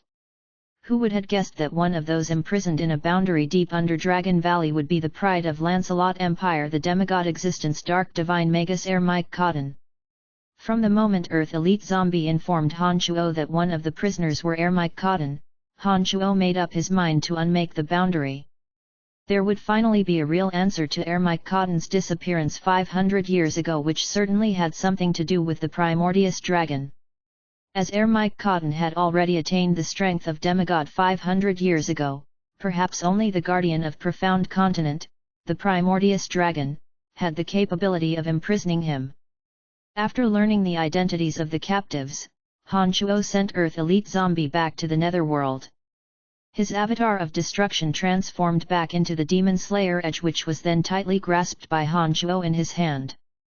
The energy of destruction in his destruction low god avatar and demonic yuan in his main body suddenly erupted from the Demon Slayer edge and slammed against the boundary. Dong! The barrier resonated. Han Chuo's avatar of death suddenly deployed necromancy magic. Thousands upon thousands of bone arrows bombarded the barrier. The Demon Slayer edge that had delivered a blow with its greatest power, erupted with energy and struck the barrier again. Han Chuo's three bodies continuously bombarded the earth element barrier deployed by Primordius Dragon. The succession of attacks had quickly consumed all the divine energy contained in the barrier. Ting! Finally, the earth element barrier could no longer withstand the attacks from three Han Chuos and gave way with a crisp sound. Based on the round of boring brute force attack and the time and energy he needed to destroy the barrier, Han Chuo had estimated that the Primordius Dragon was of mid-stage low god strength. As long as the Primordius Dragon had not made any breakthrough since he deployed the barrier, Han Chuo had full confidence of killing him when they next met. After taking a quick breath of air, Han Chuo expanded his consciousness and immediately detected three very mighty presences from the destroyed underground barrier. Before Han Chuo could take a good look, a wild clamor sounded from below. Three shadowy trails flashed through and soared into the air.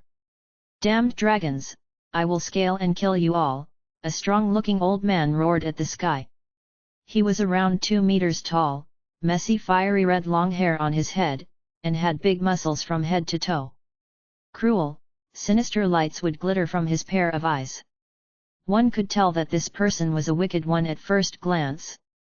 "Pegasus, be quiet," a sweet-looking little girl said in a soft voice. This girl had emerald green hair that trailed over her shoulders and appeared to be only 12 or 13 years old. Her pointy ears looked like those of an elf. However, the aura coming from her wasn't as peaceful and natural as that of an elf, but strangely fiendish. "Who opened the barrier?" The last person was a sinister-looking elderly man. He wore an old and ragged magical robe. His voice was soft and low. His body seemed to absorb light. He appeared very gloomy. All three of them looked like humans, but when Han Chuo probed them with his consciousness, he quickly discovered that besides the gloomy old man, the rest were not human. The elderly wearing old and ragged magical robe ought to be the legend of Lancelot Empire heir Mike Cotton. Han Chuo could easily tell that from the design of his magical robe. Han Chuo detected the presence of a magic crystal core inside the body of that strong old man called Pegasus. He seemed to be a very powerful magical beast. As for that sweet-looking little girl with emerald green long hair, Han Chuo surmised that she ought to be a banshee, a race extremely rare on Profound Continent.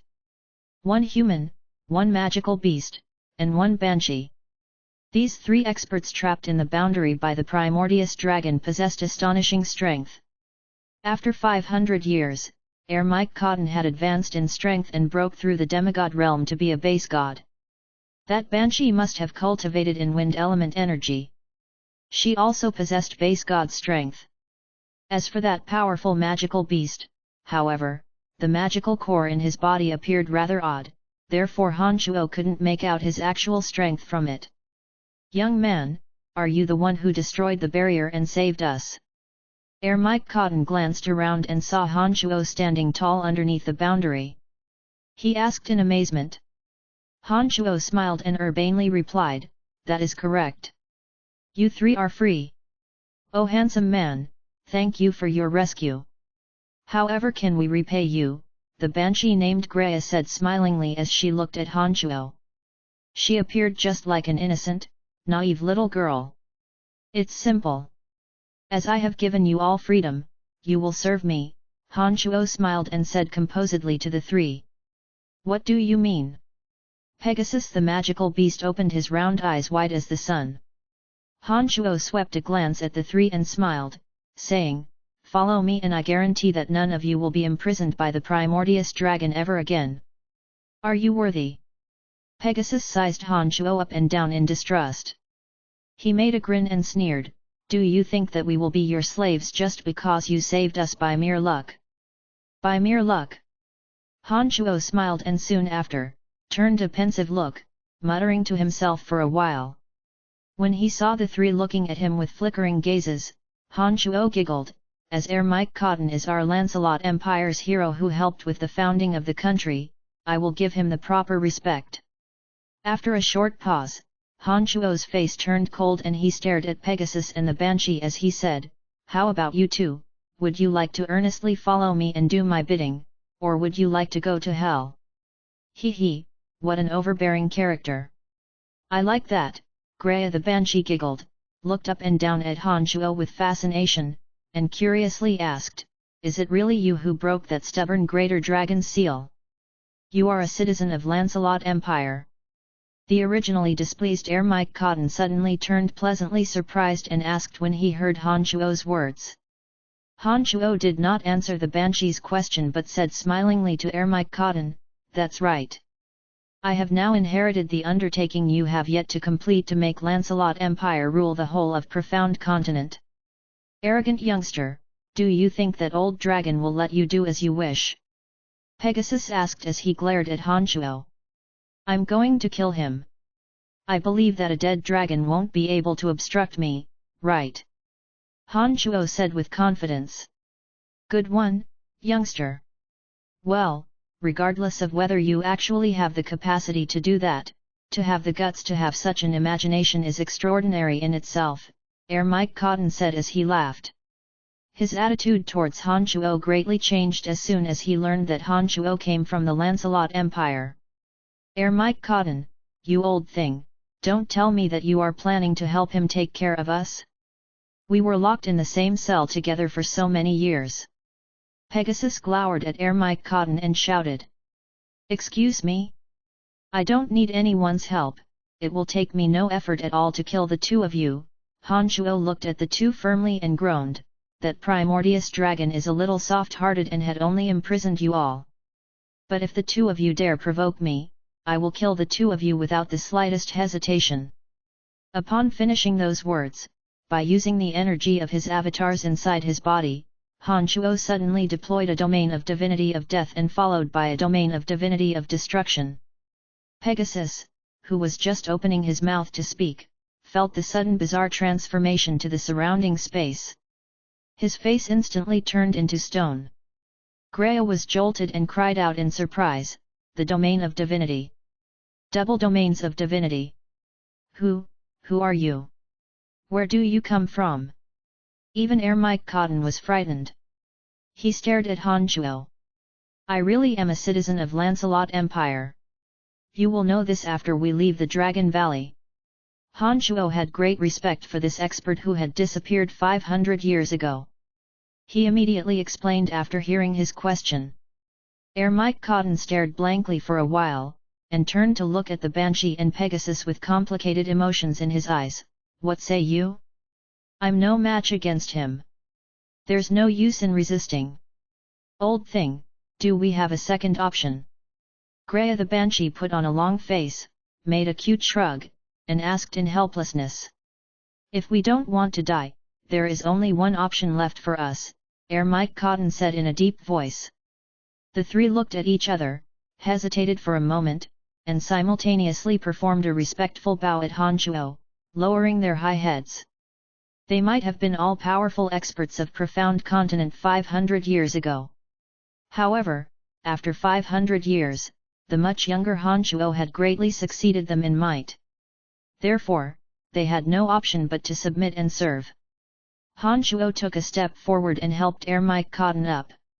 He said sincerely, as citizens of Lancelot Empire, we walk the same path and share the same enemy. You don't need to be courteous with me. Chapter 603, Shrieks at the Snowland. GDK 603, Shrieks at the Snowland. Please continue reading on, Ox. Vel. M. Many powerful characters had once upon a time appeared on Profound Continent. Mike Cotton, Pegasus, and Greya were originally figures ahead of their times.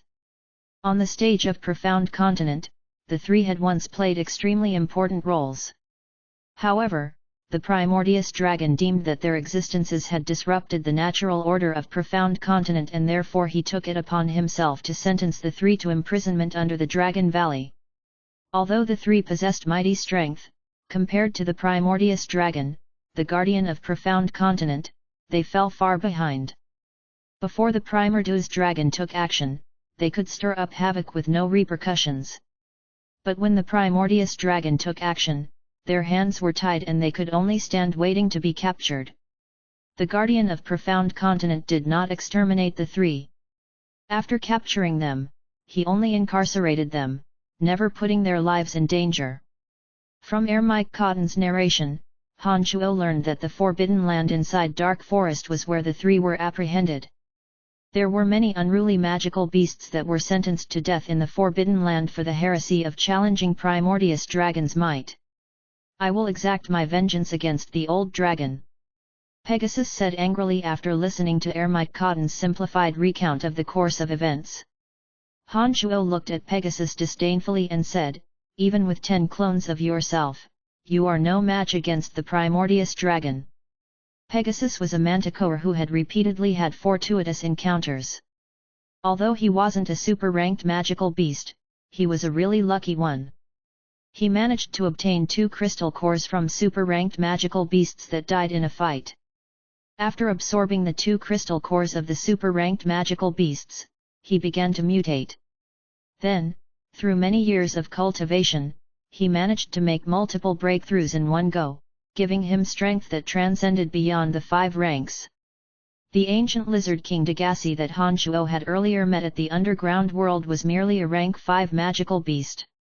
Based on the division of ranks of magical beasts, this Pegasus was likely a rank 6 with the strength of base god. However, no matter how powerful a base god was, against the primordius dragon who was in the low god realm, the base god would be dead without a doubt.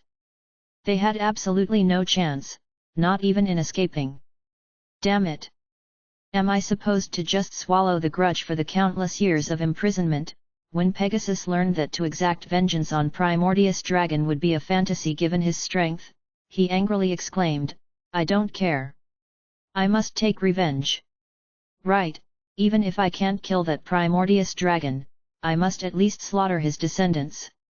"You won't have a chance for that either," Han Chuo said smilingly. He pointed at the Dragon Valley, and continued in a deep voice, "Look around carefully. Is there any opportunity left for you?" Pegasus' eyes trailed along the direction in which Han Chuo pointed and discovered the dragon bodies everywhere. A dozen or more gory carcasses of greater dragons lied disorderly all around the Dragon Valley. They had long been without a trace of life. You killed them all," the banshee was frightened and let out a gentle cry. Han Chuo nodded and calmly replied, "Yep. Other than the primordius dragon who had left the Dragon Valley, all the dragons of the Dragon Valley are here all dead. This is bad. That primordius dragon surely won't let go of you. Back then, it's because we committed no offense against the dragon race that we were only locked under the Dragon Valley. At that time, all those experts who hunted their dragons weren't as lucky as we were. Every one of them was killed by the primordius dragon. I believe that if the primordius dragon knew you did this, he will kill you by all means necessary." Greya the banshee said with her brows knitted. She seemed to be worrying for Han Chuo. "It's no big deal. If the primordius dragon has not made any progress in the years after he deployed that divine boundary, the next time I meet him, that will be the time of his death." Han Chuo's face turned cold. If the primordius dragon was still a mid-stage low god, then with Han Chuo's 2 early-stage low god avatars, his main body, and little skeleton working together, he had the certainty of killing the primordius dragon. Therefore, these words of his were not a baseless assertion. If you really could kill the primordius dragon, then Profound Continent will really be under the rule of our Lancelot Empire. Mike Cotton put on a delighted expression. He appeared extremely excited. "You will see that day." Han Chuo put on a confident smile. Soon after, he looked all around, and continued, "But before that, we must first get rid of the current threats that Lancelot Empire is facing. What should we do?" Ere Mike Cotton, as the forefather of Lancelot Empire, had not put down his noble aspirations even after 500 years. He immediately asked after hearing Han Chuo's words. First of all, we need to destroy 2 religions. Follow me. Han Chuo said with a murderous-looking face as he gazed in the direction to Kasi Empire where the Shrine of Ice was based in. Pegasus and Greya exchanged glances and appeared somewhat excited as though they were looking forward to barbaric acts of murdering and plundering. Perhaps it was because they were accustomed to their arrogant and savage ways that they would be imprisoned by the primordious dragon. It seemed the few hundred years of incarceration had worn down not the slightest bit of their temperament. They remained thirsty for blood just as before. Han Chuo hovered loftily above the Dragon Valley and expanded his consciousness to sense for a moment. Once he was sure that there was nothing left behind, he took the 3 fellows who had been imprisoned for many years flying straight for the snowland of Kasi Empire. As all 3 of them possessed base god strength, after going through a series of transmissions via magical transportation matrices, the party wasted no time arriving at the Arctic snowland where the Shrine of Ice was located. The group of 4, Han Chuo included, made no effort to conceal their tracks. They rampantly descended upon the numerous snowy peaks of the Shrine of Ice. There are basically no experts. There's only one woman who could barely be considered as an opponent. Pegasus silently observed the surrounding situation and said to Han Chuo rather enthusiastically, proudly hovering over the numerous snowy peaks of the Shrine of Ice. Pegasus, Greya, get into action. Liquefy the sacred summits of the Shrine of Ice. Immediately after Han Chuo expanded his consciousness, he detected Snow Celestial Tiana's location. When he recalled of the betrayal he received back at the sacred mountain of the Church of Light, his heart became as frigid as the weather around him. This is not a challenging thing at all. Hehe, I like doing demolition jobs. Pegasus had a round of savage laughter and shot downwards before waiting for Greya to make her move. Manticore was a type of carnivorous magical beast that was cruel by nature. Even as Pegasus evolved to rank 6, the inborn qualities of a manticore were still unchanged as before. He was innately fond of killing. However, Greya the Banshee seemed to be one step ahead. She did not need to rely on physical contact to launch attacks. She screamed at the top of her lungs. Her ear-piercing voice tore through the air and spread to every frozen summit of the snowland as frigid cold air blew wildly. Greya the Banshee cultivated in the elemental energy of wind. This race was born with special abilities to attack and cause confusion through their voices. By fusing her voice with the wind element, the shriek produced by Greya the Banshee possessed extraordinary firepower. As she let out ear-piercing shrieks, avalanches suddenly broke out in many parts of the snowland. Her piercing shrieks constantly reverberated through the snowland. Many disciples of the Shrine of Ice on the frozen peaks couldn't stand the nuisance of the sharp noise and walked out from the shrines they lived in one after another, glowering at Greya. Who are you? How dare you monkey around in our Shrine of Ice? A great sword master with a stone-cold face yelled and glowered at Greya while raising a long sword that sent out a chilling aura. Pow! Right after that sword master shouted those words, Pegasus fell from the sky and landed on him. This sword master was given no chance at all to react and was stomped deep into the snowland alive by Pegasus' muscular body. He could no longer make a sound. Greya the Banshee was still shrieking loudly. The element of wind wildly converged on the snowland as her voice reverberated through the area. As the voice of Greya the Banshee grew louder and louder, many of the weaker Shrine of Ice disciples began to bleed from their ears. They had evidently suffered severe injuries. The avalanches were still going on. As rumbles sounded, several frozen peaks of the Shrine of Ice gradually started to shake. After Pegasus landed on the tallest frozen summit, he transformed into his original form of a savage and tough-bodied manticore and slaughtered all the Shrine of Ice disciples who charged at him. Being much greater in strength, Pegasus had met with zero resistance. He pranced and mauled around uninhibitedly, shredding the disciples of the Shrine of Ice into pieces one after another. Not a single one of them was a worthy opponent. Back then, Pegasus and Greya were ferocious beings that every expert on Profound Continent was afraid of. Now that the two are liberated, other than you and the primordius dragon, I'm afraid there is no existence that could stop the two, Air Mike Cotton indifferently explained to Han Chuo standing beside him as they watched Pegasus and Greya slaughter away. Hehe, the primordius dragon was a little too merciful after all. If it were me, I would surely have finished these obviously restless fellas if they didn't obey me, lest they cause any trouble in the future, Han Chuo smirked. Something came to his mind and he thought for a moment before he said, "Oh, by the way, your personal notes on the cultivation of the element of darkness as well as the magical staff you left in the Forbidden Land were obtained by me. Hehe, perhaps we were brought together by fate. However, I don't think that I can return the items to you as I have gifted them away." Contrary to expectations, Air Mike Cotton seemed pleasantly surprised at Han Chuo's words. He looked deeply into Han Chuo's eyes and lamented, "It really does seems that fate has brought us together. Back then, I thought that I would be dead without a doubt and therefore left these things behind, hoping that someone would inherit my cultivation experiences and approaches. Who knew that they would come to be in your possession? Perhaps we are destined to meet." As they conversed, a powerful voice came from the tallest frozen peak, "Cease." The voice was abruptly followed by a human figure darting out.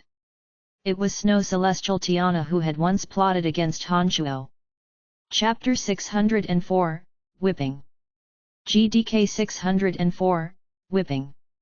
Please continue reading on, Ox. Val. M. Back at Tarag Canyon where Han Chuo and his gang had plundered from the soul race, all those who made it out alive obtained great bounties, including Tiana, who gained an origin crystal of water.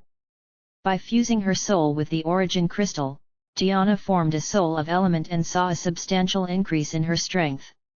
For the past few years, she had been delving herself into the cultivation of the water element, attempting to form herself a body of element. Although Tiana had gotten stronger, before forming a body of element, she remained a demigod. A mere demigod was no match for Pegasus or Greya, let alone Han Chuo. Tiana, dressed in clothing as white as winter and wore a cold expression on her face as snowflakes fluttered around her. After shouting her presence, she shot high into the air and glowered at Greya the Banshee who was letting out loud shrieks.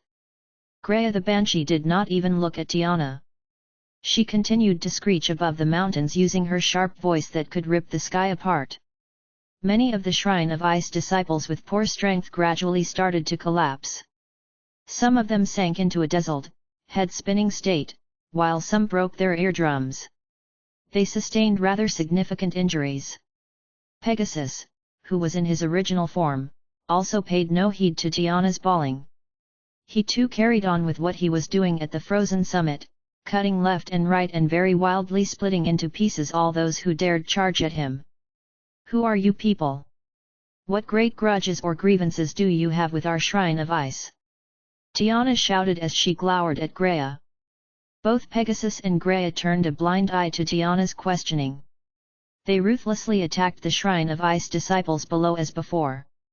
Just as Tiana was about to make a strike, Han Chuo descended from the clouds overhead, laughing mischievously. "Snow Celestial Tiana, long time no see. Still recognize me?" After Han Chuo got down, he first gestured at Greya and Pegasus to stop with their massacre before turning to Tiana. Tiana truly was too familiar with Han Chuo.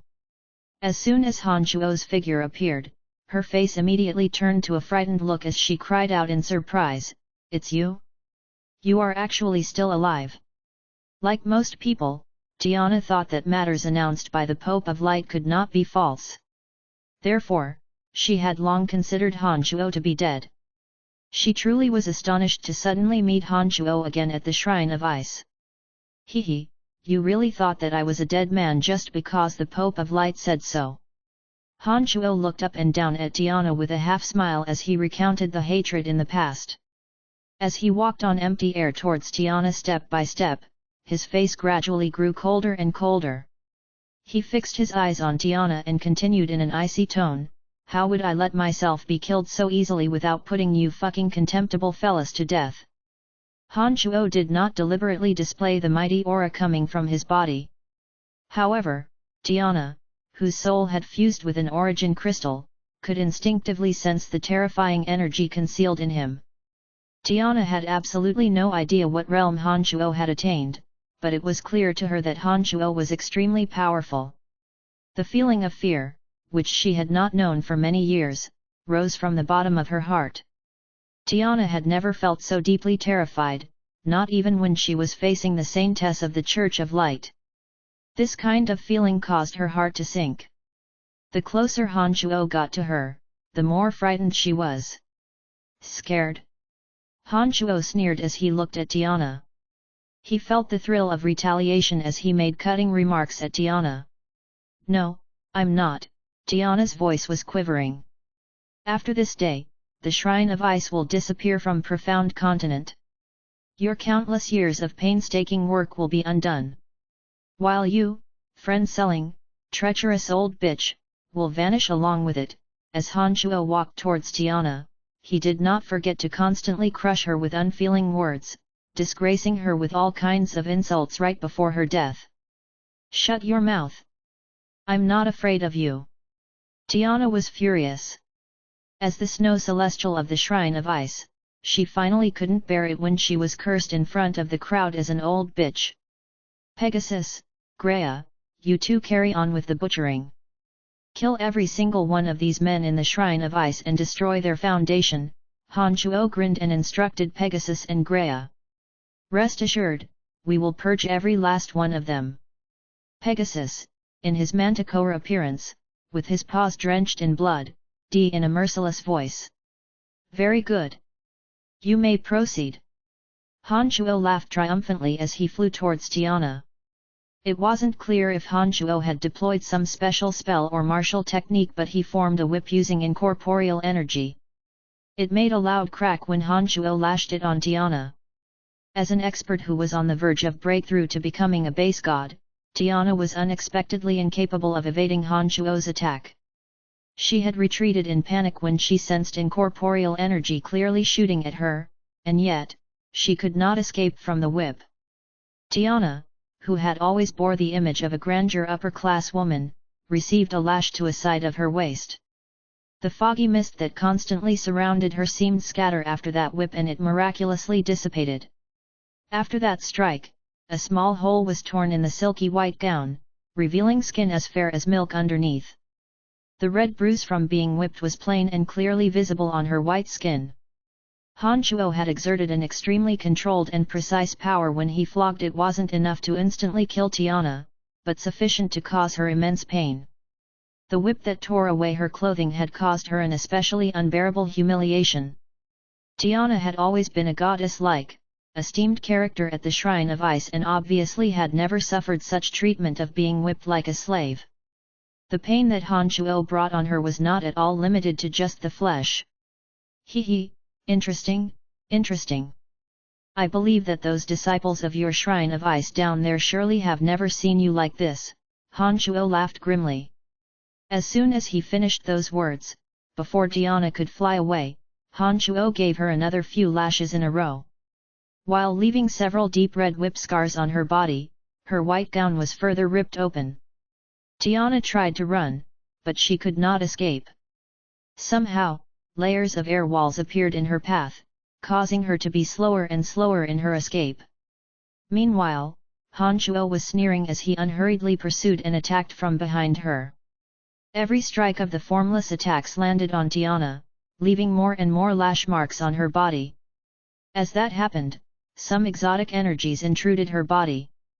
They were akin to hundreds upon thousands of little worms gnawing on her flesh. Right beneath Diana was a crowd of Shrine of Ice disciples. Pegasus and Greya had, at some point, ceased their hunting and killing, allowing them to raise their heads up and stare foolishly at the pathetic, miserable character that they so revered. Never ever had they imagined Ice Celestial Diana, the noblest character of the Shrine of Ice, would be lashed just like a slave. You demon, just kill me.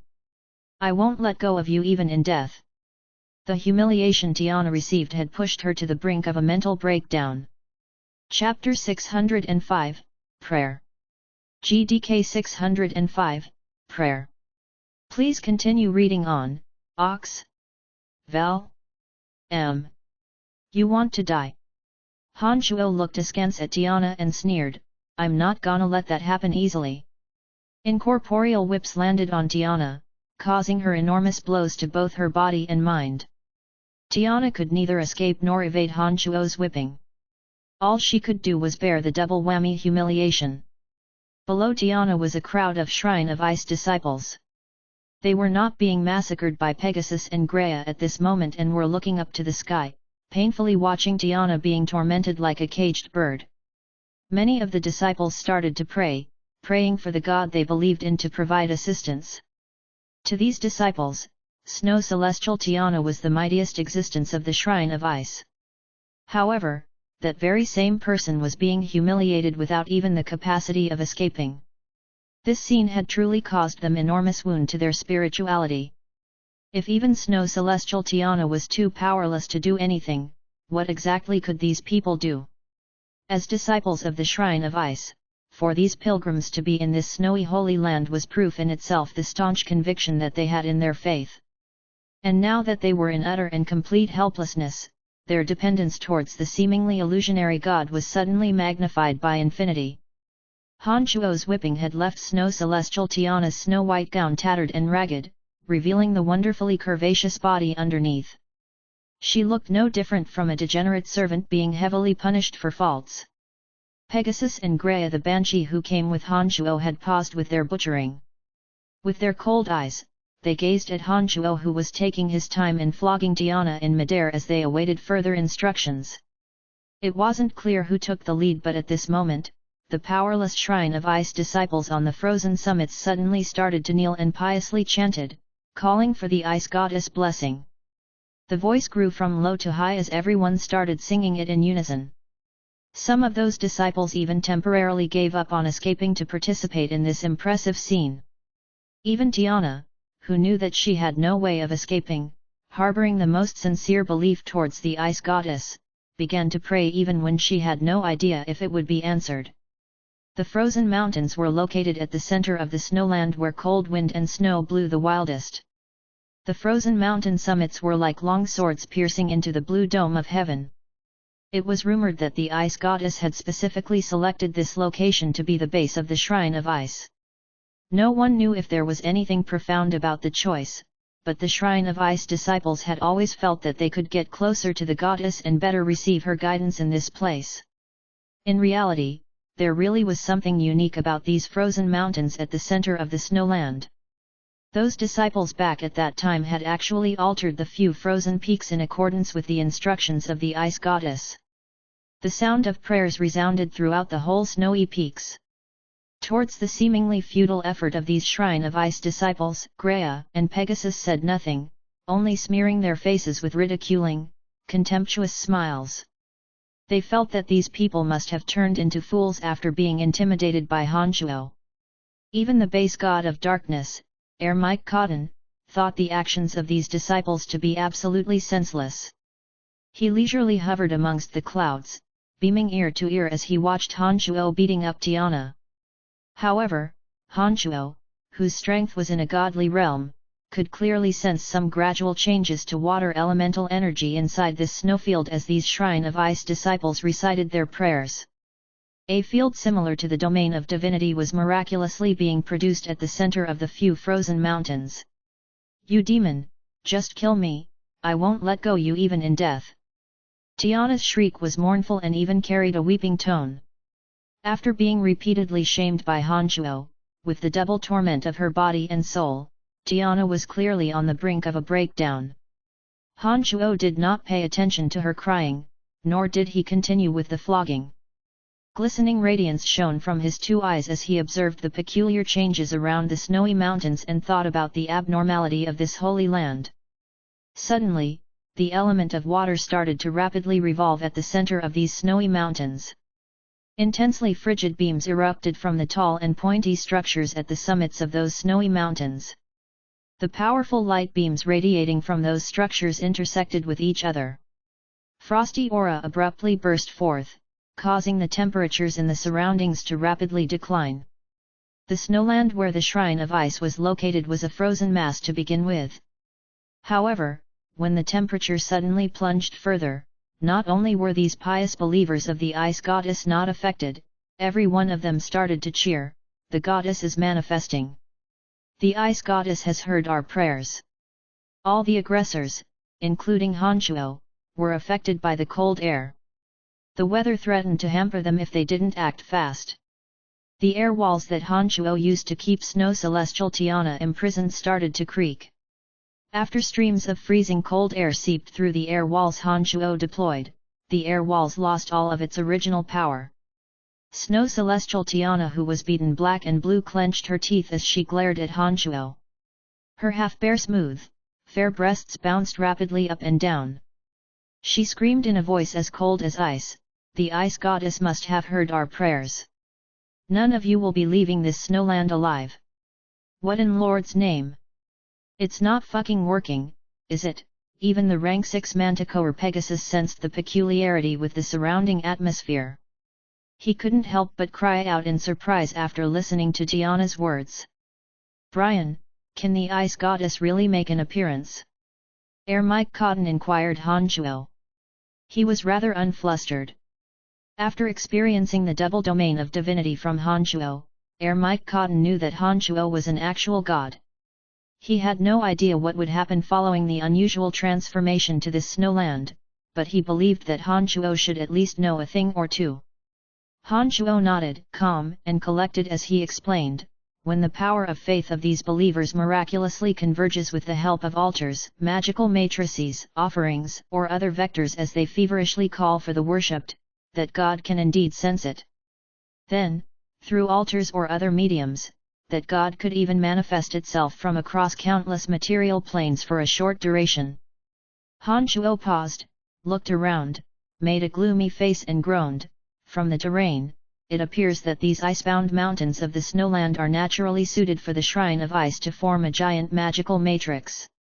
Using some unique arrangements and applying the power of faith, if that ice goddess has serious strength, she indeed could hear the thoughts of her believers at this place. There is a chance of manifestation. What should we do?" Pegasus, who was massacring without restraint just a moment ago, screamed in panic. He had a clear understanding of the strength he possessed. It was absolutely impossible for him to deal with a god. It hadn't been easy to escape from the Primordius Dragon's boundary, and he had no wish of returning there or getting killed. "What are you losing your head for?" Hanchuo shot a cold glance at Pegasus before he calmly explained, "Any god, as long as they have not traversed across material planes and arrived with their divine body and divine soul, would not be able to unleash their full strength. Even if they used an intermediary, by assembling a new body using substances, or manifesting through their believer's body, they just could not unleash much strength. No matter how powerful the ice goddess is, she is still bound by the universal law just the same. Arrogant chap, the ice goddess possesses a countless amount of believers in every major material plane. As a mighty goddess that has existed since ancient times, even with just 1/100th of her power, she could still kill you all." Tiana hastily put on a new gown. She mocked them, hatefully glaring at Hanchuo with gritted teeth. "You are indeed correct. If the ice goddess were to do this herself, even by descending that way, we would be dead without a doubt." Against Tiana's expectations, Hanchuo did not refute but calmly admitted to the fact. While Tiana was astounded and puzzled, Hanchuo simply sneered loudly and ridiculed, "But, do you really think that the ice goddess will come here in person just to deal with me? Just for petty matters like you guys? The ice goddess has countless believers in all major material planes. If she were to perform every single task in person, wouldn't she work herself to death? We are the most devout believers of the goddess. The goddess will definitely take pity on us. Besides, this is the territory of the ice goddess. She would absolutely not allow anyone to damage it." Although Tiana thought that Hanchuo's words made sense, nonetheless, she was reluctant to admit the fact and disputed it. Hanchuo sneered disdainfully and did not further defend his explanation. There was still one last thing that he hadn't told Tiana. A god would have to undertake many additional risks in having their soul traverse to a different material plane to fight for their believers using mediums. In addition to that, doing so would exhaust some of their divine energy. Generally, unless compelled by circumstances, they would surely not do so rashly. The ice goddess was different from spider goddess Rose. From what Han Chuo knew, the ice goddess was an overgod. An incomparably mighty overgod would never concern itself for a smidgen of believers from a small material plane called Profound Continent. As a god himself, Han Chuo was sure that these gods did not give a single hang about the believers that worshipped them. They only considered their believers as objects that provided them the power of faith. There was no chance that they would do the job personally for such a trivial matter. It was thanks to this rationale that Han Chuo did not immediately flee in panic when he observed the abnormal changes produced in this snowland. Rather, he planned on staying to see it through. "Lord Brian, what should we do?" Greya the Banshee stammered. Han Chuo bunched his brows and thought for a moment. He knew that no matter the rank of the god dispatched by the ice goddess, Greya and his company would have no way of defending themselves. "You three leave for the time being and wait in the distance until it is time. I will stay here to greet those sent by the Shrine of Ice." Han Chuo took a quick glance at the three, nodded, and advised them not to let their lives be sacrificed unnecessarily. As soon as Pegasus and Greya heard those words, they rushed into the distance as though they had received a pardon. Mike Cotton, however, looked deeply into Han Chuo's eyes and said, "Be careful." "Don't worry, nothing will happen to me," Han Chuo replied smilingly and cordially. It was obvious that Mike Cotton was truly concerned about him, unlike Pegasus and Greya. Mike Cotton nodded and said no more. He then flew in the direction Pegasus and Greya had fled. Chapter 606, Consequences. GDK 606, Consequences. Please continue reading on, Ox. Val. M. As soon as Mike Cotton left, Han Chuo directed his attention completely on the intersecting frosty beams on the frozen summits. The reason that the Shrine of Ice had based itself here was due to its unique geography. It was very easy to gather cold aura in this place. With the Shrine of Ice disciples' meticulous arrangement as per the instructions of the Ice Goddess, these frozen mountains had turned into a most bizarre magical matrix. Not only did it have the ability to gather cold aura, but it could also act as an altar to receive any energy the goddess bestowed. On Profound Continent, there truly was no one apart from the primordious dragon that Han Chuo had to worry about. However, the bizarre transformation currently taking place on these frozen mountains were ample indications that the participant to the impending battle originated from another high-level material plane. Han Chuo could pay no regards to experts on Profound Continent, but the same couldn't be said for those outside of it. Based on what he had long gathered from Bekiimos, it was clear to Han Chuo the terrifying might of gods from high-level material planes. Additionally, from the memories left by the original owner of the skeletal staff, he had a clear picture of just how formidable the ice goddess was. Although he had some idea of who the comer would be, he could not lower his guard. Ever since the strange transformation was produced from the frozen summits and the shackles confining Tiana were removed, she seemed to have obtained an inexhaustible amount of energy. Her pair of bright eyes brushed up and down at Han Chuo like a viper, as if she were waiting to see how Han Chuo would perish. Frigid, chilling aura encompassed the snowy mountain. Multiple frosty light beams intersected with each other. The water elemental energy in the entire snowland was converted into extreme coldness. The snowland had begun to fill with severe snowfall. Every flake of snow seemed to disperse an enormous amount of chilling power. Han Chuo remained motionless as he observed the surrounding conditions with cold eyes. He paid extra attention to that snow celestial Tiana who was gnashing her teeth while glaring at him. Han Chuo had a premonition that the god from an alien material plane would descend upon this plane through Tiana, just like how spider goddess Rose used Adele as a medium to talk to Han Chuo. However, Han Chuo knew that the situation this time was different from Adele's. Whichever aspect he looked from, the religious organization that Adele formed was far behind the Shrine of Ice. Moreover, there were several thousand Shrine of Ice disciples praying simultaneously this time. That energy formed from their prayer was enough to allow the existence from another material plane to manifest itself by attaching to a body. "You are going to die," Han Shuo said smilingly while looking at Snow Celestial Tiana as she glowered at him with extreme hatred, although she had no idea of the actual circumstances. "Haha, it is you who is going to die. What's the matter? Are you afraid? You must be afraid. But there's no use in being afraid. You will still be dead without a doubt." After tasting the unforgettable disgrace that Han Shuo had forced upon her, Tiana's usually steady mind had completely turned into chaos. She no longer appeared graceful, poised and refined. Instead, her conducts were rather hysterical. "Can you feel it? The changes to the elemental energy around us? The abnormalities with those who were praying just now?" Han Shuo had calm look as he slowly said to Tiana. "What?" Tiana stared blankly for a little while before she shouted in a rather irascible manner, "Enough with your trickeries. One way or another, you must and will die today. What a pathetic thing! Do you think that it's an easy task for a god to manifest itself on a distant material plane?" Han Shuo sneered and pointed at the Shrine of Ice disciples underneath them on the frozen mountains before he ridiculed, "Look around you. Look at these pious disciples. Look at what these thousands of disciples ended up with in return for their fanatical devotion towards the Ice Goddess." Tiana turned her gaze. She abruptly came to discover that all those disciples kneeling and praying to the Ice Goddess were bleeding from the 7 apertures and had lost all trace of life some time ago.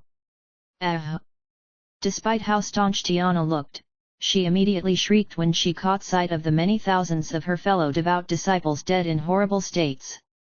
She blurted out rather madly, "How could this be? How could this be?" She pointed and shouted threateningly at Han Shuo like a triggered, wild shrew, "It's you! This must be your vicious act!"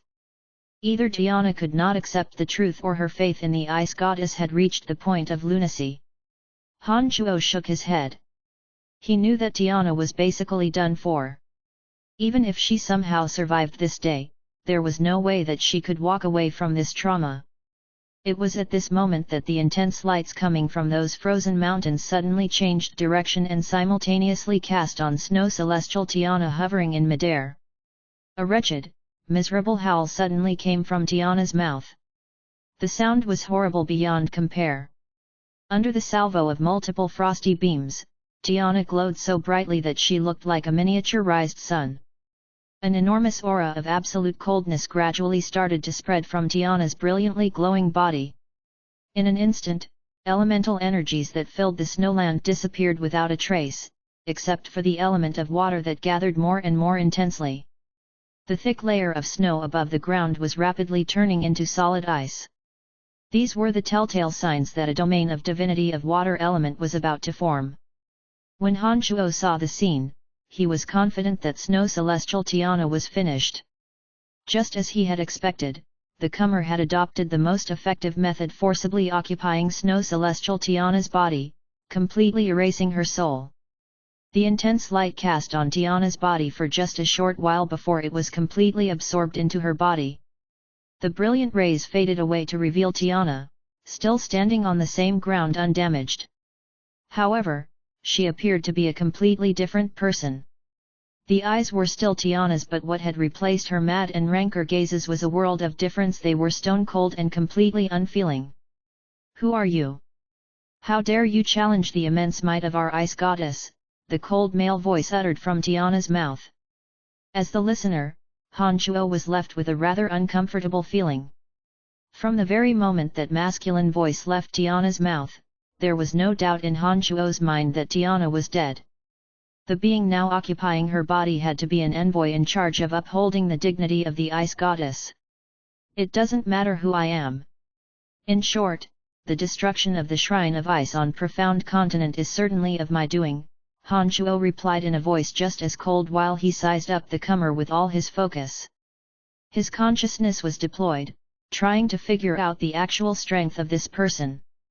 Unfathomably powerful. That was the assessment Han Chuo had made of this being. This person who had overtaken Tiana's body gently nodded and said coldly and indifferently, "Very well. Since you have destroyed the foundation of this place, no matter what, you must die." He sounded as though he was reading the verdict of a trial. As if killing Han Chuo was not just right and proper, but also no different from pinching an ant to death. As soon as he finished those words, the entity steering Tiana's body began to charge straight at Han Chuo. He made no garnish nor showy movements, instead throwing a single agile punch. Suddenly, the water element within the entire snowfield completely concentrated in his body. The surrounding sub-zero temperatures resumed to normal in a second, like the blossom of springtime. A shiver traveled through Han Chuo's heart. He clearly sensed the water elemental energy all around the frozen mountains concentrated in this punch. Furthermore, the divine energy contained was extremely frigid, so much so that it affected Han Chuo's tactile sensations. He was overcome by a feeling of powerlessness as though there was no room for him to escape. Han Chuo's consciousness was unable to detect precisely which realm this person was on. However, from the enormous changes produced in the water domain of divinity, Han Chuo was immediately certain that the comer had exceeded the low god realm. As he had no idea how powerful this person really was, Han Chuo dared not to rashly take this punch. All of a sudden, transformations simultaneously took place within his body, heart, and soul. Han Chuo was becoming a pool of stagnant water with not the slightest fluctuation in his heart. His consciousness was modulated to enter a state of tranquility as he sensed the trajectory of the punch and the energy contained in it. Speed change was suddenly deployed. When that person had thrown the punch, Han Chuo's figure was thousands of meters away. A terrifying explosion erupted from the space where the punch landed. Those frozen mountains that had just defrosted suddenly started to quake violently. Enormous boulders tumbled down one after another. "Hey!" The being let out a gentle cry of astonishment as though he had never anticipated Han Chuo to evade from his punch. Han Chuo's mind was calm without a ripple, and he had recorded the power of that punch. After rapidly weighing for a moment, Han Chuo discovered that the comer was most certainly a mid-god. However, as his divine body could not descend to this material plane, the power he could unleash through the medium that was Tiana was limited and simply not enough to kill him. Having arrived at this judgment, Han Chuo sneered mischievously. His body swayed, then two carbon copies of Han Chuo suddenly appeared. "Hey!" The being cried out in surprise yet again. He was rather startled by the scene. A few traces of puzzlement appeared in his undisturbed eyes. Before he could ask any questions or strike again, Han Chuo's three bodies got into motion. They rapidly pounced on him from three different directions. Two domains of divinity were deployed together. The element of death and the edict of destruction barged into his domain of divinity. His avatars were constantly swaying and their figures were indistinct. Ever since Han Chuo had formed himself those three bodies, never before he had all three of them joined forces to attack one person. Although the energy available to this mid-god manifesting himself by using Tiana's body was just a small portion of his actual strength, he was nonetheless a mid-god. There was an insurmountable distance between a low god and a mid-god. Therefore, Han Chuo had no choice but to attack with all his strength. Bump! Bump! Bump! Halfway into their charging, the three Han Chuos hit a wall. They were obstructed by an invisible barrier. The words "oh shit" played shouted in Han Chuo's mind as he immediately realized that the comer, being in a higher realm, had a domain of divinity more powerful than he imagined. Having many doesn't always mean having the upper hand, that man said coldly before throwing yet another punch, aiming at Han Chuo's avatar of destruction. At this moment, all three bodies of Han Chuo's that were stopped in their paths were intruded by an icy aura. He withdrew while dispelling the chilling aura from his bodies. The situation had become extremely dangerous. Chapter 607, Tactics. GDK 607, Tactics. Please continue reading on. Ox. Val. M. Seeing the punch shoot towards him, his three bodies were compromised by a chilling aura. Han Chuo's heart remained unwavering as he calmly sought for a way to neutralize the dangers.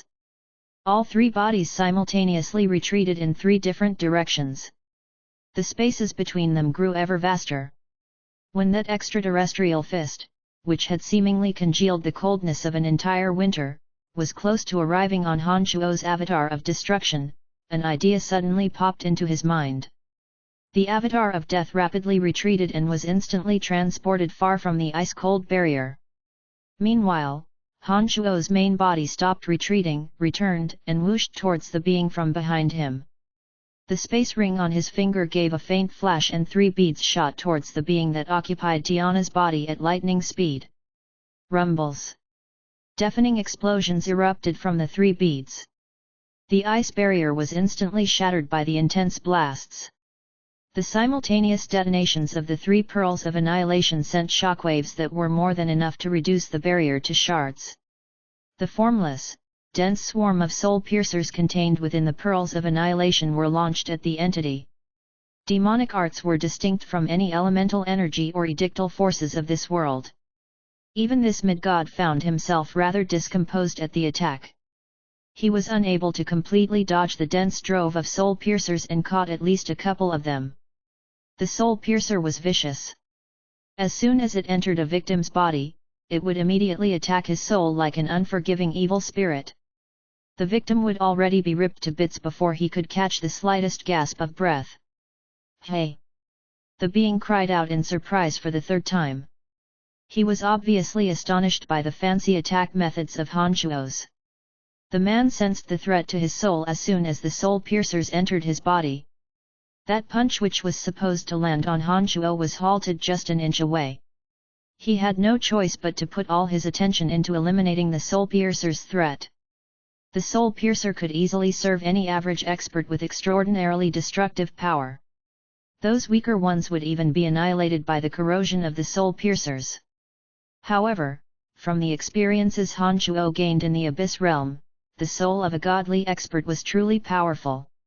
A soul that had fused as one with the elements was not something that the soul piercers could annihilate. The mightier the soul, the greater the affinity and compatibility to the element. Thus, the less time it would take to get rid of the soul piercers. Han Chuo was well aware of this principle. Therefore, as soon as he saw that the man had abandoned attacking his avatar of destruction and retreated, all three of Han Chuo's bodies again got into motion and charged at the man while he was in the middle of purging the threat of the soul piercers. "Despicable!" shouted the man coldly. He did not dare to confront the attacks of the three Han Chuos directly and hastily withdrew, much to Han Chuo's surprise. "Despicable?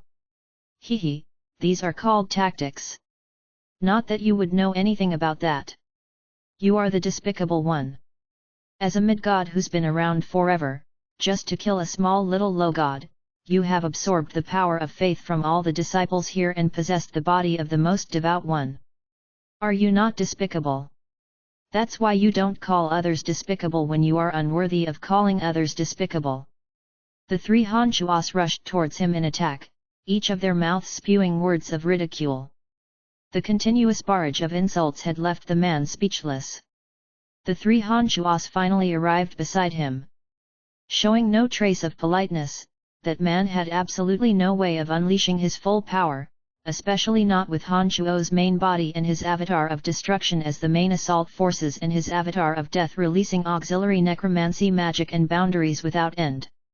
Originating on a distant material plane, he could only unleash a small portion of his energy by manifesting through Tiana's body.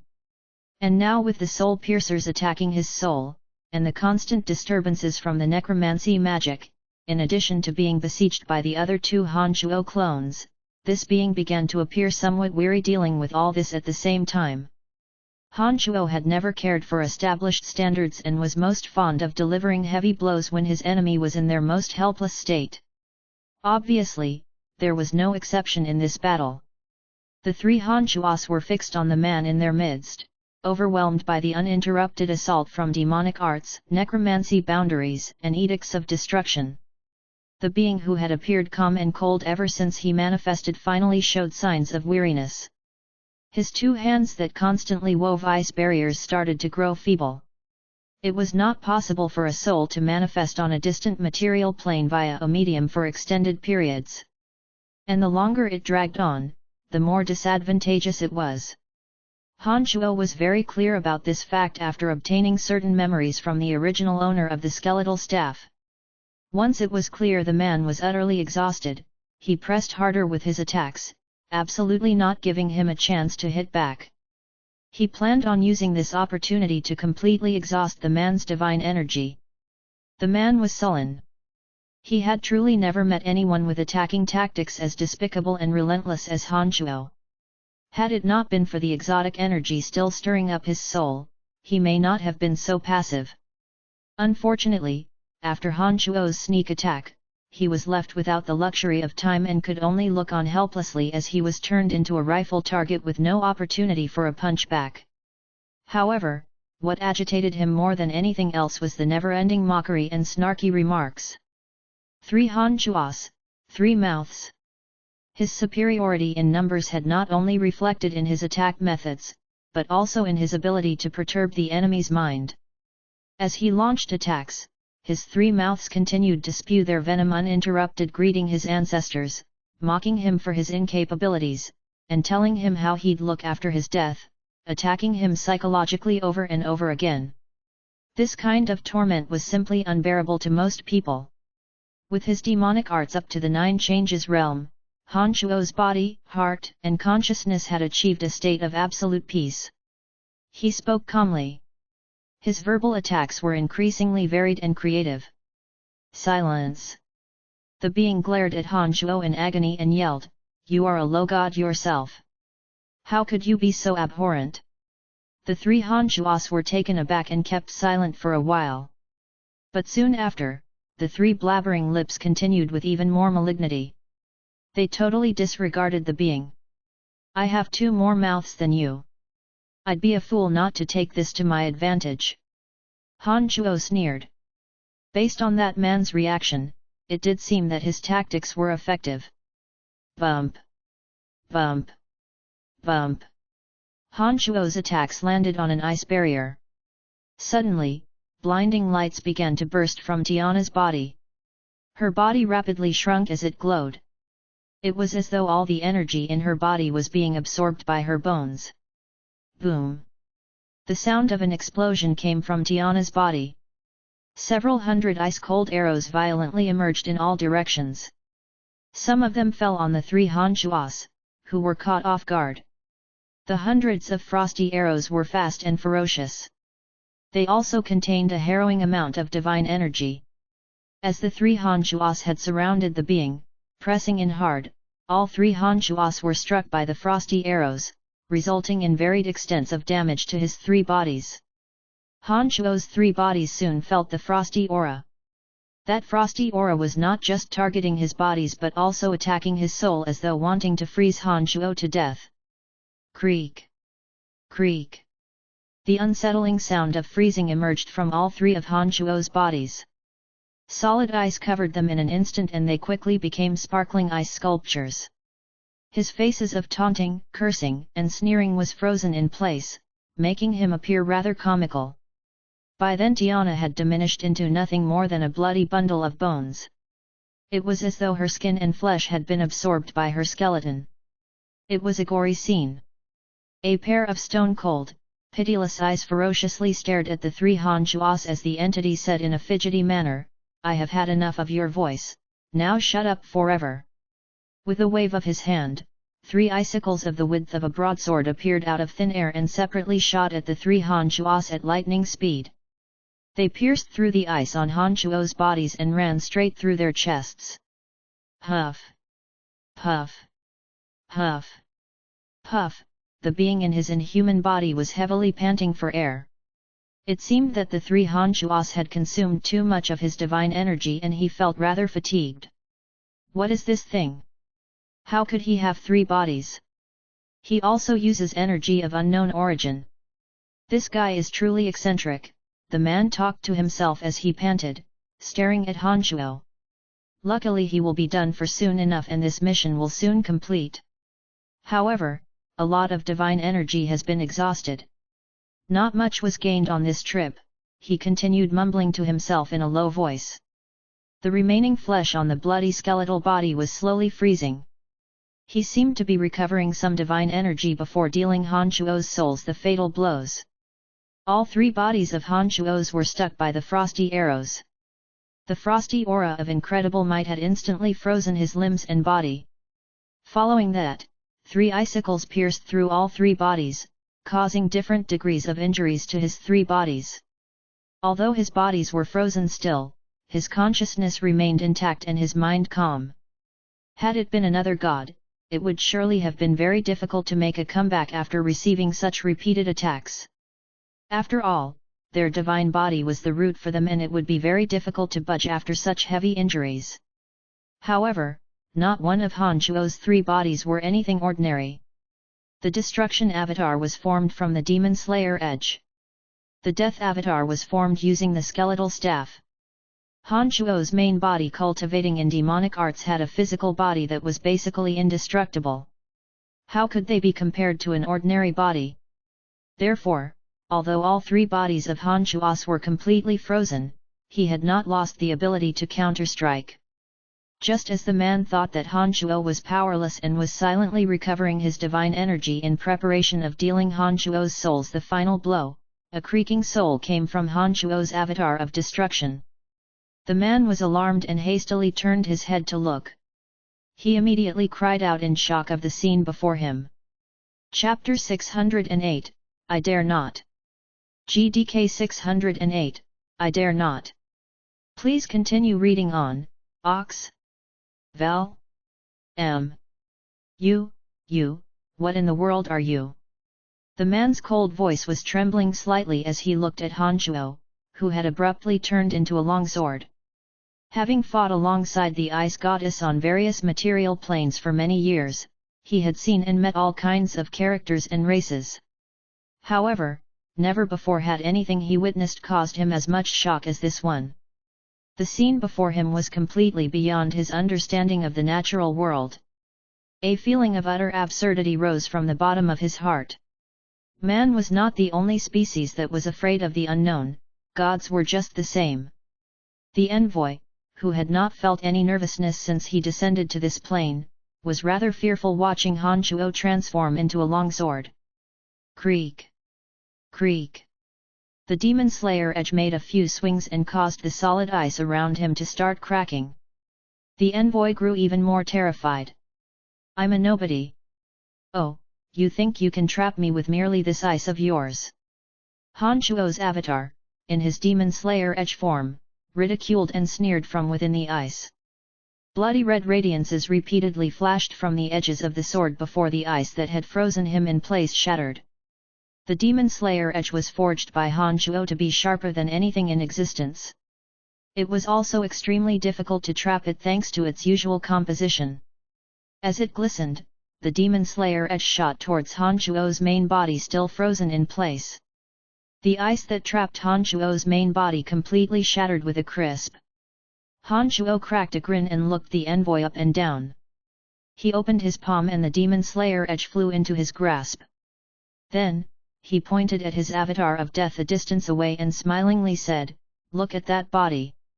Isn't it very strange as well?" The man turned to look and suddenly discovered that the third Han Chuo had turned into a skeletal staff. He was yet again shocked and his heart trembled. He really had no idea what kind of a monster he was up against. What race do you belong to?" the envoy who was in a frightened state shouted as he pointed at Han Chuo.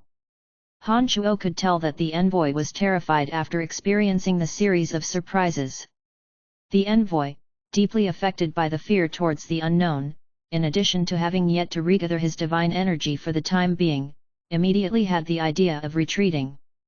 Han Chuo, who was observing the envoy, saw that the divine light in his eyes was gradually rooting.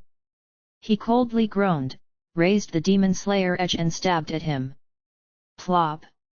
The demon slayer edge pierced through his skull. The negative energy from millions of souls and the divine energy from the edict of destruction contained in the demon slayer edge erupted simultaneously.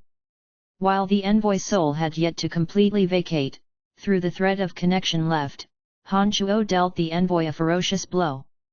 "I don't care who you are, I will find you, and I will kill you," a short chunk of thought was repeatedly transmitted from the envoy. Splat! Tiana's body burst into bits after a bright flash of light. Her body was drained of any divine energy after the mid-god's divine soul escaped. "He runs fast."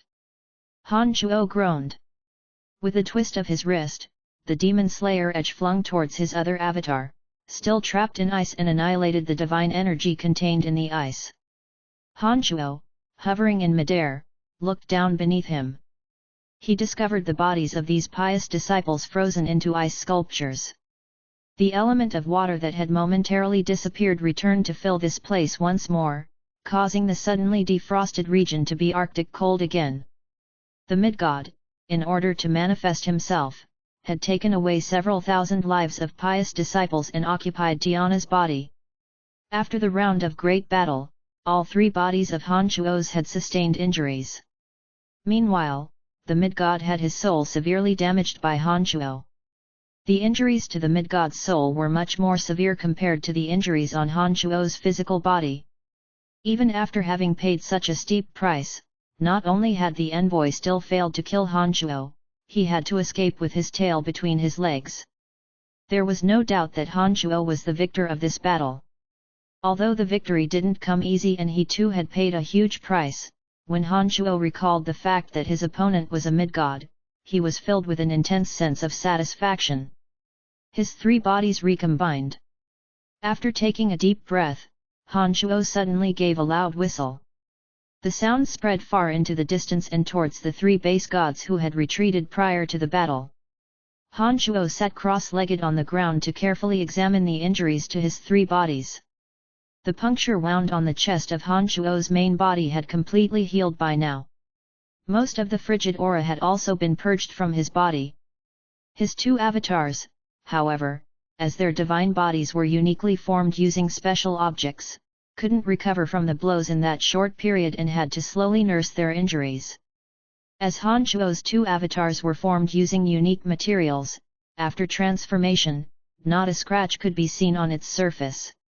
Although they appeared all right from the outside, the internal was done.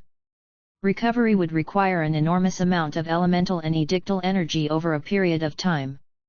On the contrary, when it came to Han Chuo's main body that cultivated in demonic arts, although the injuries appeared severe, thanks to his extraordinary build that had the ability to rejuvenate, the wound was mostly healed before long with just some demonic yuan.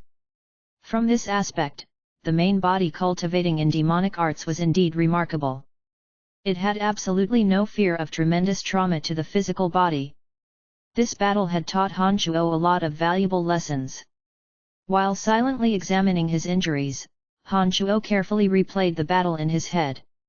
Han Chuo learned that as the envoy possessed a domain of divinity that was a realm greater, he was in a practically invincible position. While inside that envoy's domain of divinity, Han Chuo appeared to be constrained and his strength was greatly affected. The envoy, however, was calm and unruffled.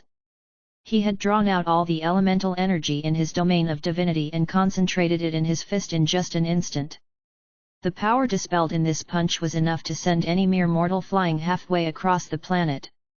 Had Han Chuo not utilized speed change to escape, he would have likely been completely battered at the envoy's very first strike.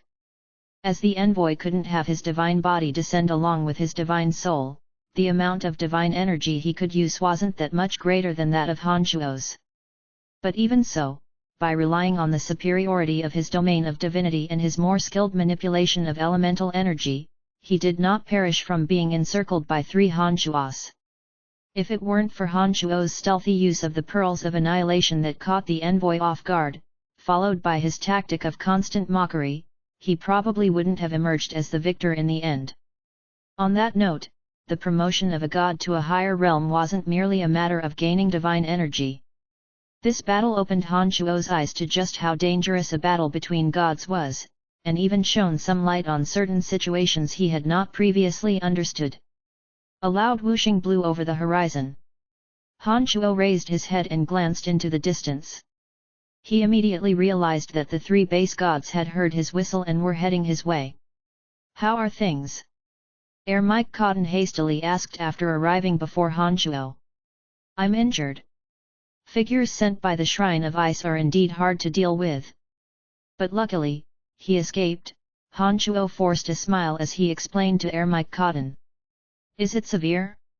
Do you need to rest immediately?" "It's pretty severe. Damn, these age-old religions are such a chore to deal with." The moment Han Shuo began to divulge the severity of his injuries, light bulbs flashed in Pegasus and Grea's eyes. Han Shuo immediately knew what was going on. He grinned at the two and stood right up. Han Shuo flashed before Pegasus with his big hand covering Pegasus' head.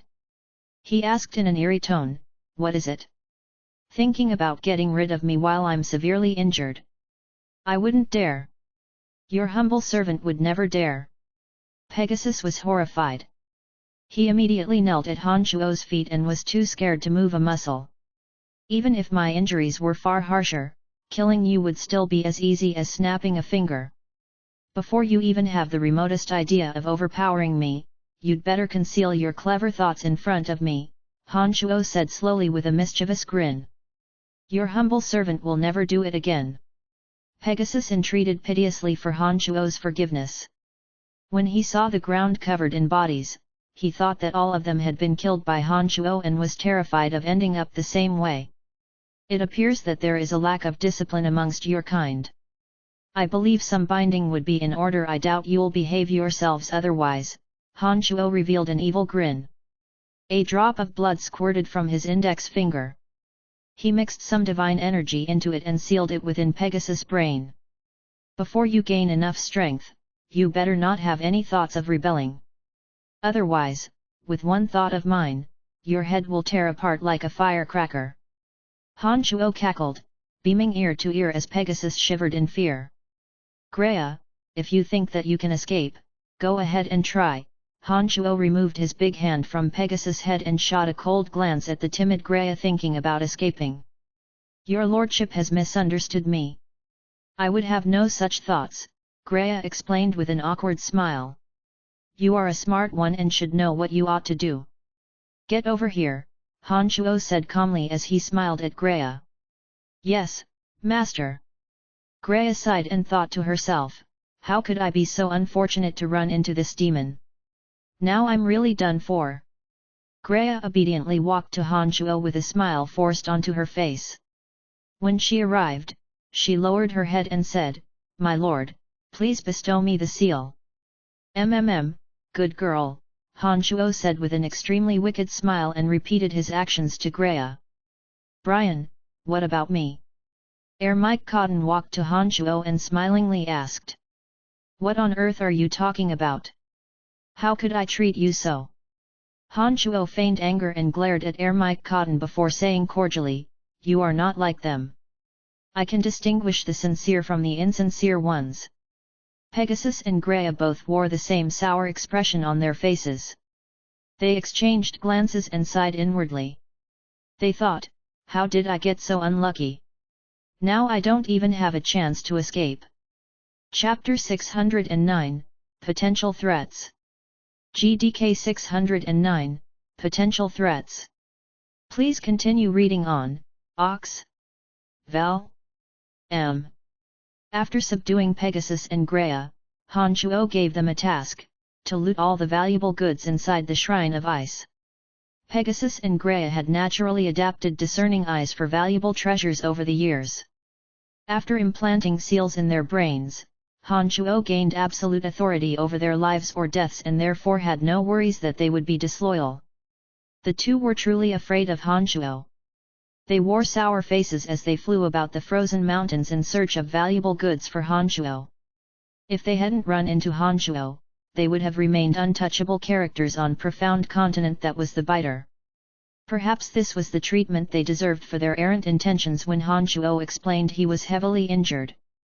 Air Mike Cotton, the expert who helped found Lancelot Empire, had truly taken Han Shuo as one of his own and worked for him sincerely after learning of his ambitions to unify the entire profound continent under Lancelot Empire.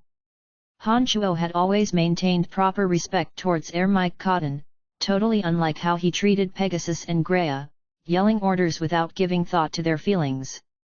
While the two hung their heads dispiritedly and bustled around for Han Shuo and Mike Cotton chatted to day's end like two old friends. You mentioned earlier that a god from the Shrine of Ice had manifested here. What kind of strength did he wield? Mike Cotton was extremely curious about the comer from the Shrine of Ice. He had lived on Profound Continent for a long time and had long been aware of how formidable the Shrine of Ice was. He's a mid-god. Very powerful. If it wasn't for the fact that he was unable to utilize his full strength and was hit by my sneak attack, I'm afraid I wouldn't be here talking to you now, Han Shuo explained, smiling slightly. Really didn't expect that the comer would be a mid-god. What a horror! Mike Cotton was daunted. He, too, was familiar with the ranking between gods and what it meant to be a class lower. He had underestimated his enemy. Serves him right that he lost, Han Shuo giggled. You have destroyed the foundation of the Shrine of Ice on Profound Continent. Surely they aren't going to leave the matter at that. Have you thought of a fallback for if those people were to traverse across material planes and come here in person? Mike Cotton wasn't clueless. He had been around for centuries after all. Han Shuo kept silent although the question had long irked him. Han Shuo had learned a lot from Bekhimos, including the fact that it was possible for gods from high-level material planes to come to him via an interplanar transportation matrix. In the last battle, the only reason that Han Shuo could mount a sneak attack on that mid-god envoy, injuring his soul and forcing him to retreat was that the envoy manifested by using Tiana as the medium. If the mid-god envoy were to personally make the journey to this plane using an interplanar transportation matrix, Han Shuo knew that based on his current strength, he wouldn't have the slightest chance of a victory. I haven't found a solution yet. This problem is really giving me a big headache. After some time, Han Shuo finally shook his head and sighed helplessly. Sigh, I suppose that's a bridge you can only cross when you come to it. Let's hope he doesn't actually come here physically. Mike Cotton was just as helpless. His strength was limited and he couldn't think of a solution to solve Han Shuo's problem. All he could do was comfort him verbally. Don't worry, there is always a solution, Han Shuo said while pretending to be relaxed. His mood, however, was getting heavier and heavier. As far as Han Shuo was aware, there really was no one else on Profound Continent that could pose him any serious threat, that was, besides the Primordius dragon serving its role as the planar guardian. In fact, he wasn't even afraid of the Primordius dragon. However, there were countless experts on other material planes. Should a mid-god from another plane have descended on Profound Continent, Han Shuo wouldn't likely have lived to breathe another whiff of the atmosphere. Han Shuo had offended Spider Goddess Rose the last time. And now, he had injured a mid-god of the Shrine of Ice. There could very well be a day that they decide to straighten out their grudges. This pressure was really weighing down on Han Shuo. So what do we do next? Do we proceed with going to the Church of Light's sacred mountain? Mike Cotton, who knew Han Shuo's plan, couldn't help but ask. After a moment of hesitation, Han Shuo shook his head, forced a smile and said, let's postpone that for a while. I have suffered injuries from this expedition. Who knows what sort of secret weapon might await us on the sacred mountain? I really have no confidence in handling the situation if the same thing over here were to repeat over there. Let's go home first. When I have recovered from my injuries, we will wipe out the Church of Light.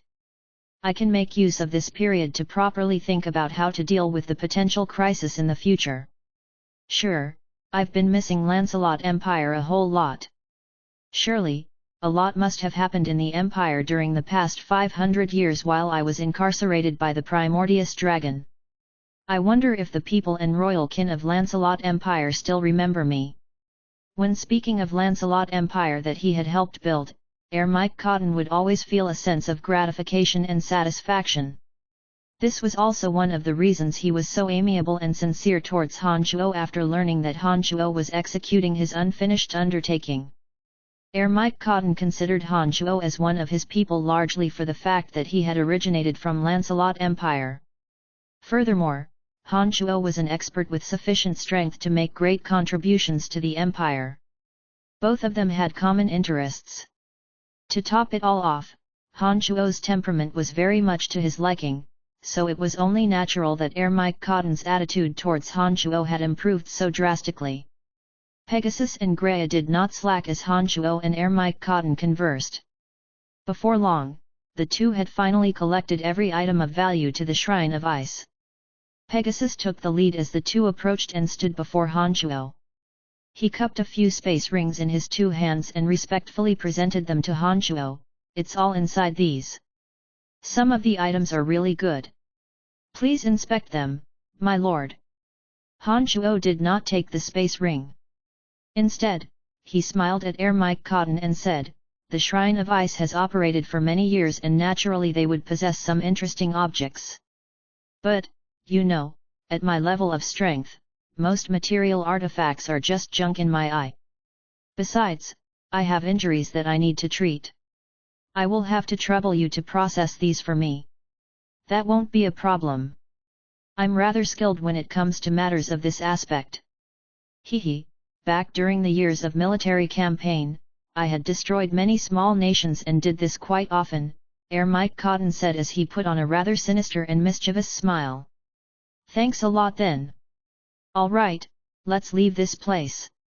I reckon that news of the destruction of the Shrine of Ice will soon spread throughout the entire continent. The Shrine of Ice has always been the most fundamental power of Kasi Empire. Its destruction will definitely deal Kasi Empire a severe blow. I believe that they will be powerless against our Lancelot Empire from now on." Although injured, Han Chuo was nonetheless in a great mood as he had exacted his vengeance against the Shrine of Ice. "That's right. Without the Shrine of Ice, Kasi Empire will surely sink into great chaos. The only reason that this nation had been so firmly under the control of the House of Pilon all along was that the Shrine of Ice had been acting as the deterrent force. Now that the shrine has perished, the House of Pilon will face a bumpy road ahead in maintaining their wield over Kasi Empire." Air Mike Cotton was very familiar with Kasi Empire. It was immediately apparent to him that a power struggle would soon take place in Kasi Empire. "Let's move," said Han Chuo. The group of four departed from the Shrine of Ice unruffled and returned to Lancelot Empire along the path they came from. As they passed through the Dragon Valley in the depths of the dark forest, Han Chuo hesitated for a moment and decided not to scout for the Primordius Dragon in case it had returned to the Dragon Valley. He kept his cool and steered clear of any reckless stunts. As they approached the Cemetery of Death, Han Chuo's two avatars separated from his main body. Both of them then entered the Cemetery of Death to recuperate from the injuries done to their bodies. Han Chuo's main body, since it cultivated in demonic arts, had recovery speeds that far exceeded his two avatars. By the time they passed the Cemetery of Death, his injuries had basically healed. Therefore, he did not need to enter the Cemetery of Death and instead brought Air Mike Cotton, Pegasus and Greya to Sunshine Valley. This time, Han Chuo did not stay in Sunshine Valley for long. He went to talk to Jasper and the others, letting them stay in Sunshine Valley for the time being and continue to familiarize themselves with Profound Continent. He then had a brief discussion privately with Trunks before taking the trio of base gods to Lancelot Empire's Asen City. Air Mike Cotton had left Lancelot Empire for too long and was very longing of his country. As not to cause any disturbances in Lancelot Empire, Han Chuo did not reveal Air Mike Cotton's identity to anyone. Besides, Air Mike Cotton wasn't one for vanity. He had obtained everything he needed 500 years ago. He was even worshipped like a god back then. The reason for Han Chuo's decision to return to Asen City was to greet Lawrence in person and further discuss the plan of all-out assaults on other nations while allowing Air Mike Cotton to revisit the capital city. After arriving in Asen City, Han Chuo slotted Pegasus and Greya into the Dark Mantle, turning them into the two most terrifying trump cards of the covert organization. They would be in charge of handling some of the most dangerous and difficult missions of the Dark Mantle. The presences of these two base gods in the Dark Mantle would ensure that any shady businesses of Lancelot Empire could be carried out successfully. For example, during a war, the two could be deployed to get rid of the opposing forces' commanders and leaders, or perhaps to cast a formidable magical matrix things that would fix the final outcome of a battle in no time.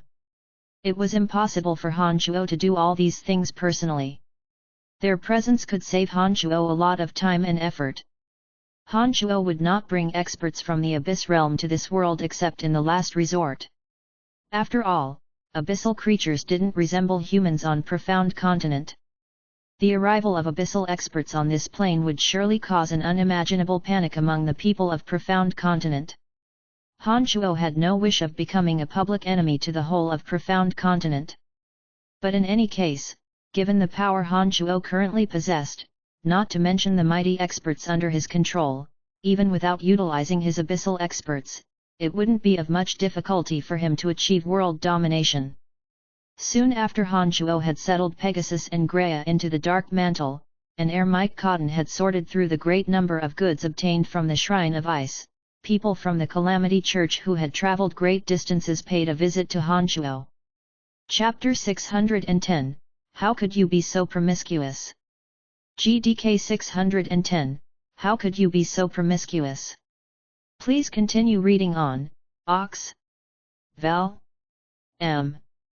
Han Shuo was very familiar with the visitors, Wolf the Necromancer, and Bert Zilli the former Duke of Bulette Duchy.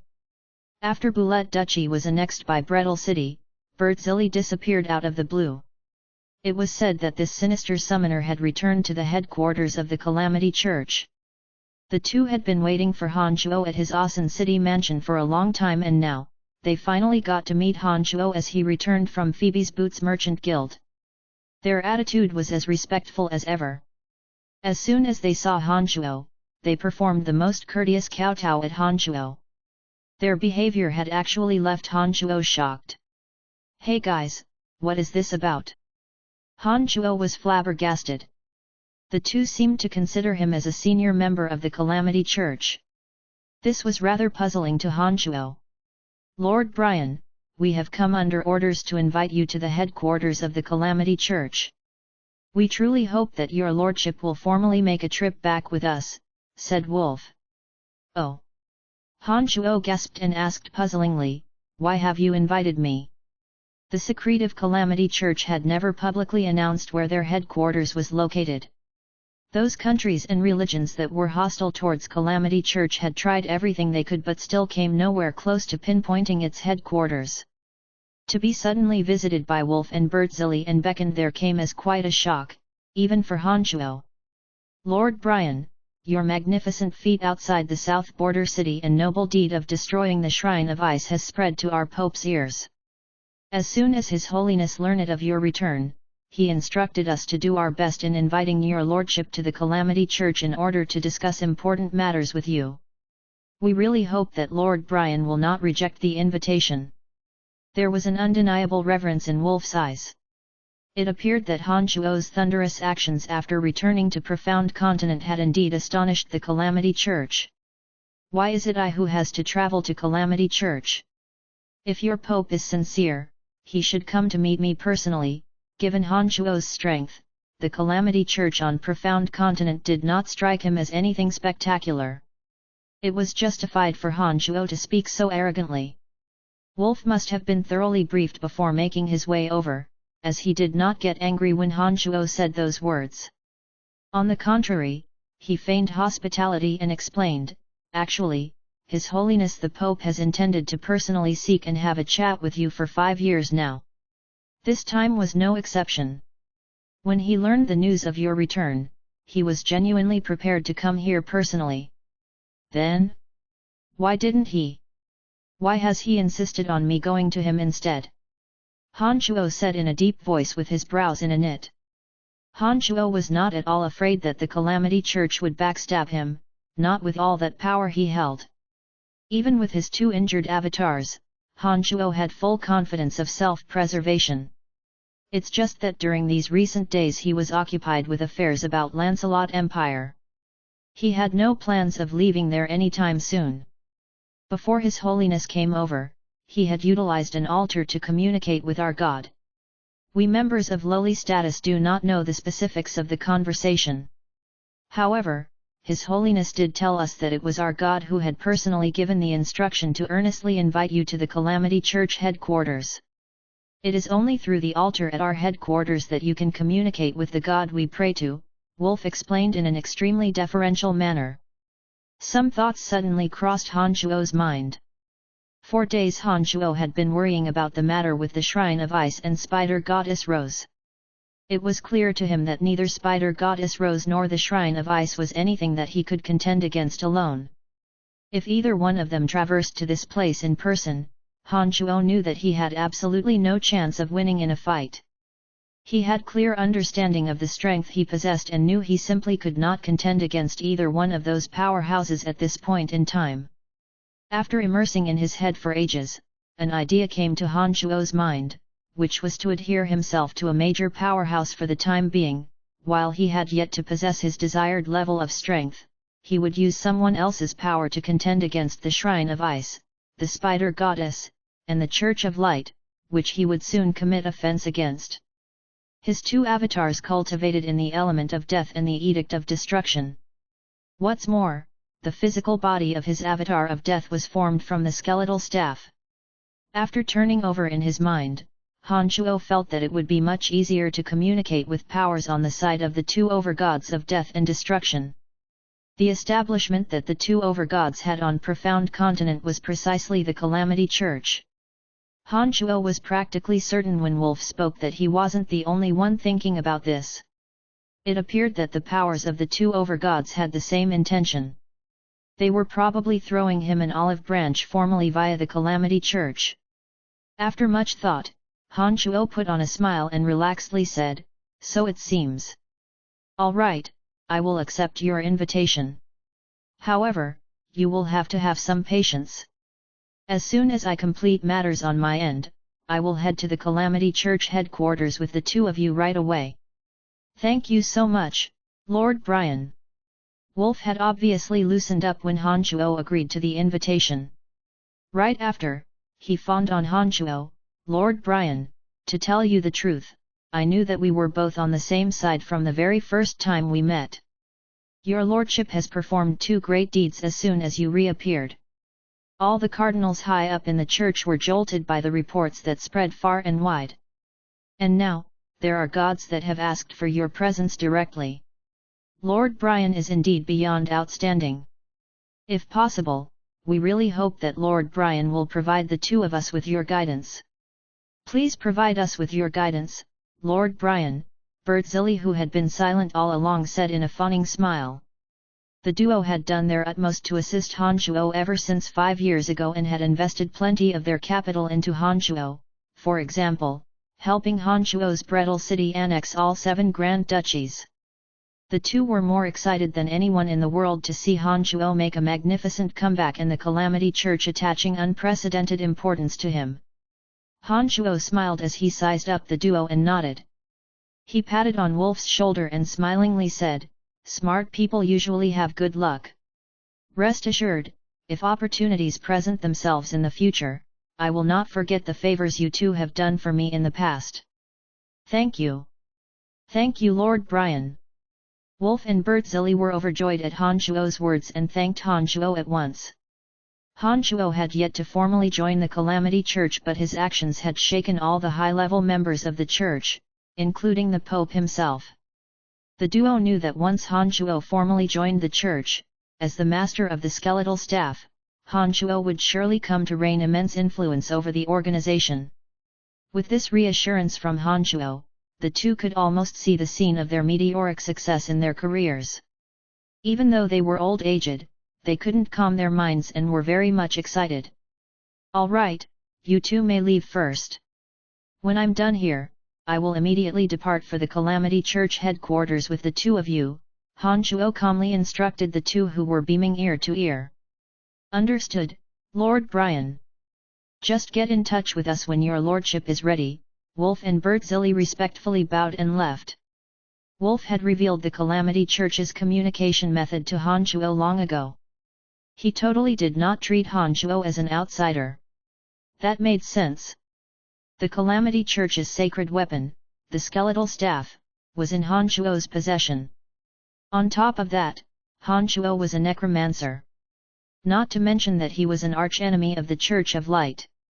His conduct and deeds for the past many years were, in fact, in line with Calamity Church's goals. It was only natural that the Calamity Church had long taken him as one of their own. After Wolf and Bertzilli left, Han Shuo continued to ponder for a while. He thought of the bitter experience of having his soul invaded in an underground chamber of the Cemetery of Death. He realized that the god back then wanted his faith, making him wholeheartedly serve under his Calamity Church. But now, by this point in time, Han Shuo too had become a god. Han Shuo believed that as long as that evil god wasn't a fool, he would not use such a method on him again. Different situations call for different actions. Well, I guess Calamity Church and I are going to exploit each other. But when my strength has attained certain heights, no one can tell who will have control over the other, Han Shuo told himself in his mind. For the next few days, Han Shuo properly compensated his three ladies at Asan City, setting free the desire that they had repressed for the past 5 years all at once. His deeds at the South Border City and his conducts at Kasi Empire's Shrine of Ice were intentionally propagated via the Dark Mantle, causing yet another wave of sensation through Lancelot Empire. It seemed as though Han Shuo had become the new god that the people of Lancelot Empire worshipped overnight. The number of followers that the Druidic Order converted over their many years of operation in Lancelot Empire paled in comparison to the numbers Han Shuo had obtained within the last few days. Through Han Shuo's meticulous guidance, countless citizens of Lancelot Empire had truly worshipped Han Shuo as their god, providing him their power of faith.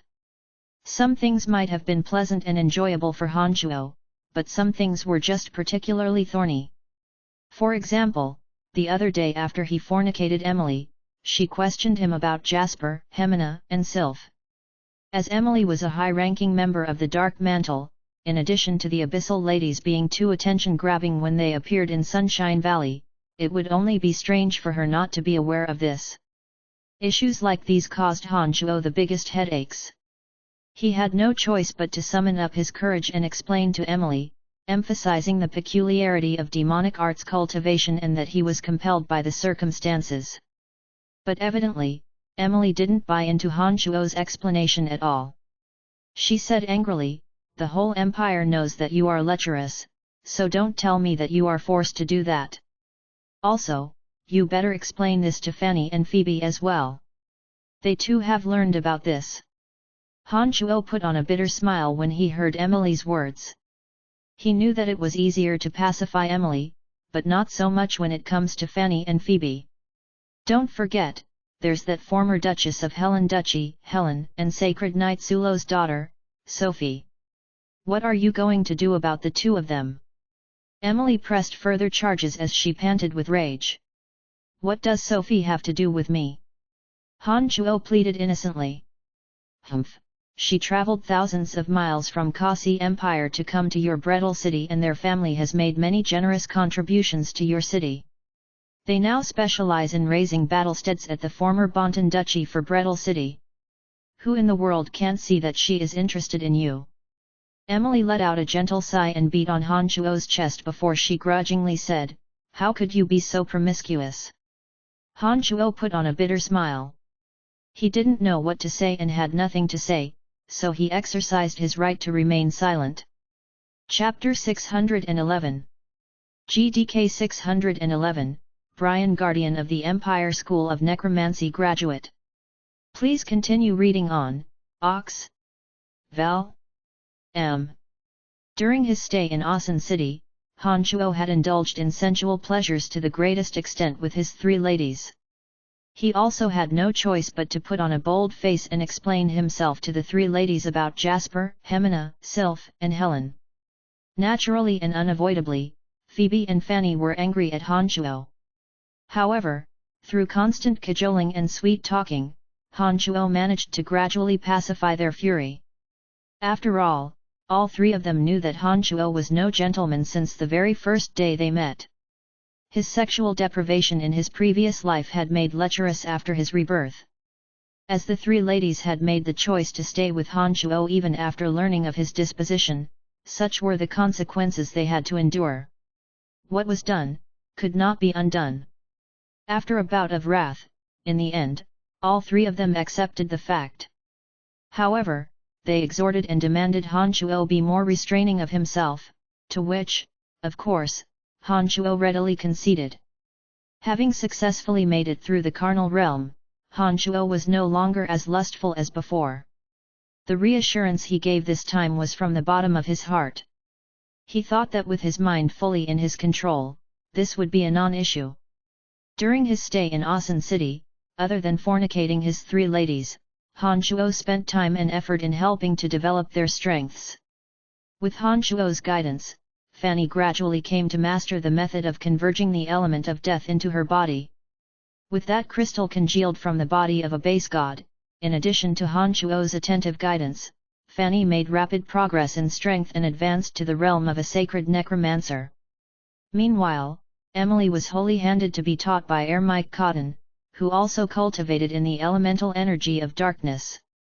As Mike Cotton was 2 realms above Emily and she had previously studied the personal notes about the element of darkness that Mike had left behind, the teaching process was very smooth and her strength had begun to advance rapidly. Mike Cotton liked Emily very much and had truly taken her as his apprentice. His understanding of dark magic which he gained from his many years of experience was imparted on Emily without the slightest reservations, allowing Emily's strength to soar. Like Fanny, Phoebe too was tutored by Han Chuo. However, as Phoebe cultivated in fighting aura, Han Chuo could only provide her with comprehension from his own cultivation and couldn't give much help on the particulates. Stratholm the old monster was miles more qualified to assist her in this aspect. But unfortunately, Stratholm was occupied with his own cultivation at Stranglethorn Valley and wasn't available at the time. Once Han Chuo had settled all the big and small matters he had in Asan City and was planning to head to the Calamity Church headquarters with Wolf and Bert Zilli, Fanny rushed home from Babylon Academy of Magic and Force excitedly, and announced to Han Chuo, "Chancellor Emma is going to retire. She has informed me that she would let me take her position as the Chancellor in the next few days." "Really? Congratulations, honey." Han Chuo laughed heartily and gave Fanny a tight hug. "But, I'm still very young. Would there be any problem with that?" Fanny was extremely excited but also rather worried. "Don't you worry about a thing, let me handle matters of this aspect. I will make sure that you have a solid seat on the position." Hehe, it's about time some readjustments were made to the Babylon Academy of Magic and Force. "All right, I will be sure to take part in your inauguration ceremony before leaving Asan City," Han Chuo said with an unruffled smile. The Babylon Academy of Magic and Force was filled with talents. Grasping the power of the Chancellor of Babylon Academy of Magic and Force was tantamount to grasping the future of Lancelot Empire. There sure were a lot who coveted for the position. However, Han Chuo believed that with the influence he currently held over the Lancelot Empire, he would easily fulfill this wish of Fanny's. "But am I going to do the job well?" Fanny was aware of just how influential Han Chuo was in Lancelot Empire. She knew that with Han Chuo's reassurance, the position of the Chancellor of Babylon Academy of Magic and Force would be no one else's but hers. But nonetheless, she was worried that she might not be up to the task and couldn't administrate the institution well. "How would you know without trying?" "Don't worry, I have full confidence in your capabilities." "Okay, you should start preparing. Get ready to take the position in the next few days." Han Chuo smilingly soothed Fanny. Immediately after, Han Chuo looked for King Lawrence and spoke to him. At present, Lawrence would basically take Han Chuo at his word. Without even giving it a thought, Lawrence agreed to endorse Fanny to the position and even pledged to attend the ceremony himself in support. Behind Fanny were Firenze, a figure of overwhelming influence over the southern border, and most importantly, Han Chuo, a supernatural existence. Lawrence obviously understood Fanny's value, and it was to be expected that he would show due respect towards them.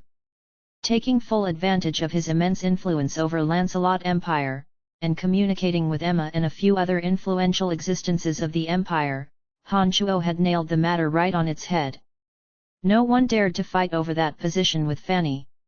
While Han Chuo exercised his authority and connections, all the bigwigs of Lancelot Empire expressed their well wishes and congratulated Fanny. Many gifts of considerable value were sent her way, begging to be received. Fanny was expectedly overwhelmed by this. Fanny, Emily, Phoebe, each and every one of them were in charge of enormous resources of the Empire. They even had Han Chuo backing them. Anyone in Lancelot Empire, as long as they were sane, would never dare to set themselves against the three. With all the needed preparations in order, the grandiose inauguration ceremony was set to take place at Babylon Academy of Magic and Force in 3 days. Han Chuo went to visit the Babylon Academy of Magic and Force ahead of time.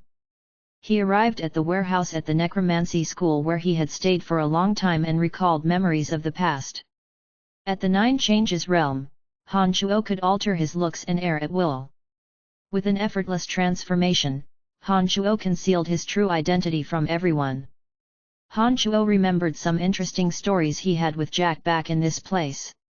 He also recalled the bizarre relationship built with Little Skeleton, as well as the big and small things with the students and errand workers. Han Chuo had not been in this place for many years. He discovered that there had been enormous changes to the scenes around here. Originally, the study of necromancy magic was merely a subdivision of the School of Dark Magic. It had now become a school by itself and had even exceeded the School of Dark Magic in the number of students enrolled. The students of Necromancy School now had their own independent classrooms and practice field, no longer limited to using the spare resources that the School of Dark Magic had. The board path with valedictorian statues erected on both sides of the walk was still in existence. However, one thing had changed. The tallest and biggest statue was a figure of himself. This statue was decorated to appear much more magnificent and glorious than all other statues around it, but only a few words were inscribed on it. Brian, Guardian of the Empire School of Necromancy Graduate. When he gazed at this statue of himself, complicated emotions rose from his heart. Never had he himself back then expected that he would actually be the greatest pride of the Academy in such a short time. He fondly recalled the time when he told Jack that one day, they would have statues of themselves among those placed here. It was as vivid as though it had been only yesterday. "Br. Brian? Is that you?" Suddenly, an emotional, shaken voice sounded from behind him. Han Chuo was stunned. He could tell that this familiar voice came from Lisa. Even as he had altered his appearance and had his back facing her, she was still able to recognize him with little effort. Han Chuo was rather indecisive in this moment, unsure if he should reveal his identity to her. Chapter 612, Are You Brian? GDK 612, Are You Brian? Please continue reading on, Ox. Val. M. Lisa was absolutely astonished. But when Han Chuo turned around to look at her, Lisa's expression quickly turned to pure bewilderment. Her slender eyebrows creased slightly as she examined Han Chuo. "Lisa has grown up," was the first impression that crossed Han Chuo's mind when he turned around and saw her. That crafty and unruly girl back then had now grown into a slender, graceful, and elegant lady. The tragic disaster that struck her family had made her much more mature and taught her to be strong and diligent. When he looked at Lisa, who was standing right before him, his mind automatically wandered into the past. He recalled of his failed attempt at scaring Lisa by pretending to be a corpse soon after he arrived in this world. He also thought of the incident where Lisa conducted that necromancy experiment on him. Unwittingly, the corners of his lip curled up slightly. Suddenly, a bright light flashed from Lisa's eyes that traced Han Chuo up and down. She asked, with a tremor in her lips, "Are you Brian?" "I'm not." Han Chuo replied without thinking. The happiness radiating from her eyes was quickly replaced by sadness. She did nothing but stare blankly at Han Shuo. Tears had filled the rims of her eyes to their very brim. After staring at each other for a few seconds, Han Shuo gently sighed, forced a smile, and said, "How did you recognize me?" As soon as Han Shuo said those words, the teardrops collecting in Lisa's eyes finally rolled down her smooth cheeks. At that very moment, the strong and stalwart Lisa turned weak and fragile. She cried out like a child as she dashed ahead and fell into Han Shuo's chest in a split second. She then tightly embraced Han Shuo with all her strength, as though fearing that Han Shuo would disappear at any moment. "You are back! You are finally back! Do you know how worried I was? Do you know how much pain my heart felt when I heard that you were killed by the Church of Light?" Lisa was sobbing as she wrapped Han Shuo in her arms, helpless and miserable. Han Shuo felt her body trembling as he listened to her tearful complaints. His heart gradually softened like butter. From her words, Han Shuo could tell just how deep her affection for him was. It was him or no one else that was how staunch and unswerving her feelings were. "Is it worth the pain?" Han Shuo softly sighed and his heart ached. He truly had no idea why had Lisa been so persistent. For all this time, Han Shuo thought that the feelings Lisa had for him was merely infatuation out of immaturity and he would gradually be forgotten with the passing of time. He truly had not anticipated that her love for him would be so deep. "It is only when I'm with you that I can truly feel happy. Other than you, no one can give me that kind of sensation. Brian, I beg you, please, can you not be so heartless to me?" the teary Lisa helplessly pleaded as she grabbed firmly onto Han Shuo's shirt. Han Shuo let out yet another sigh. His heart melted, completely forgetting what he pledged to his three ladies. As he looked at the tearful Lisa, he nodded subconsciously. A wildness suddenly blossomed from Lisa's cheeks that were stained with tears. She hugged Han Shuo firmly. She embraced him tighter and tighter as though wanting to fuse herself into Han Shuo's body. Han Shuo appeared to understand now. He leaned in and placed his mouth next to Lisa's ear and softly said, all right. Don't cry. Others might think that I'm bullying you if they see this. You are bullying me. And you have bullied me for many years." This time, Lisa couldn't seem to stop venting her feeling. She sobbed and tearfully complained with her head tucked in Han Shuo's chest. It was as though she wanted to vent all the bitterness and grudges that had stifled her heart for many years all at once. Han Shuo forced a smile and no longer told her to stop crying. Han Shuo knew that these words must have restrained her heart for more than a few years.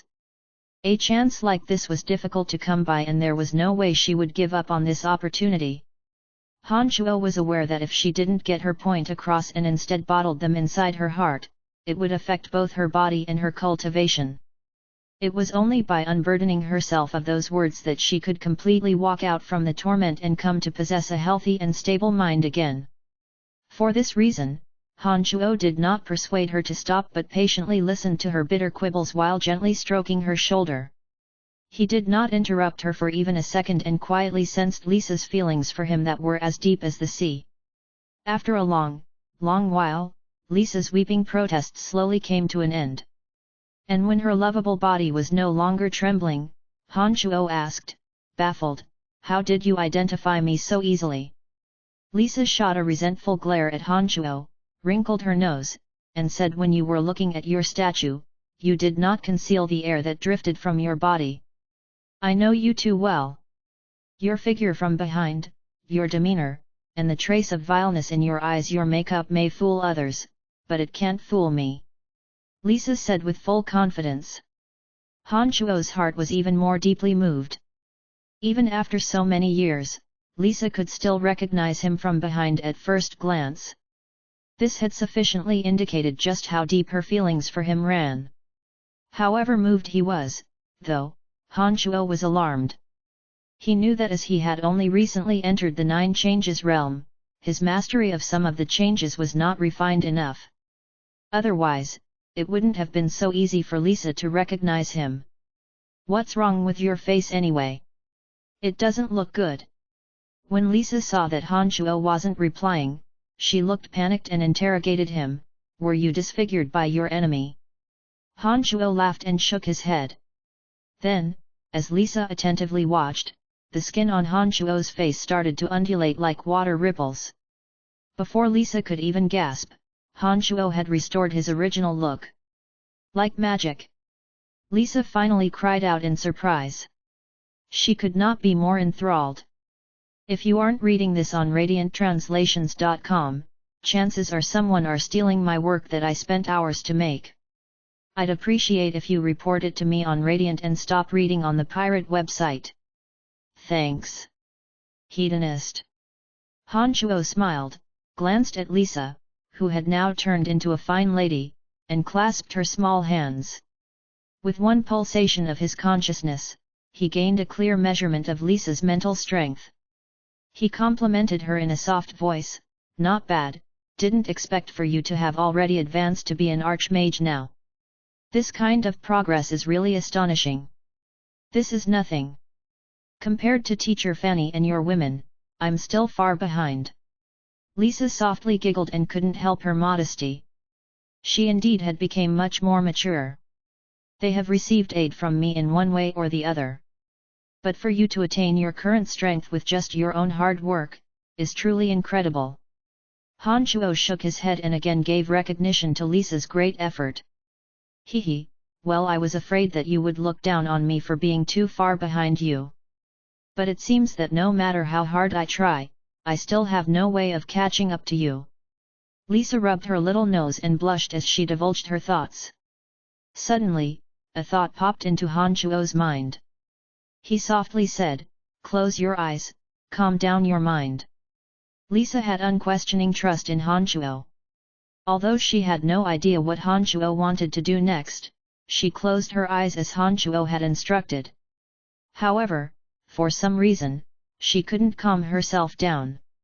Her mind would automatically gravitate towards some wishful fantasy. The two were standing very close to each other as Han Shuo held onto her delicate hands. They could smell the scent coming from each other's bodies. Lisa was no young lady anymore. Lisa's heart rate was climbing higher and higher. She was filled with both hopeful excitement and nervousness. When Han Shuo sensed that Lisa's mind was in disorder, her cheeks flushed, and her breathing rate heightened, he couldn't swallow a laugh.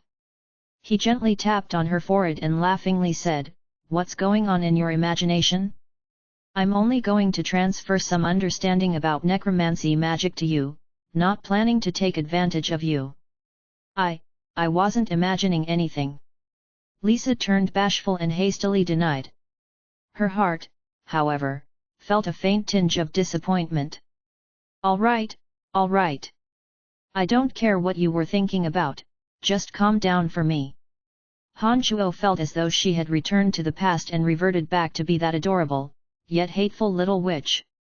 For some reason, Han Shuo was very delighted. At long last, Lisa gradually calmed her mind. She closed her eyes, cast all distracting thoughts from her mind, and took deep, steady breaths. Han Shuo, who was observing Lisa closely, pressed a finger between her eyebrows when he noticed that her soul was adjusted to its most optimal state. His consciousness, akin to millions of fine threads, slowly entwined with her soul. It wasn't the first time that Han Shuo did things like this, and he had even become more adept at it after reaching the Nine Changes realm. His consciousness was like data cables that linked up to Lisa's soul.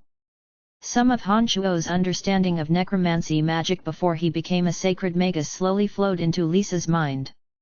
As Lisa was merely an archmage, her soul was simply too weak, therefore the transmission process was rather slow. Han Shuo was afraid that her soul might not be able to handle too much, so he was extremely careful, keeping the procedure as safe as possible for her. Gradually, Lisa had completely relaxed, completely handing her soul to be directed by Han Shuo. This was a display of absolute trust in Han Shuo. With this, the memory transfer had obviously sped up, and Han Shuo's heart was even more touched. This made him even more cautious and careful. The two stood there for approximately half an hour. Passerbys walked to and fro and hadn't the slightest idea of their presence, as Han Shuo had obscured Lisa and himself using boundary. Han Shuo gently pulled back his hand and smiled. He whispered, "All right. You can open your eyes now." Lisa slowly opened her bright eyes. They were filled with pleasantly surprised emotions and amazement. After taking in a deep breath, Lisa suddenly realized, no wonder teacher Fanny could become a grand magus so quickly. It was because of this. "I've finally figured it out. Brian. You heartless guy, you didn't help me all this time." Han Shuo forced a smile and pledged, "In the future, I will definitely treat all of you equally favorably." Chapter 613, I will eat it no matter the side effects. GDK 613, I will eat it no matter the side effects. Please continue reading on, Ox. Val. M. Ever since its inception, the Babylon Academy of Magic and Force had supplied Lancelot Empire with innumerable talents. It truly was the nurturing ground for young prospects. This very day was the inauguration ceremony of the 13th Chancellor of the Academy. From early at dawn, an endless stream of horses and carriages lined up outside the Academy as influential officials and moguls of the Empire swarmed the place.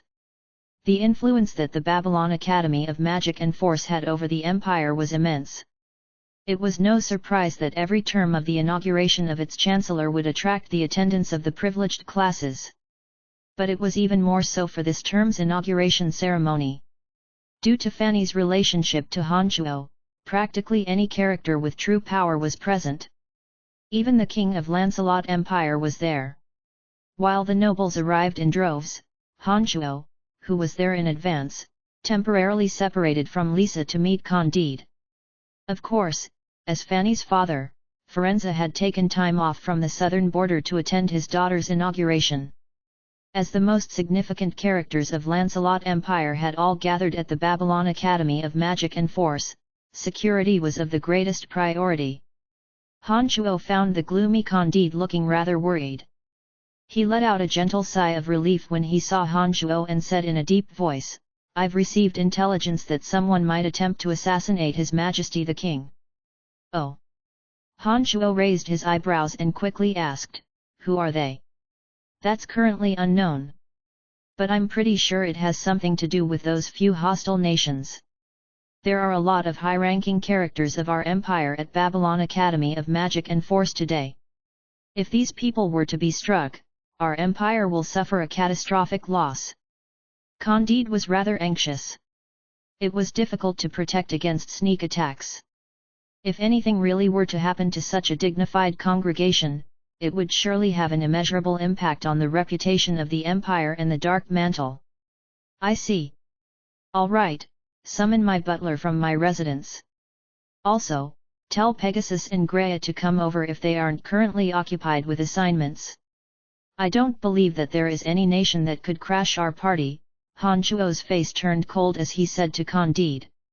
Today was a momentous day for Fanny, and Han Shuo would certainly not allow anyone to sabotage her inauguration ceremony. If there really was an enemy who was either daring or foolish to cause trouble, Han Shuo wouldn't hesitate to finish the person without the slightest mercy. Candide nodded and said to Han Shuo, "You be more attentive too. I'm going to move an additional squadron here as backup." Candide was used to talking with Han Shuo as one of equal rank and would never display the slightest air of superiority when interacting with Han Shuo. In addition, after Han Shuo's return to Lancelot Empire, unlike most others, Candide could tell that Han Shuo's strength was well beyond mortal. Therefore, he was much less inclined to put on airs before Han Shuo and had even started getting used to following Han Shuo's command. "Got it. Be at ease. No matter who they are, anyone who dares look for trouble in this place will only find their own doom," Han Shuo said confidently. Candide put on a sinister smile and did not say any more. He seemed to fuse into the shadows as he headed to a clock tower to get into position. Han Shuo unfolded his consciousness and inspected each and every character within the Babylon Academy of Magic and Force. It was as though the entire academy had shrunken into his brain. Not even a fly could escape from his reconnaissance. The news of Fanny's inauguration had spread like wildfire through the Lancelot Empire for days.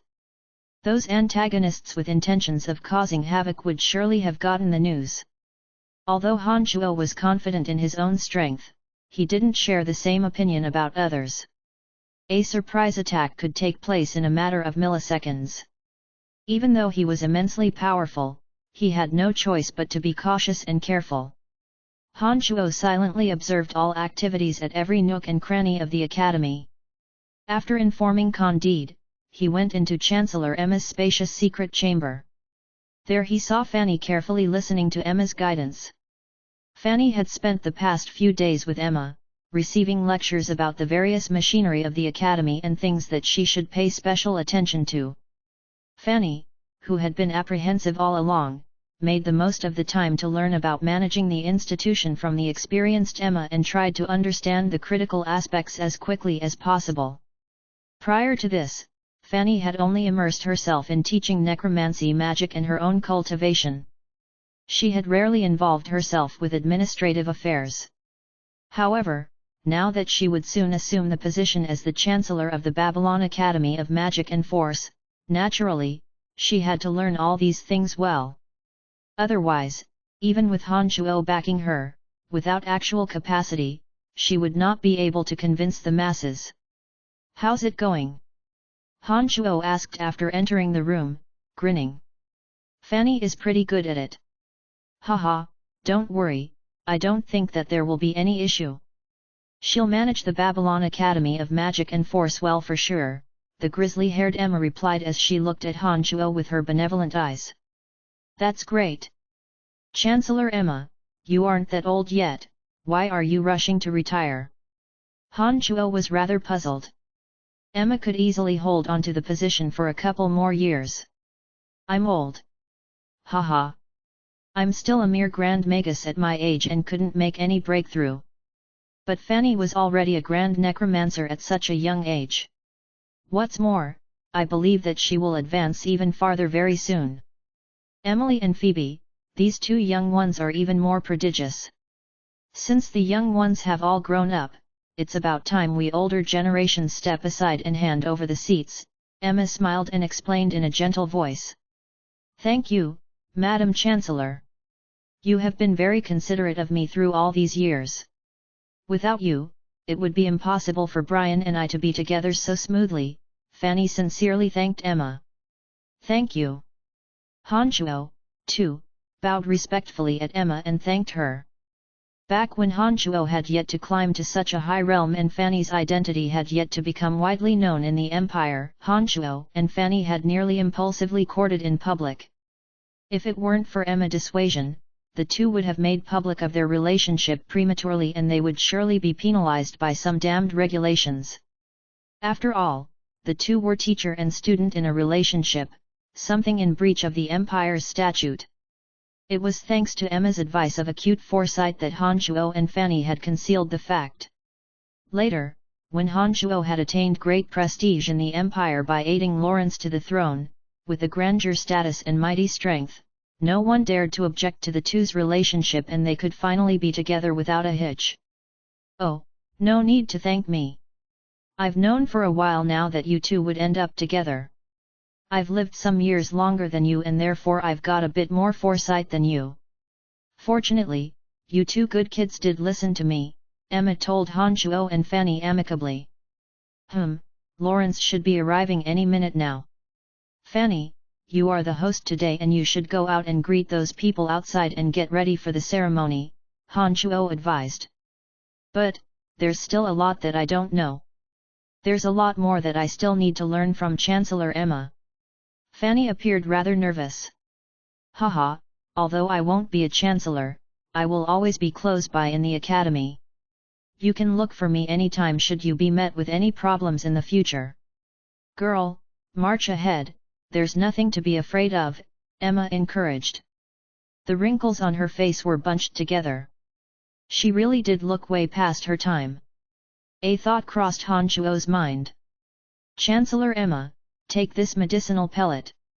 Perhaps after you consume this pellet, you won't look as old." He took out a pellet of rejuvenation that he had recently refined and handed it to Emma. These days, Han Chuo was in possession of all kinds of bizarre and uncommon substances. As to assist Lisa and other allies of his, he had invested some time into refining a whole range of medicinal pellets of different functions. The pellet of rejuvenation was a medicinal pellet that could eliminate impurities inside the body and fill an aged body and its cells with vigor once again. Han Chuo felt touched when he recalled that Emma had taken care of Fanny and him back in those years. Therefore, when he saw the wrinkles across Emma's face, he decided to give her a medicinal pellet. Emma received the pellet of rejuvenation with excitement. She pinched the pellet curiously, examined it, and giddily asked, "Just one medicinal pellet could have such a miraculous effect?" Han Chuo nodded with a smile and said, "Try it and you will find out. Medicinal pellets that I have personally refined should be pretty effective." "Haha, I believe you. Candide had told me about your miraculous abilities. Anything you prescribe me will surely be anything but ordinary." Emma was overjoyed. Every woman would wish themselves to appear a little younger. Naturally, Emma was no exception. After consuming this medicinal pellet, you might perspire for several days in a row. The sweat might be black in color. However, you don't need to worry about that. That is the body eliminating its impurities. It's perfectly normal, Han Chuo explained as not to cause any unnecessary distress. Haha, got it. I do remember that one time when Fanny had diarrhea for 3 whole days, Emma said teasingly as she looked at Fanny and chuckled. Emma, acting as the Chancellor, was very mindful of big and small events in her academy. As Fanny had always stayed inside the academy, Emma had noticed what happened during those few days. In fact, she was rather worried at that time and had even visited Fanny. Later in time, she discovered that after 3 days of bowel movements, Fanny appeared radiant and gorgeous as though she had been reborn. With her great insight, she naturally knew what must have happened to Fanny. Fanny blushed at Emma's words. She shot a glare at Han Chuo and rebuked, "What are your medicinal pellets made of? Why must they always have such embarrassing side effects?" "Oh? I was going to give you a medicinal pellet I have recently refined that can help maintain a youthful appearance. Since you are afraid of those side effects, well, I'll forget about it then," Han Chuo said as he shrugged. As soon as she heard that the medicinal pellet could help maintain a youthful appearance, a brilliant glimmer immediately shone from her eyes. She rushed towards Han Chuo and said full of joy and excitement, "Give it to me. I will eat it no matter the side effects." Han Chuo knew exactly what she would say. He laughed heartily, grabbed Fanny, and swept her outside after throwing Emma a triumphant wink. Chapter 614, Sunny Day. GDK 614, Sunny Day. Please continue reading on, Ox. Vel. M. The Babylon Academy of Magic and Force had long been packed full of crowd. Nearly every influential figure of the empire had congregated there. Representatives and students from all schools under the academy were amuck, making preparations for the grandiose ceremony. At the largest plaza of the academy, there stationed a squadron of knights in black armor. They were protecting Lawrence, who was dressed in a ceremonial robe and stood with a big smile as he chatted away with his ministers. The two greatest threats that had persistently plagued the Lancelot Empire, the Empire of Orcs and Kasi Empire, were both neutralized by Han Chuo in the short period of a dozen or so days via devastating methods. These ministers hadn't had a good night's sleep in ages, but now, they could finally relax. Their faces were once again slapped with shining smiles. Before Han Chuo's return, there was a possibility that the hundreds of thousands of orc warriors from the Empire of Orcs could breach the south border city any day and grant themselves an unimpeded march straight to the capital city of Lancelot Empire, Asen City. The presence of this enormous threat kept all these aristocrats up at night and robbed them of their appetites. They were afraid that someday they would wake up to uncivilized and savage orc warriors standing around them. The privileged classes of the empire had been constantly bedeviled by this kind of mental torment up until the day Han Chuo decided to traverse into South Border City. For this, they were sincerely grateful towards Han Chuo. Proudly standing beside King Lawrence was Forenza, the Lord of Southern Border. Today was an important day for Fanny, and naturally, Firenze had taken time off to attend. By this point, the story of how Han Shuo massacred several 100,000 orcs had spread like blight to every corner of Lancelot Empire. The story was known to everyone. Although there was no deliberate exaggeration in the story, the magnificent feat of delivering carnage to several 100,000 orcs all by himself couldn't sound more unbelievable. Therefore, most people who had heard of the hearsay weren't completely convinced that Han Shuo had such capabilities. For this reason, as soon as Firenze appeared, those nobles and dignitaries of the empire who had friendly relations with him immediately surrounded and pestered him to hear his account. King Lawrence was no exception. Although Lawrence had full confidence in Han Shuo, the tale that came from South Border City was just all too overwhelming to believe, even for Lawrence. After Han Shuo became a god, a majestic air naturally emanated from him. Lawrence felt a rather uncomfortable pressure bearing down on him when he faced Han Shuo, and was therefore disinclined to seek confirmation about the validity of this news directly from Han Shuo. Now that he came to this hard-to-come-by opportunity to meet Firenze, he attentively listened into the ministers throwing questions at Firenze. "Old madman, are you sure you got that right? Brian, that youngster, really drowned the hundreds of thousands of orc warriors using necromancy creatures." Old Han of the Betteridge family had a relatively good relationship with Firenze owing to the intimacy between Emily and Fanny. He shouted his question at Firenze. When Old Han asked the question, all around him, the patriarchs of all family clans, the ministers of the empire, and even King Lawrence himself, pricked up their ears and revealed wide eyes and gaping jaws. It appeared that everyone wanted to know. "Fuck it. Believe it or not, it's up to yourselves. What are you bunch unseasoned fools so stirred up for? Even if I'm telling lies, do you think that all the citizens of South Border City would be lying at the same time?" Firenze rolled his eyes and yelled. He was bombarded with the very same question over and over again and couldn't be more annoyed by it. About that, the commoners have an immense ability for over-exaggerating and distorting the true story. "We wouldn't be so half-baked to believe every word they say." Old Han gave a short, devious laugh before putting on a solemn face. He fixed his eyes on Firenze, and questioned yet again, "So you are telling the truth? That kid actually single-handedly got rid of several 100,000 orc warriors by deploying necromancy magic?" Old Han knew that although Firenze was a fiery-tempered person, he would never talk nonsense. He was even more certain that Firenze was telling the truth when he started to show annoyance. This tale was simply all too much to believe at face value. Even Mike Cotton, the expert key to the founding of the empire, had not made any achievement nearly as phenomenal as Han Shuo's. To eliminate several 100,000 orc warriors all by himself, what magnitude of power was that?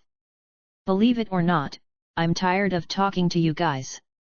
Firenze coldly groaned and shot a glare at Lawrence, who was eavesdropping on the conversation.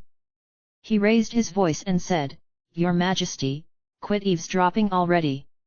I'm still waiting for the 2 legions of men that you promised me. When will they arrive? I need to have them in order to conquer the empire of orcs." "Humph, the orcs have assaulted the southern border for 3 years. It's about time we give them a taste of their own medicine." Lawrence put on an embarrassed, awkward smile and pledged to Firenze, "Do not worry.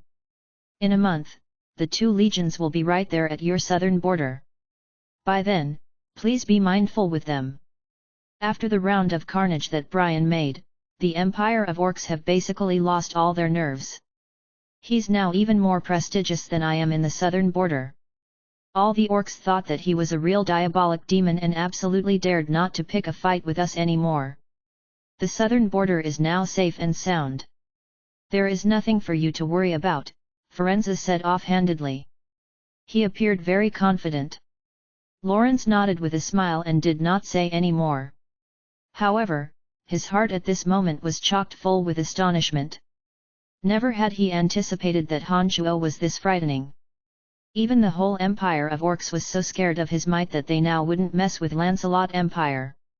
Having confirmed the validity of that incident outside South Border City from Firenze, Lawrence was even more determined to give Han Chuo the best treatment at all costs. The dignitaries of the empire all had shock in their eyes. They were still slowly replaying and digesting the words that Firenze had said in their minds. They, too, had made a firm resolution to never stand against Han Chuo. "What are you guys talking about?" It was at this moment that Han Chuo's gentle voice sounded. He walked over with the meticulously adorned Fanny.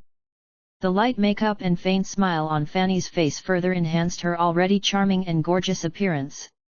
The dark, flowy magical robe gave her a solemn and dignified look, but at the same time, it didn't completely mask her graceful, alluring figure.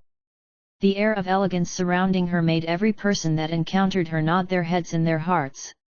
For some reason, they just felt that the Babylon Academy of Magic and Force would ascend to even greater heights with her serving as the Chancellor. "It's nothing. We were just wondering why you weren't here yet." Lawrence rushed to provide a cover-up before Firenze's loose lips divulged what they were really talking about earlier. "Fanny, you look very beautiful today, just as beautiful as your mother." However, soon after saying those words, a memory seemed to pop into Firenze's mind as he softly sighed. His smiling lips slowly drew into a frown. "Thank you for the compliment, father." "Father, today is a happy day. Don't think about some unhappy memories," Fanny hastily said with a smile when he saw Firenze's face turn mournful. She had long forgiven Firenze of failing to take care of his family in serving his nation all those years ago. Firenze nodded and kept silent. He seemed to have gotten a little better. As soon as Han Chuo and Fanny made an appearance, the dignitaries of the empire swarmed over to congratulate Fanny. "All right. Let's begin." Lawrence nodded at the guard of honor from a distance away. The guard of honor, who had been ready on standby, started playing musical instruments of all sorts as soon as he saw Lawrence nod. Teachers and students of all schools started to gather towards the place when they heard the cheerful and light-hearted music. Emily, Phoebe, Emma, Candide, Amis, and many more characters that Han Chuo was familiar with, all appeared at the plaza. To proceed, Emma stepped up to the stage and, with an amiable smile on her face, narrated the glorious history of the Babylon Academy of Magic and Force. Fanny wore a solemn and respectful face as she attentively listened to Emma's speech. The dignitaries of the Empire and the members of the Babylon Academy of Magic and Force also attentively listened from under the stage.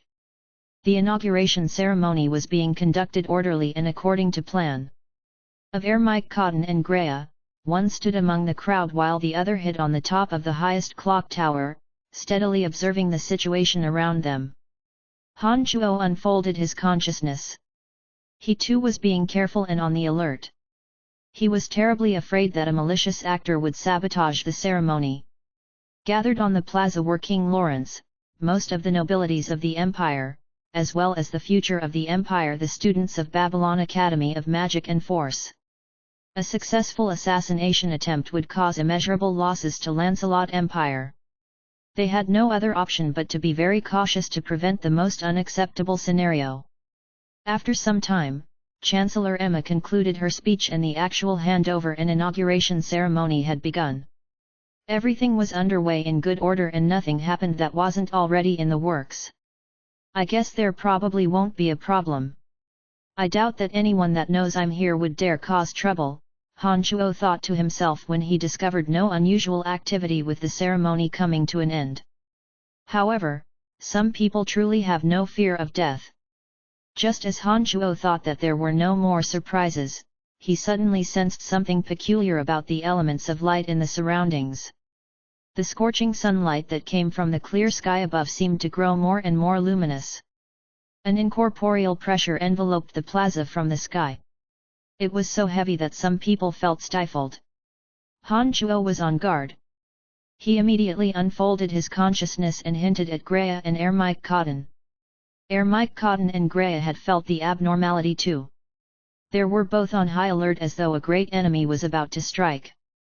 After carefully sensing for a moment, Han Chuo's heart turned cold and frosty light burst from his eyes. His body vanished into the air like a ghost and materialized on the clock tower at the next instance, standing beside Ermike Cotton. This is the forbidden light magic of mass destruction Radiant Blast. There was more than one person casting the magic. They intend to kill every single person in the plaza. Must be people from the Church of Light. Air Mike Cotton said to Han Chuo in a deep tone as soon as Han Chuo arrived next to him. Humph, so they knocked on my door before I got to knock on theirs. Han Chuo coldly groaned as murderous thoughts rose in his heart. Chapter 615, Blind Faith. GDK 615, Blind Faith. Please continue reading on, Ox. Val. M. Forget about finding the attackers for the time being. The most crucial thing right now is to protect the pillars of the empire below us. From that murderous face of Han Chuo's, Air Mike Cotton could tell that he was about to seek those aggressors deploying the forbidden light magic and finish them all. However, if Han Chuo were to leave in search of the casters right away, then there would be one less powerful shield to protect those at the plaza down below. From all the signs he gathered, the forbidden magic Radiant Blast ought to be jointly deployed by several experts of the Church of Light. Even Air Mike Cotton did not have complete certainty of protecting every person below on his own. Right. Let's shield the people below from the power of the Radiant Blast. Han Chuo snapped out of his fantasy after hearing the reminder. He did not rush to seek and destroy the Church of Light aggressors. On this subject, something was really baffling Han Chuo. His consciousness had an extremely expansive coverage area. Logically speaking, under normal circumstances, he should be able to locate at least a trail of those aggressors. He had fully concentrated his attention into tracking the havoc makers as soon as he spotted abnormalities with the element of light above the plaza. However, most unexpectedly, he couldn't detect the whereabouts of those aggressors. This situation was obviously rather odd. What's the matter? Why has the sun suddenly become so glaring? It's making me dizzy and uncomfortable. Yet, for some reason, I'm absolutely stifled. Could it be that a rainstorm will pour down soon? On the plaza, those clueless nobilities raised their heads and looked all around with their hands shielding their eyes from the sun. Although most of these people of high positions had little to no experience in magic or martial art, nonetheless, they could sense that something was wrong. As for those experts with unordinary achievements in their cultivation, they could faintly sense danger from the abnormality of the elemental energy of light. However, as it was the top-notch experts of the Church of Light who were deploying the Radiant Blast magic, most of these people couldn't give a precise explanation for the irregularity they sensed. Something isn't quite right, Lawrence, the king of Lancelot Empire, although poor in martial arts, was able to sense danger in the stifling atmosphere around him. I don't know why, but for some reason, the element of light has suddenly become very active. Ames, one of the three heavyweights of the Dark Mantle, cultivated in the elemental energy of light and was a light Grand Magus. His brows were tightly creased. From the circulation of the element of light he was most familiar with, he perceived a hint of peril. Your Majesty, there could be danger. Shall we evacuate Your Highness from the area? Candide walked to Lawrence and proposed the idea with his body bowed. Lawrence raised his head up at the bright sky and hesitated for a short while. His gaze started to scan through the crowd for Han Chuo's figure. When he turned a full circle and discovered that Han Chuo wasn't among the dense crowd of people, he came to a decision. His many years of seemingly blind faith in Han Chuo seemed to have an effect at this moment. Lawrence simply put on a smile and replied in an unperturbed voice, "It's all right. With Brian here, we shouldn't be in any danger. The ceremony has yet to formally conclude. As the most important guest, how could I leave in advance?" Candide was rather astonished to see Lawrence smiling, totally unafraid. But at the same time, Candide inwardly nodded in admiration. He thought that this king of his was indeed out of the ordinary. Prior to the event, Candide had seen Mike Cotton and Greya arrive at the plaza. He was feeling fairly at ease as he had a rough understanding of the strength the two possessed. Besides, as there was no clear indication as to what was happening, he did not continue with urging Lawrence to leave. When Han Shuo recommended Pegasus and Greya to Candide, he had faintly indicated to him the level of strength that the two possessed. With Han Shuo's guarantee, he believed that the two ought to be as powerful as he said. Although Candide did not know of Ermite Cotton's real identity, he had heard Han Shuo describe that Ermite Cotton possessed strength a little above that of Greya and Pegasus. Therefore, he felt rather confident in their safety.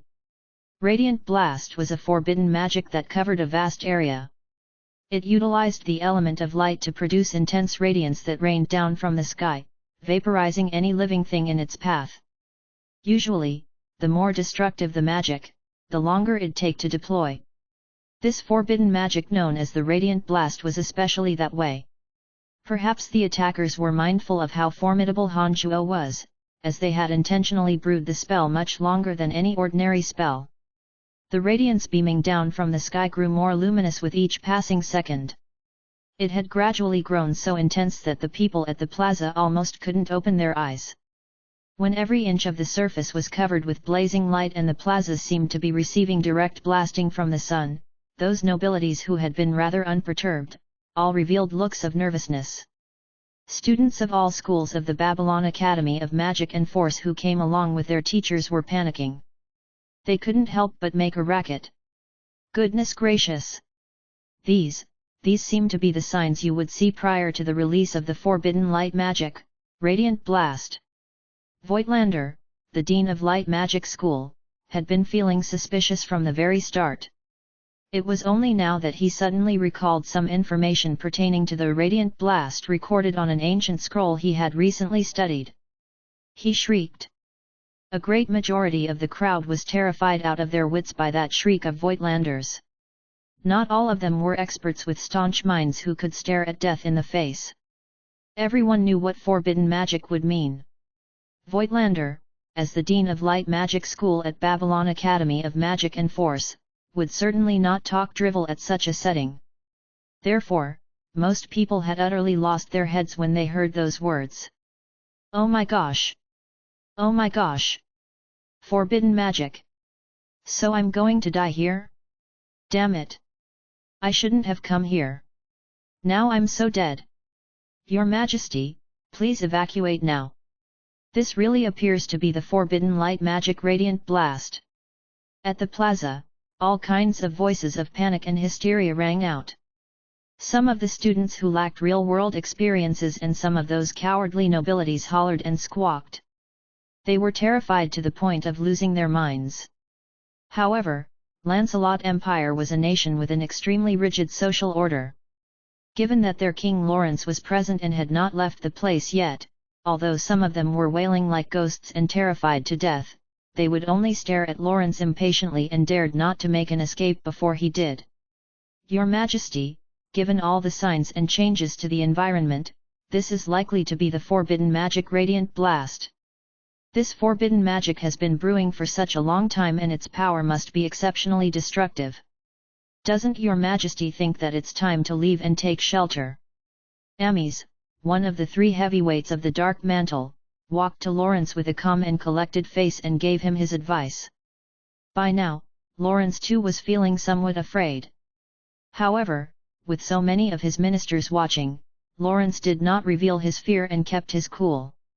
He asked Ames, if this really is the forbidden light magic Radiant Blast, then, it should have an enormous coverage area. Do you think that we can escape from the blast zone in such little time? Ames was stunned. He forced a smile, shook his head, and replied, if this really is the Radiant Blast, I have strong doubts we will be able to escape even if we flee right now. Well, never mind then. Since escaping would be futile anyway, let's just stand and wait here. Lawrence pretended to be calm and smiled. Don't worry. With Brian here, not a thing will happen to us, Fanny, who had just claimed her position as Chancellor announced, standing on stage confident and smiling. It was as though she wasn't worried at all. Yep. If that brat is here, this place will definitely be safe. You bunch of cowards, what are you all afraid about? Perhaps you will actually get killed if you run away from this area where Brian could watch over. After witnessing Hanchuo's might, Firenze now had blind faith in Hanchuo, just as Fanny had. He looked at the cowardly ones disdainfully and ridiculed them. After hearing from Lawrence, Fanny, and Firenze, those who intended on making an escape turned hesitant. Then, when they saw the three standing their ground so calmly, after weighing in their minds for a while, they decided to stay behind as well. However, they were still shivering and had no certainty of their fate. They gasped, "The sky is turning dark." As those adults considered their choices, a tender cry of surprise rose through the air. When the crowd raised their heads and looked, they found the bright sky to be suddenly covered by layers of dark clouds. Those dark clouds looked like they were formed out of squid ink, and had blocked off the gaudy, brilliant radiance coming from the sky. The view was as though a giant painting of the night sky had been rolled open, turning the sunny afternoon into pitch-black midnight. While this unusual phenomenon occurred in the sky, a sinister, eerie aura enveloped the plaza. Multiple bloody radiances launched and fused with the dark clouds. They seemed to be altering the properties of the layers of dark clouds, making them even thicker and firmer. "Brian has made a move. Don't worry, we will be all right." Lawrence was so relieved when he saw the bloody radiances in the sky that he simply had to shout it out. Having befriended Hanchuo for many years, Lawrence was long aware that aside from necromancy magic, Hanchuo also cultivated in an extremely mysterious martial art. Lawrence was one of those few who had seen him deploy his demonic arts. Therefore, as soon as Lawrence saw the bloody radiance, he became certain of his conjecture and knew that Hanchuo had taken action in protecting them from the radiant blast. "That's right. Brian has taken action," Candide calmed the crowd. He too let out an obvious sigh of relief. Those with deep relations with Hanchuo and those who had seen Hanchuo strike were all greatly relieved. They blindly believed that Hanchuo could neutralize the threat of the forbidden magic that was targeting them. However, most of the nobilities and students who didn't know Hanchuo that well were not as confident. They looked all around anxiously and were ready to flee for their lives at any moment. Hanchuo, who had been putting on defenses with Ermite Cotton and Greya on the clock tower, sensed that the radiant blast spell had ripened. "It's coming. Get ready." Chapter 616. GDK 616, Giving Protection. Please continue reading on, Ox. Val. M. Hanchuo's shouting had alerted Ermite Cotton and Greya. They gathered their attentions to the very peak and braced for the impact of the radiant blast. With his consciousness unfolded, Hanchuo had a clear and detailed picture of the radiant blast at every instance. He sensed the elements of light rapidly converging, fissioning, and recombining as he calmly prepared to take the blast. Radiant blast was a forbidden magic that worked by concentrating an enormous amount of the element of light to produce energetic lights that bombarded a vast area. Based on his observation and probing of the glaring radiance in the sky, Hanchuo understood that the power of this radiant blast was not to be belittled. The canopy of light in the sky above the Babylon Academy of Magic and Force grew bigger and bigger while the element of light continued to bunch. Millions of gaudy light rays suddenly poured downward.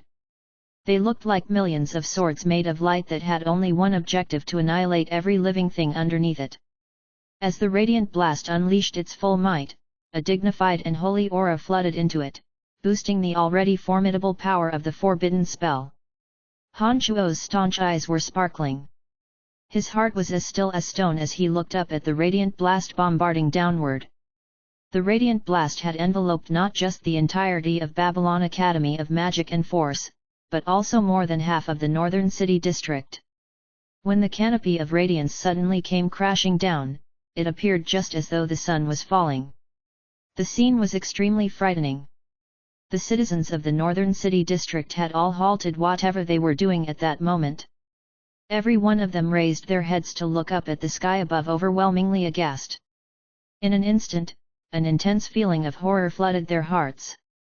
A chaos of shrieks and cries erupted from every corner. The scene was nothing unlike the end of the world. All those people underneath the radiance were petrified as they thought about the miserable deaths they would soon suffer. While the inhabitants of Asan City's northern district shouted and screamed in horror, they suddenly discovered that lumps of dark clouds had floated over their heads seemingly out of nowhere.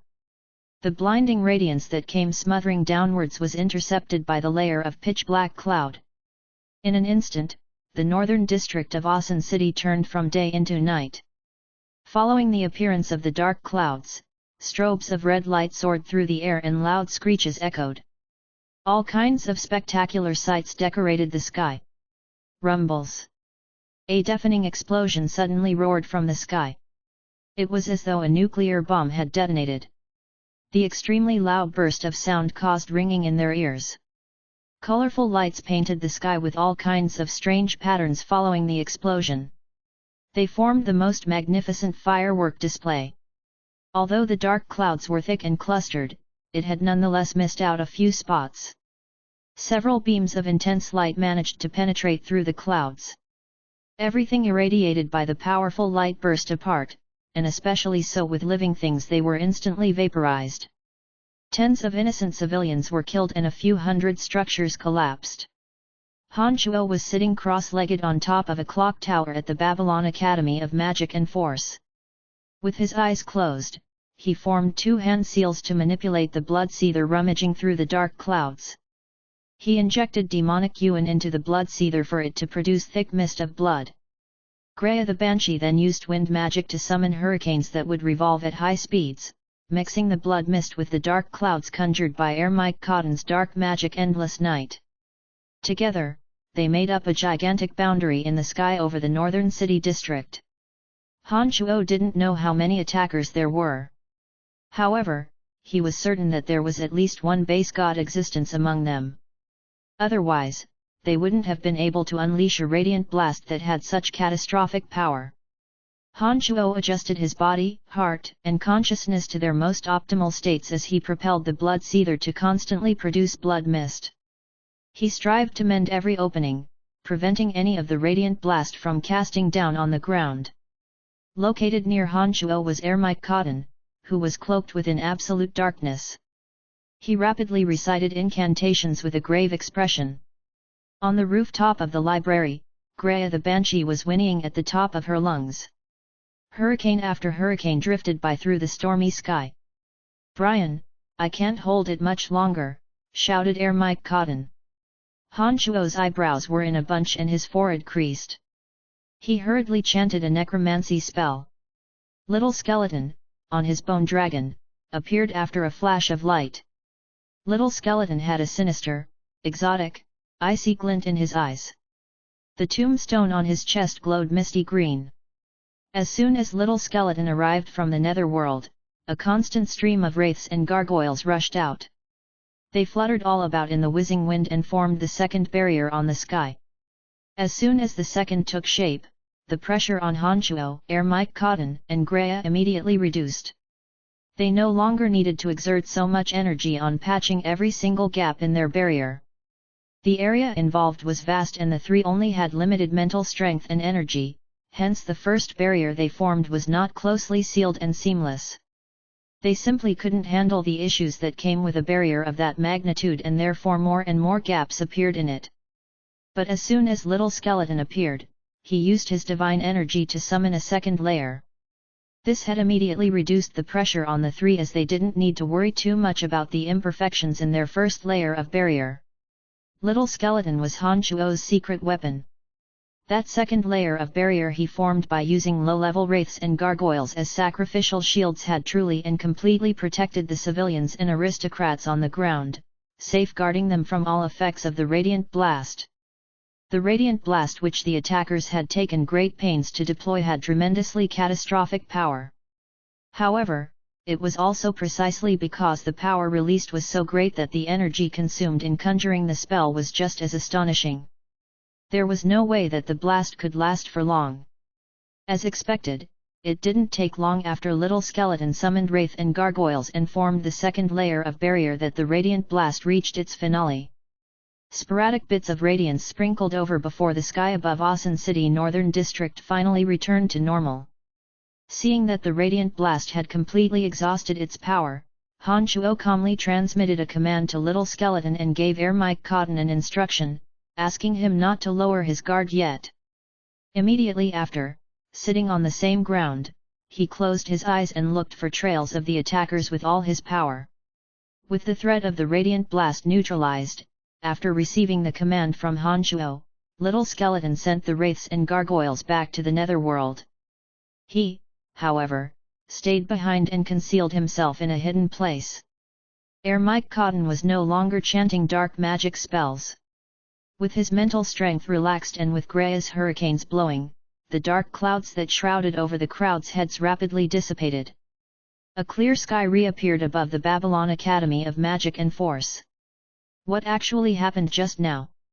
I couldn't see anything, but I could hear densely packed explosions. I thought that I was dead from being boomed. Hey? That blinding light is gone. The dark clouds have disappeared as well. We are now out of danger, aren't we? I guess that's the case. I can't sense that stifling pressure anymore. The crowd discussed spiritedly. Their faces of fright turned into bewilderment. Every one of them curiously looked all around, as though wanting to find the answer to their doubts from the surrounding environment. Geez, what's happened to those houses? They are all in ruins. After the dark clouds dissipated, an archmage of the Babylon Academy of Magic and Force took to the sky using his levitation skills. After scanning the landscape with his eyes, he immediately shouted.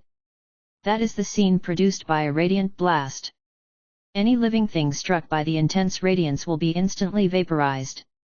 It appears that the radiant blast did cast down, but 99% of its power was intercepted. Otherwise, the condition of the northern city district would certainly be far worse, Ames respectfully reported back to King Lawrence after he took into the air and surveyed the surroundings. That damned Church of Light, so much for advocating compassion. Lawrence gnashed his teeth and was fuming with rage. On the whole of Profound Continent, only the Church of Light, which possessed the mightiest and the most abundant light magi, could deploy a radiant blast of such formidable might. On top of that, as the Church of Light hadn't gotten along well with Lancelot Empire all that time, it was a no-brainer that the attackers must be associated with the Church of Light. How shameless and despicable! The Church of Light sure is the biggest evil cult in the world to actually do such a thing so devoid of conscience. Old Han too was shivering with rage. Never did he anticipate that the Church of Light would actually be so savage in their conduct to release forbidden magic of mass destruction with such indifference to so many commoner lives in Asen City. This action had violated the tacit agreement between the countries of Profound Continent. This behavior of the Church of Light could not be described with just the word mad. Ames, immediately deploy troops to calm the civilians. Candide, investigate this and find all those who conducted this wicked, conscienceless act. Lawrence could not be more enraged. After the event, Firenze let out a light sigh of relief, disdainfully looked at those cowards who were thinking about escaping, and mocked them. See, told y'all so. It's safest to stay in this place. Had you not listened to me and rashly left the academy earlier, you could have turned into a puff of ashes. Those people still had fear lingering in their hearts after narrowly escaping death. They forced a smile and kept silent, not replying to Firenze's mockery. Firenze lost interest in those cowards when they did not make any retort. He then glanced all around and asked, "Where's that chap Brian?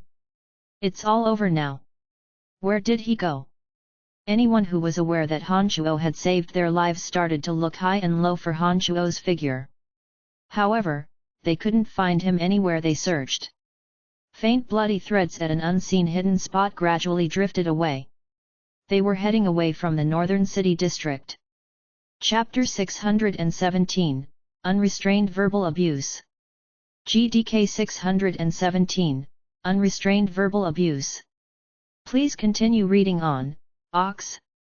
Vel. M.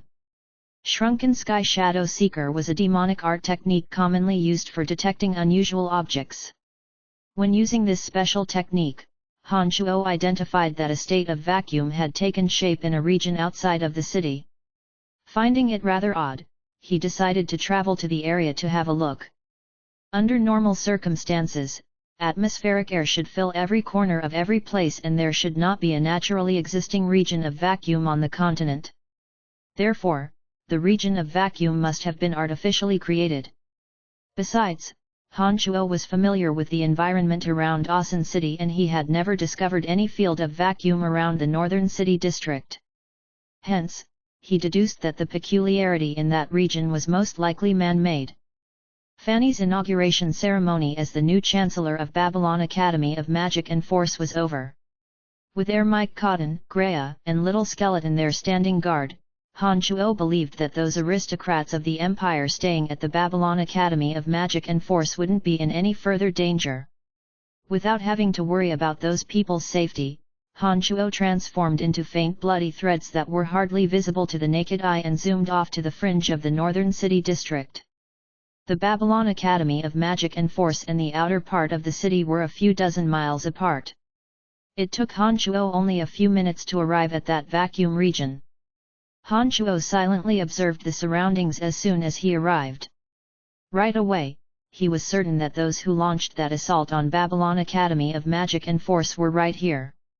Up ahead was a space barrier with concentrated energy that opened up a small-scale force field.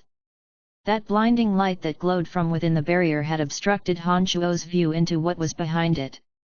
A holy aura converged into the shape of a huge grail that filled the inside of the barrier, forming a thin layer of protective film that blocked Han Chuo's consciousness from probing further. Han Chuo squinted his eyes. He could clearly tell that the Grail of Holy Aura was sustained by the Church of Light's divine weapon, the Holy Grail. On the Holy Grail were several olive branches shining bright gold. It constantly released holy energy that maintained the protective shield in this area. The Church of Light's divine weapon had the ability to amplify light magic. The holy energy contained within could even give out miraculous protective power. The reason that Han Chuo's consciousness couldn't detect the presence of those attackers from the Babylon Academy of Magic and Force was likely due to the energy of this holy energy. Looking ahead of him at the region of vacuum formed using all kinds of strange energies, the corners of Han Chuo's lips curled up to make a cold grin. He did not rush in making his attack. Hiding in the dark, Han Chuo believed that those people within the bubble couldn't detect his trail easily. Han Chuo expanded his consciousness and gradually expanded it all around him, carefully searching for any unexpected danger lurking in the surroundings. Simultaneously, he recited a few incantations. Wood Elite Zombie, Metal Elite Zombie, and Earth Elite Zombie crossed from the netherworld. At Han Chuo's indication, they surrounded the region of vacuum in a triangular formation. Fire Elite Zombie and Water Elite Zombie had gained enormous benefits in the Abyss realm. They were still slowly digesting the energies they had acquired from the two former Abyssal Demon Kings and weren't able to assist Han Chuo for the time being. Thus, the full power of the Penta-Elemental Undead formation could not be fully deployed. As Han Chuo wasn't sure what kind of powers those attackers inside the field possessed and his two avatars were still rehabilitating at the Cemetery of Death, he decided to be cautious. He very carefully summoned 3 of the 5 operational elite zombies and put the incomplete Penta-Elemental Undead formation into order, just in case he was met with some unexpected situation. With everything in order, Han Chuo transmitted a command to Little Skeleton, who remained at the Babylon Academy of Magic and Force, to quickly teleport over. He then sneered and took out a Pearl of Annihilation, hurling it at the region of vacuum without the slightest hesitation. Rumbles. The Pearl of Annihilation suddenly exploded and the space immediately crumbled and became distorted. It tore open several small cracks, through which the soul piercers could conveniently enter. After casting the Pearl of Annihilation, Han Chuo leered at the region of vacuum ahead with cold eyes, ready to set it ablaze at any moment. A hurried voice slipped through the fissures around the region of vacuum and traveled into Han Chuo's ears. Ahem ahem ahem, what's going on? Why has there been an explosion? No idea. Could mixing several different spells have produced an adverse effect? A frosty voice replied. A voice then yelled out, there's the enemy. The people inside were suddenly thrown into disorder. Han Chuo, who could not peer into the condition within the region of vacuum, was able to gain a clear view into the strength those attackers possessed the instant those fissures appeared. As all kinds of energy was mixed among the boundary, Han Shuo couldn't make out the appearances of those attackers. However, by relying on the acute senses of his consciousness, he was able to determine their identities from their auras. There were in altogether 6 attackers. Among them, 3 had the holy aura characteristic to the disciples of Church of Light, 2 had bodies and auras as cold as ice, probably Shrine of Ice experts who weren't at the Snowland the last time, and the last one had a body filled with chaotic and explosive energy. His soul was as strange as that of a shaman. It appeared that after several 100,000 orcs of the Empire of Orcs perished, some true experts decided to participate. Of the 3 Church of Light disciples, 2 were demigods, and one of them, astonishingly, was a base god. The 2 Shrine of Ice experts were merely sacred grade magi. The 2 were the weakest of the team. It appeared that after losing the demigod duo of Ice Celestial Kori and Snow Celestial Tiana, the Shrine of Ice was indeed completely done for. As for that orc shaman, since his cultivation could be considered non-mainstream energy of summoning, Han Shuo couldn't precisely determine his level of strength, although he did felt the orc shaman was mightier than a demigod and was a small distance away from the realm of base god. 6 people. 1 base god, 3 demigods, and 2 sacred magi that presented no threat. This band didn't appear that formidable in Han Shuo's eyes given his current level of strength. Therefore, Han Shuo did not continue to conceal himself but stood out in the open. He coldly gazed at the region ahead of him and waited for the 6 to emerge from it. Even alone with just his main body, Han Shuo believed that he would have no trouble in taking care of these 6. Besides, Little Skeleton, a low god of death, would soon be by his side. Reveal yourselves. Han Shuo coldly groaned. Those within the boundary of vacuum immediately turned quiet, causing Han Shuo to laugh grimly in his heart. He could even feel the fear of the 2 sacred magi from the Shrine of Ice. With Han Shuo attentively watching, the barrier ahead of him was finally withdrawn. Bundles of holy energy returned to the center of the Holy Grail. The space barrier gradually lost the source of power that maintained it. When the last bundle of golden light returned to the Holy Grail, the space ahead of him shattered like glass and the original scene reappeared. A thin, middle-aged man grasping a Holy Grail that had olive branches on it, and wearing the papal tiara, looked at Han Shuo in a grieving and pained manner. Standing beside him were a demigod knight and a demigod light magus. They were precisely the duo that Han Shuo had met at the Church of Light's sacred mountain, the 2 who instigated the primordious dragon to cast Han Shuo to the abyss realm back at the Dragon Valley. The old orc with crude animal skin draped over his shoulders was staring at Han Shuo with hostility. He seemed to be itching to pounce on Han Shuo and gnaw his flesh off. The last 2 sacred magi from the Shrine of Ice were also eyeballing Han Shuo hatefully. However, their eyes were flickering. Their fear towards Han Shuo, however, appeared greater than their resolution to avenge. "You must be Brian?" asked the thin middle-aged man wearing the papal tiara amiably. Han Shuo smiled and even performed a friendly bow at him before replying, "Indeed, I am, Your Holiness the Pope." "Hehe, you must be very disappointed to see me standing here." He snickered. Han Shuo was in fact quite amazed when he said those words. He did not expect the Pope of the Church of Light to go through the trouble of personally traveling thousands of miles from Odin Empire to Lancelot Empire for himself and, even more surprisingly, chosen to mount a sneak attack.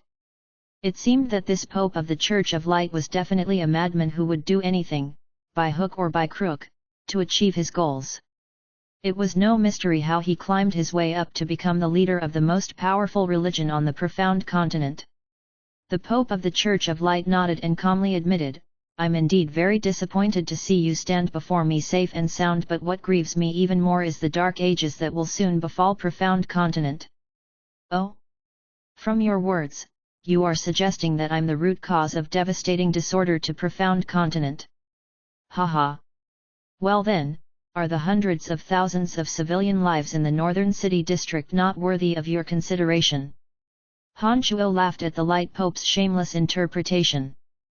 For the safety of everyone on profound continent, some sacrifices are necessary, the Light Pope yelled in a righteous voice as he looked at Han Shuo. You and your inbred whore of a mother can go fuck each other till you bleed. Han Shuo cursed without restraint as he fed his middle finger right at the Light Pope's face. He knew that this Pope had to be the most zealous disciple of the Church of Light.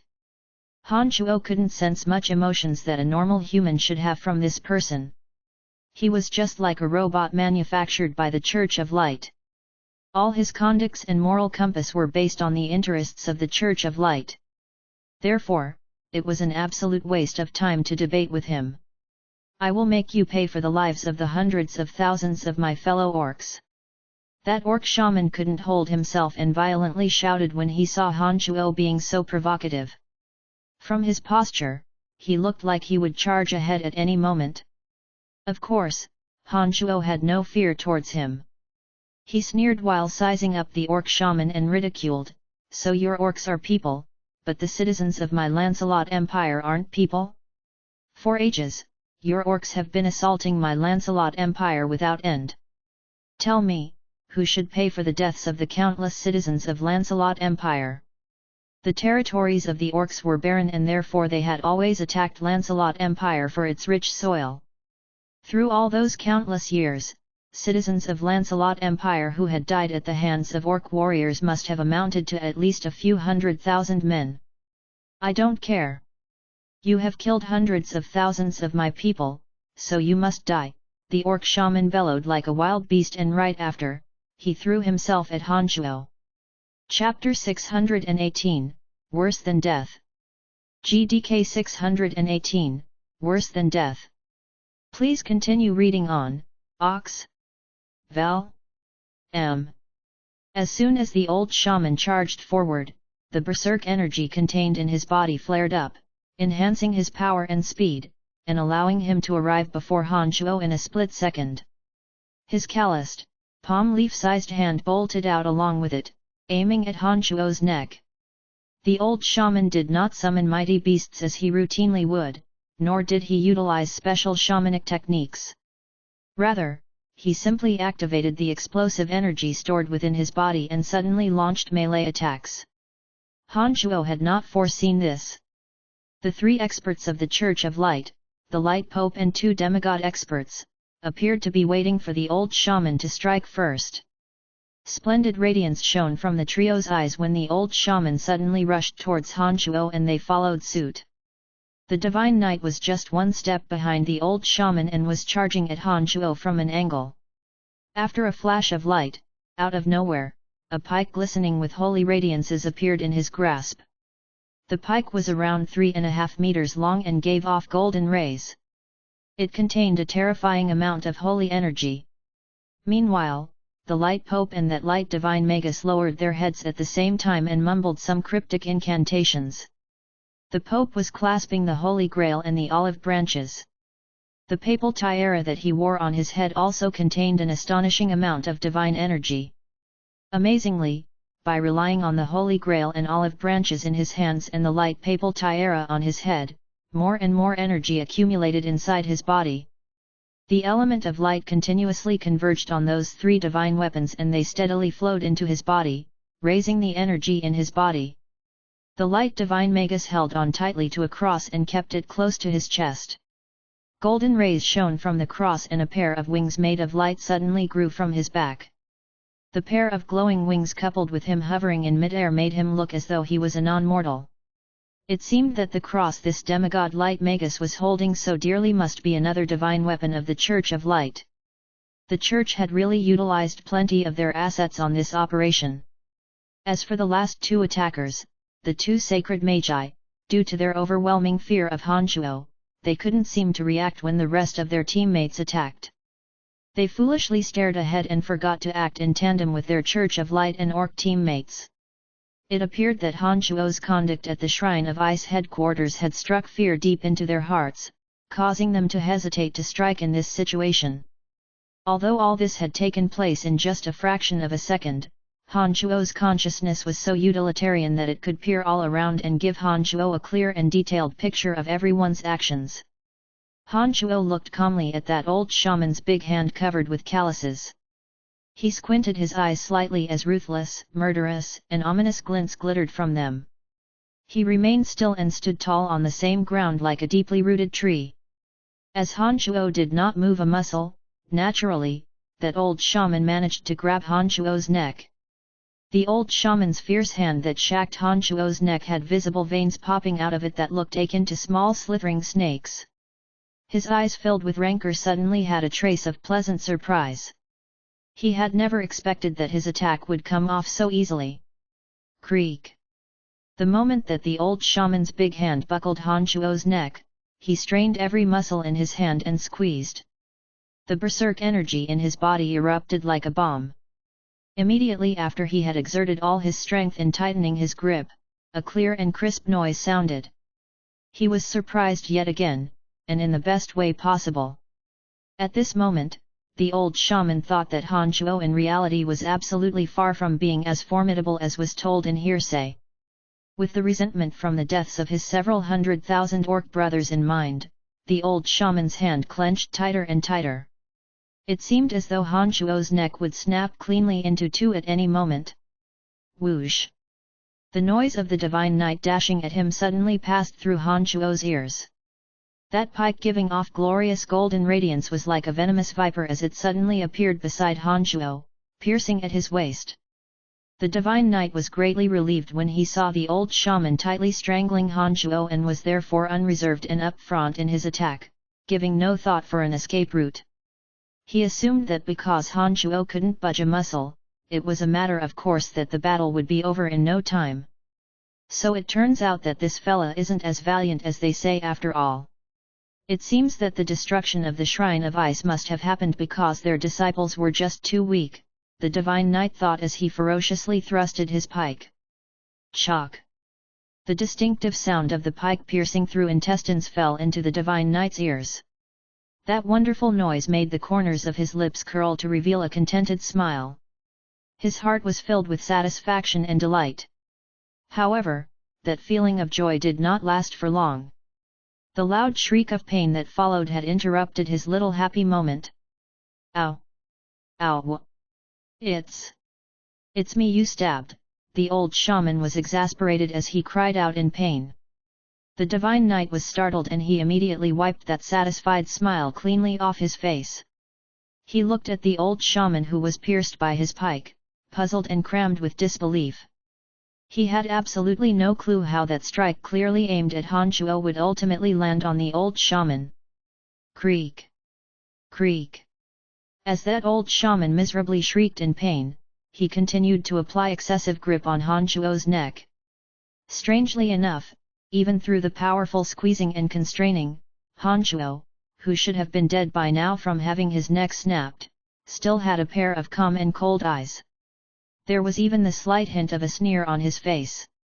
It was as though he did not feel one bit of pain, as though the neck being constricted by the old shaman wasn't even his. The divine knight was astounded and decided to withdraw.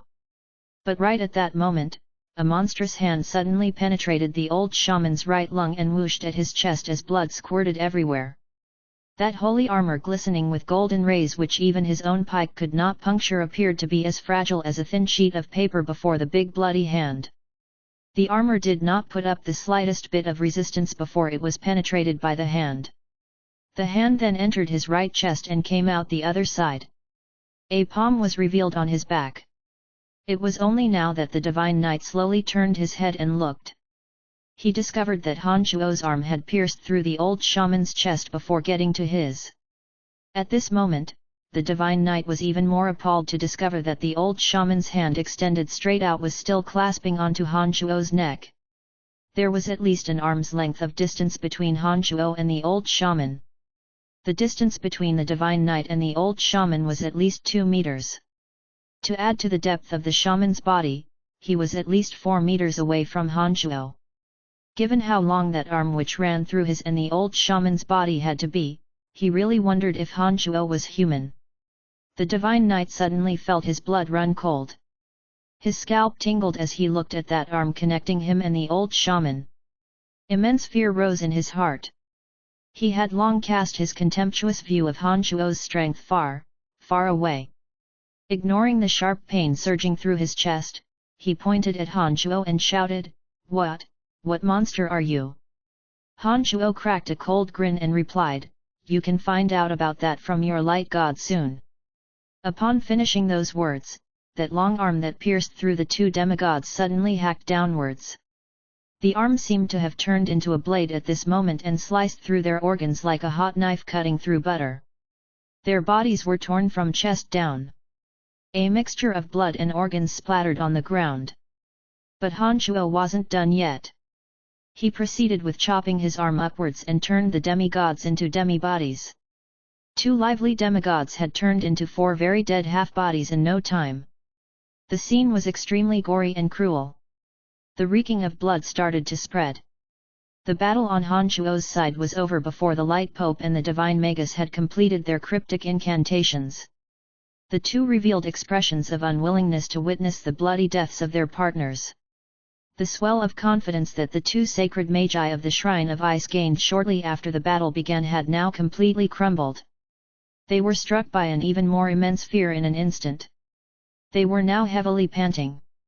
Their willpower had completely collapsed, no longer daring to even have any thoughts of seeking revenge. "Oh? You hope to flee with your soul? That's a good idea, but my sincerest apologies, I'm afraid that won't be possible." After Han Shuo split the two bodies into four, when he was about to turn his attention to deal with the remaining two from the Church of Light, his consciousness suddenly detected that the old shaman's soul did not dissipate between the heaven and earth but was drifting away with the wind. More often than not, those with mighty souls while alive, could be reborn by relying on a medium using special techniques, just as long as their souls were not scattered in death. That Church of Light's divine knight must have been poor in the cultivation of his soul and therefore it had gradually scattered between heaven and earth after his physical body was destroyed. He definitely had no hope for a second life. Seeing the old shaman's soul drift further and further with the wind, Han Shuo gave a snort and flicked a finger. A dark radiance shot right at the old shaman's soul and was pulled right back to Han Shuo. It was then confined within the ring, which had previously sheltered Gilbert's soul. For the old shaman's soul to not dissipate after death meant that his soul energy was rather decent. It was most suitable for Han Shuo to refine some demonic weapons that required mighty souls as primers. Of course Han Shuo would capture it. After the old shaman's soul fell into the soul depository ring, through the wonderful effect of the ring, Han Shuo heard the old shaman's soul bellow in irreconciliation, "Let go of me! I will kill you! You despicable thing! What a poor soul! How are you going to kill me when you are already dead? Hehe, after some time, I will use your soul to refine tools. At that time, you will be without one bit of awareness and your soul will be under my control forever. That will be simply delightful, don't you think?" Han Shuo gave a loud and sinister snort. His consciousness entered the ring and transmitted a malicious message, making the old shaman irascible and furious, yet he was powerless to do anything. The old shaman, with his soul trapped inside the ring, could do nothing to alter his tragic fate. This was unquestionably worse than death. Chapter 619, The Voice Inside the Holy Grail. GDK 619, The Voice Inside the Holy Grail. Please continue reading on, Ox. Vel. M. After he got rid of the Divine Knight and old shaman, Han Shuo turned his gaze onto the Light Pope and the Divine Magus. As to those sacred magi from the Shrine of Ice, they were just too weak to be regarded at all by Han Shuo. Their meager strengths was only one of the factors. But what more crucial was that they were frightened of him. There was basically no will left in them to put up a fight. Even their thoughts of exacting revenge were crumbled. Without that, Han Shuo refused to even consider them a threat even if their powers were on par with Han Shuo's. From the moment the Divine Knight and old shaman began to storm towards Han Shuo, the Light Pope and Divine Magus had never stopped monotonously reciting their incantations. It was only when Han Shuo skewered the Divine Knight and old shaman with his hand that the duo raised their heads and took a grieving glance at their partners. However, a glance was all they gave. The Light Pope and the Divine Magus lowered their heads again right after, carrying on with their chanting. The spell was long, verbose, and abstruse. Their tones were heavy and stifling, as though brewing some spell of extremely destructive firepower.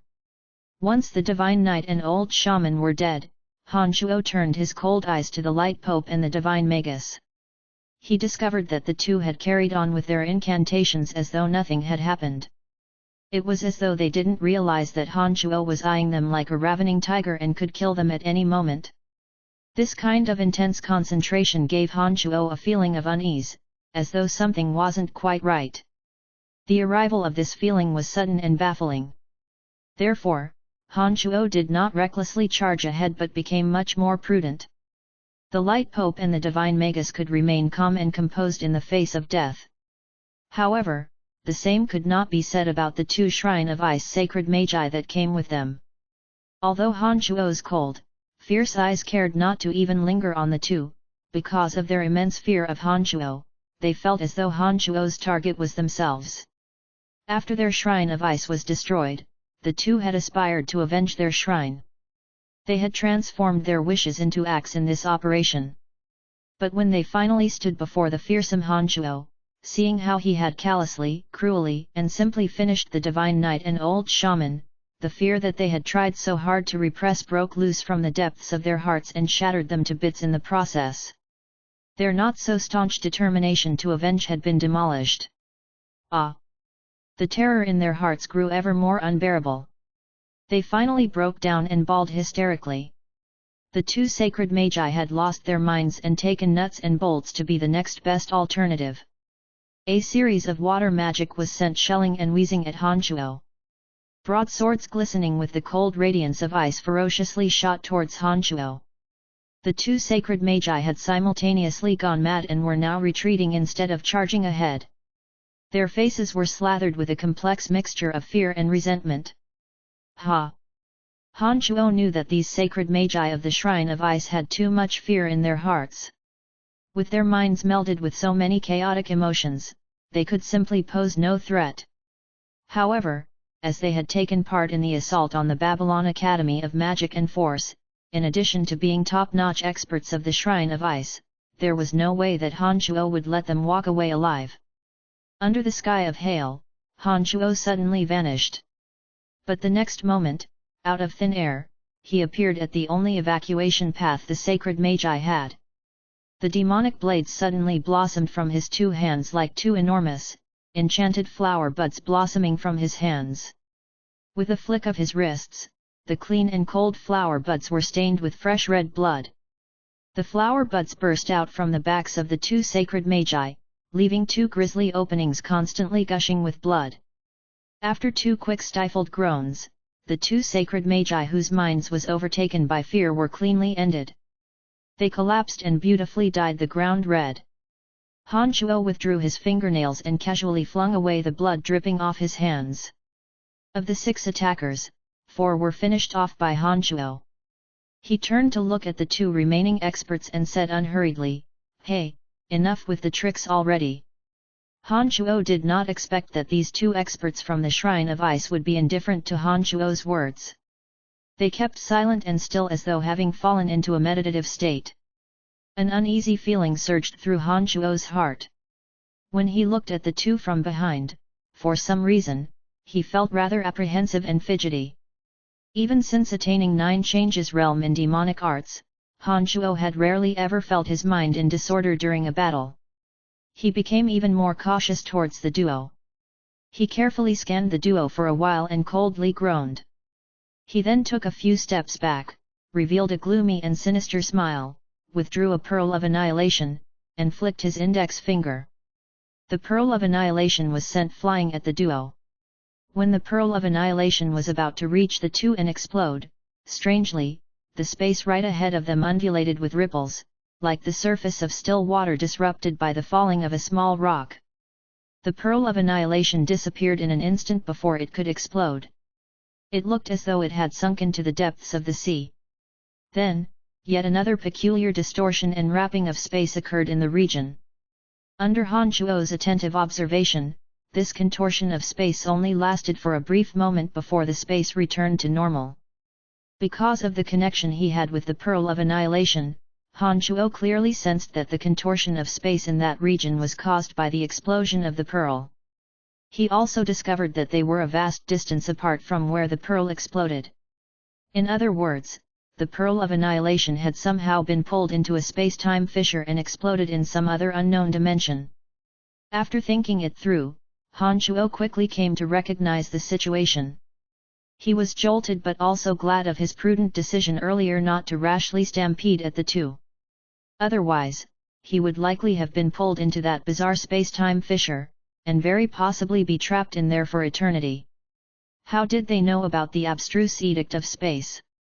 Han Chuo was absolutely puzzled as he stared at the Pope and the Divine Knight. To use the Edict of Space, tearing space apart and forming fissures, drawing the enemy's attacks or even the enemy itself into the space-time fissure that was without any elemental energy, this was something that could only be done by a god cultivating in the Edict of Space. The Light Pope and that Divine Magus should have both been cultivating the elemental energy of light. Logically speaking, they shouldn't be able to produce such a miraculous and complex space-time fissure. However, Han Chuo had seen it happen right before his very eyes. There indeed was a sphere of space-time fissure. If he were to heedlessly charge ahead, he could very possibly fall into a trap formed using some advanced edictal law of space where no elemental energy could be found. Therefore, without first getting a clear understanding of the situation, Han Chuo truly dared not to charge in. Of the 8 elemental energies and 4 edictal forces, the most mysterious were the Edict of Space and the Edict of Fate. There was the least number of gods that cultivated in these 2 energies, and it was rare to find experts accomplished in the cultivation of those energies.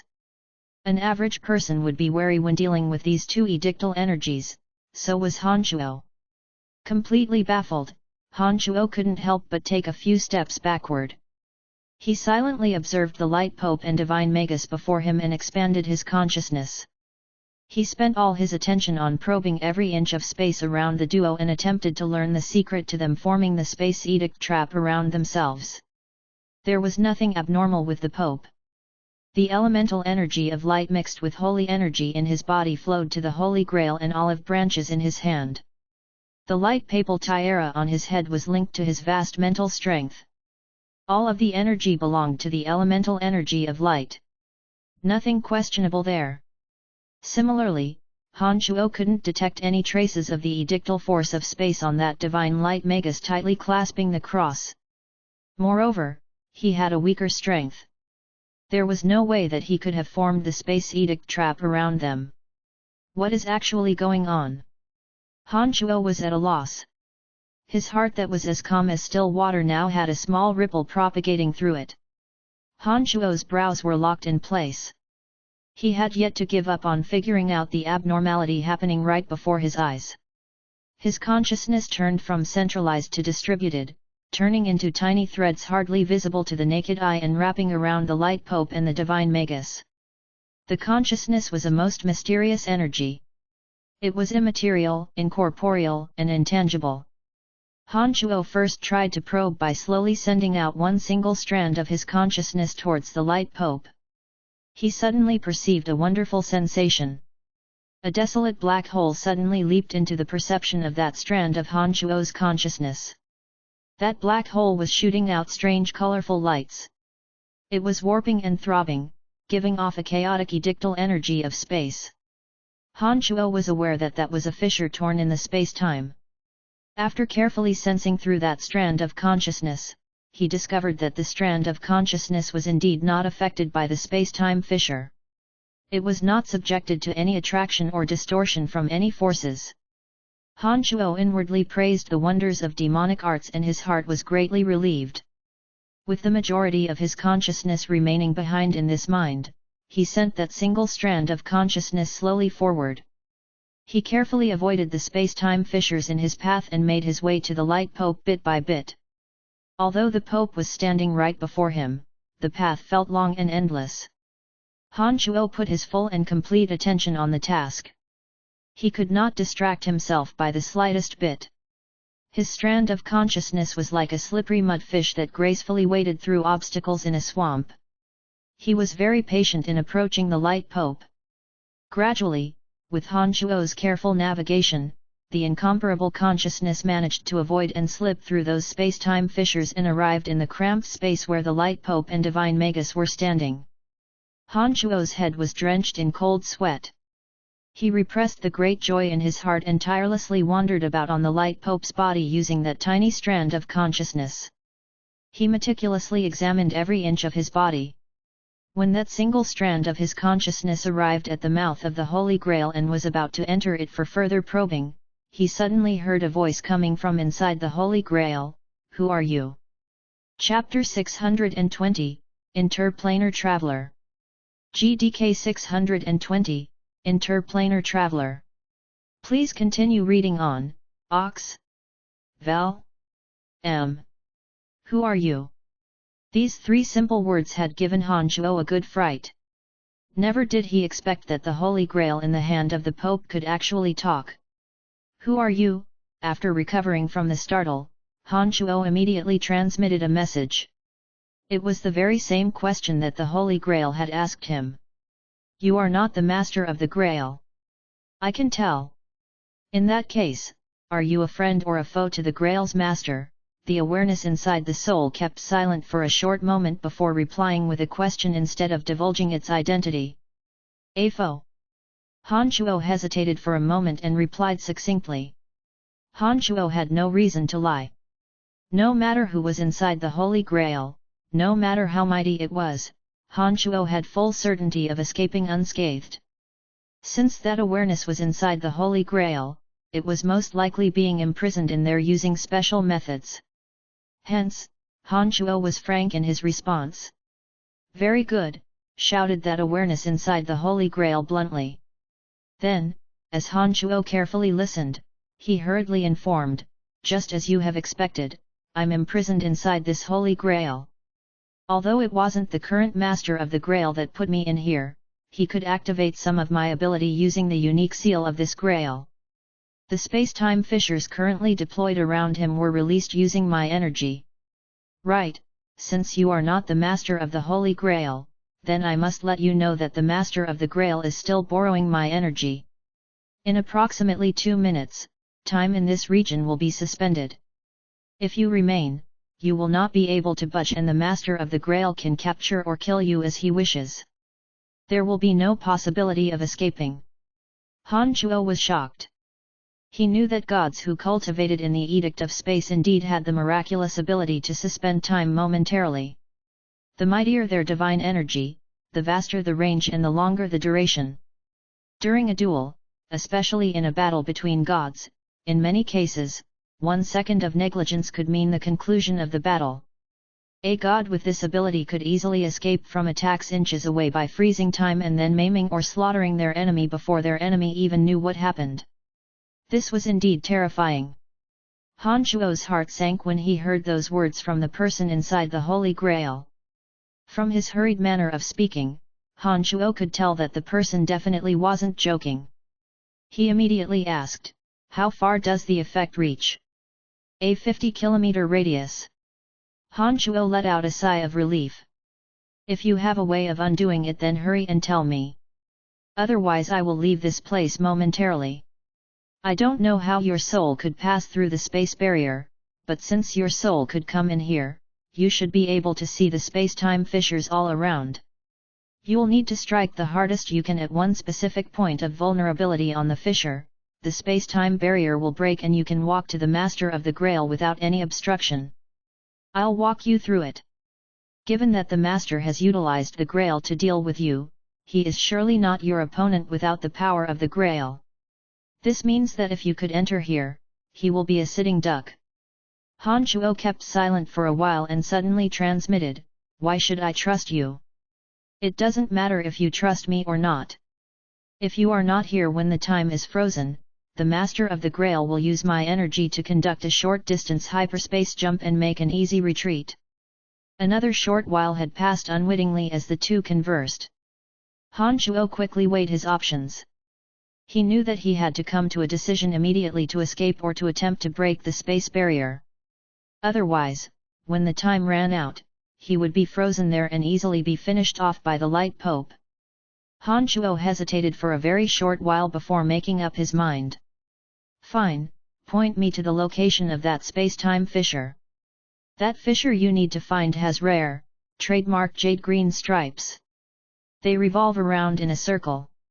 Strike a blow at the center of the circle and the space barrier will be wide open for you. The voice was urgent. Having made up his mind, Han Chuo did not hesitate one bit. Immediately, he let out another strand of his consciousness and started to move about the space-time fissures as instructed. The consciousness was incorporeal but very real. Following the instructions of the voice inside the Holy Grail, Han Chuo did not waste a single second before he found that space-time fissure. Right ahead of Han Chuo's consciousness was a dark hole emanating beautiful, bright, multicolored light. The gentle and soft rays looked no different from the revolving, vast ocean of stars. It was enigmatic. On an inconspicuous spot of the crack, streamer-like jade green stripes revolved in a circular arc. Han Chuo's consciousness paused there for a short moment. After verifying that it was indeed what he was looking for, with his main body standing still and tall, the consciousness in his mind suddenly unfolded. It turned into a point of energy that shot straight at the center of the circle orbited by those jade green stripes. Rib. A very faint and strange noise from that spot shattered the silence. The destruction of the fulcrum spread through the entire space barrier. A fierce undulation of ripples traveled across the barrier formed using the edict of space that was covering the Light Pope and Divine Magus. In an instant, all the consciousness that Han Chuo had let out returned to his body. Han Chuo did not show the slightest hesitation when he detected that the space edict barrier had vanished. He fiercely shot towards the Light Pope and whacked him with a cloud of glacial spell fire in his palm. The Light Pope immediately turned stiff. His body was frozen still in running position but he couldn't make a budge.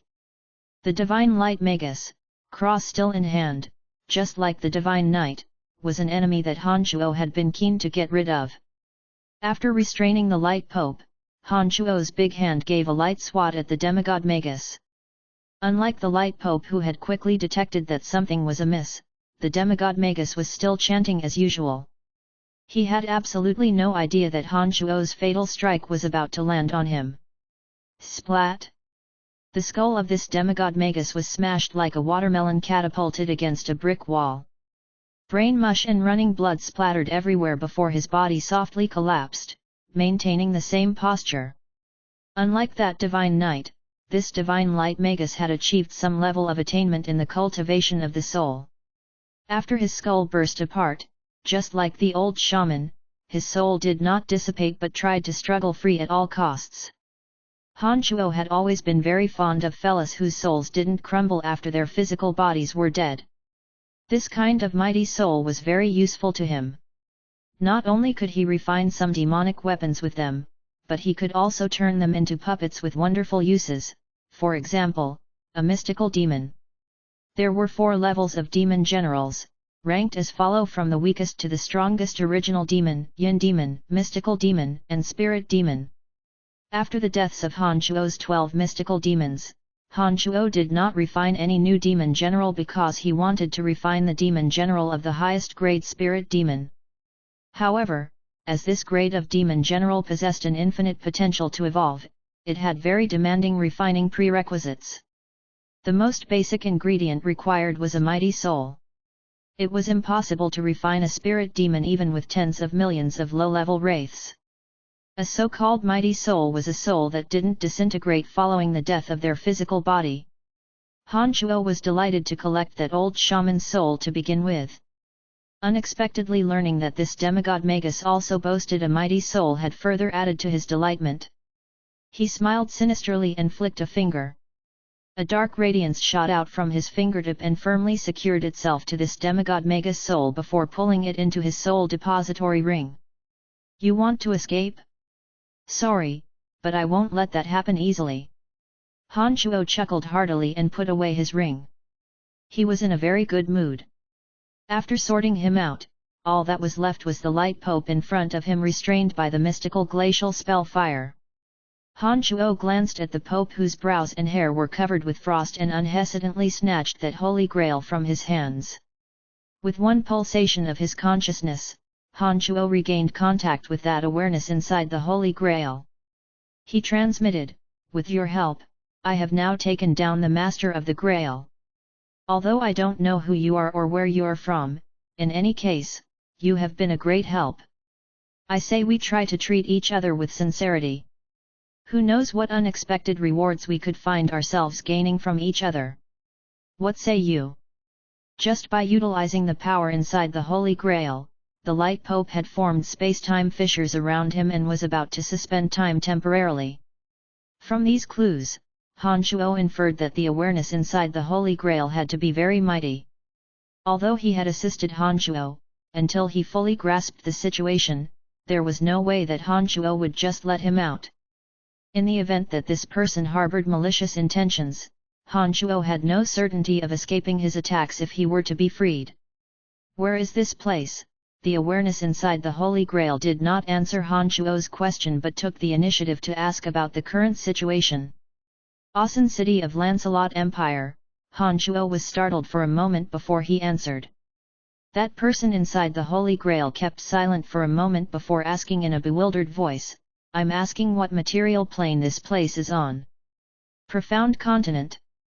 Han Chuo gave a clear-cut answer. "Never heard of it," the voice replied succinctly. After that, they both went silent. After rapidly turning about in his mind, Han Chuo tried asking, "Where do you come from?"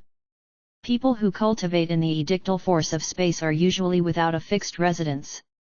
We are usually interplanar travelers. Han Chuo was speechless. After yet another round of silence, he helplessly asked, "Well then, how did you get imprisoned inside the Holy Grail?" "I was sealed here by the Gyul, one of the 3 keepers of the light." "Keepers of the light?" "Guards directly under the light god." Han Chuo was shocked. "That's right. Gyul is one of the keepers of the light, the mightiest subordinates of the light god. He possesses the strength of late-stage high god," the awareness inside the voice replied fiercely. It appeared that he carried an immense grudge towards this Gyul. Chapter 621. A late-stage high god. Han Chuo was greatly alarmed. After his 2 avatars had cultivated to be low gods, he finally recognized just how mighty a god really was. A late-stage high god expert was to the present day Han Chuo simply unimaginably powerful. Please continue reading on. Ox. Val. M. Han Chuo knew none of his avatars could handle a duel against a mid-stage low god alone. Only with all 3 souls combined did Han Chuo have the confidence to attain victory. High gods were genuinely terrifying existences, and even more so were late-stage high gods. They were the mightiest beings below the over-gods and were practically invincible. If Gyul was a late-stage high god, then this soul that he had personally set about to seal in this Holy Grail couldn't be much lower in strength. As Han Chuo thought about it, he became even more wary about helping this person to free this soul. If by any chance this person was an ingrate and coveted for the power of faith of profound continent, Han Chuo would have no way of even defending it and could only look on helplessly as what was his was occupied and taken away. "Why did he stow you away, you?" Han Chuo carefully asked. His heart was apprehensive. "During the great battle between gods, I, as a cultivator of the Edict of Space, helped an old friend and opened up an interplanar tunnel that connected 2 battlefields together, which ultimately resulted in Gyul's forces losing the battle. After the event, Gyul learned of my involvement and he despicably mounted a sneak attack on me, separating my divine soul from my divine body. He cast my soul into this Holy Grail. But I have no idea where my divine body is kept." His words were increasingly sparse and his voice breathy. Han Chuo had no idea if he was telling the truth or just lying. He maintained scruples about this being and kept silent as he digested his words. "Your divine soul and divine body are separated. How is it that you can still deploy the edictal force of space?" Han Chuo's eyebrows were raised and his forehead creased. As this cultivator of the Edict of Space of unknown origins possessed the ability to pause time, Han Shuo could not neglect the danger of his existence. Han Shuo was always vigilant and cautious towards anyone who wasn't an ally and had the strength to pose him threat. He would never do something out of impulse only to deeply regret it later. This is thanks to the unique property of this Holy Grail. Gil didn't want me to die, so he extracted a very minute portion of the divine energy from my divine body and placed it in this Grail. This way my soul is preserved and the master of the Grail can take control of my power by activating the light element magical matrix on the Grail. Just a minute portion of his divine energy could form a space-time barrier and suspend time as far as a 50-kilometer radius. If this person's divine body and soul were to be reunited, just how mighty would he be? The more he explained, the more Han Shuo was appalled. In turn, the more apprehensive Han Shuo was in making him any promises. You are sealed in this Holy Grail by Gil, and this Grail was in turn handed to this Light Pope. In that case, can that High God Gil sense your presence through the Grail? Will Gil travel across material planes to look for you if the Light Pope loses the Grail? Han Shuo carefully inquired. He was well aware that if that Gil were to descend on this plane for this Holy Grail, even with just his soul, no one on Profound Continent would be a match against him. By then, even Han Shuo himself, the biggest heretic, would be hard-pressed to escape. Han Shuo needed to be sure. Haha, I know what you are worried about. Perhaps he had been shut in there for too long, as the being seemed to be very interested in making conversation. The more he talked with Han Shuo, the more relaxed his intonation became. Gil putting me here has indicated that this plane must be extremely remote from high-level material planes. I reckon that this place is merely a low-level material plane. The gods classified material planes into barren, low-level, mid-level, and high-level. A barren material plane had sparse populations with limited lands. Living beings on those planes lacked in development. Elements of all sorts were thin and energy ores were scant. No real gods had ever arisen from those planes. A low-level material plane had its own culture and civilization. The total population would reach around 1 billion, since they were usually blessed with relatively expansive land, an adequate amount of elements all around, and sufficient energy ore. Low gods tended to inhabit those planes. Mid-level material planes were populated with much more developed civilizations, their total populations often bordering on about 10 billion. They were privileged to have vast expanses of land, soils rich with elements, and energy ore deposits in gross excess. Planes like this were crowded with mid-gods, and high-level material planes were all the more so. The total population of most high-level material planes would be at least 10 billion. Their lands were boundlessly vast. Elements of all sorts could be found in rich and intense concentrations.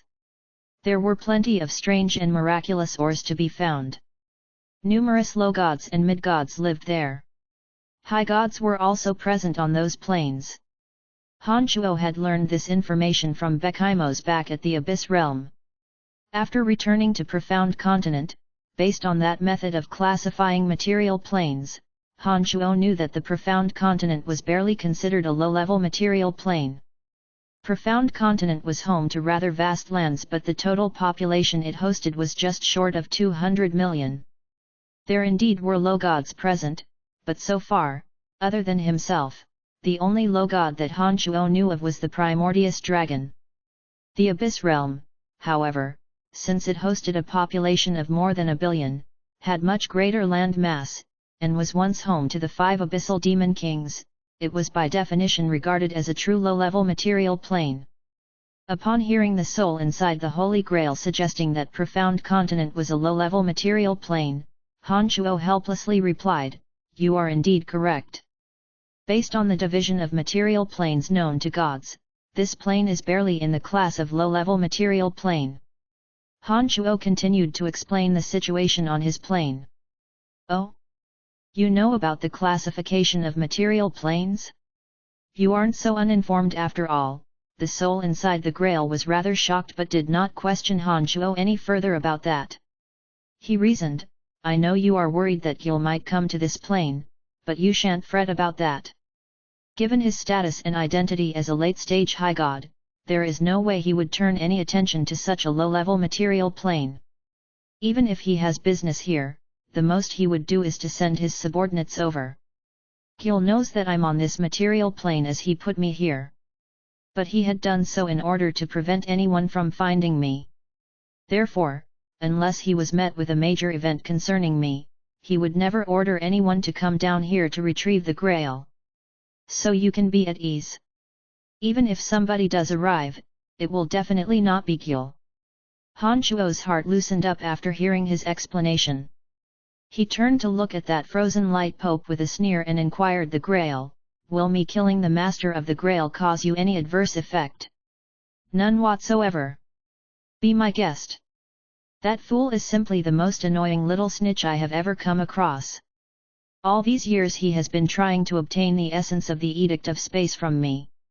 Most laughably, he even offered me great rewards in exchange. Haha, what great rewards could a puny base god provide? Upon hearing those words, Han Chuo extended his hand and pressed it on the Pope's head.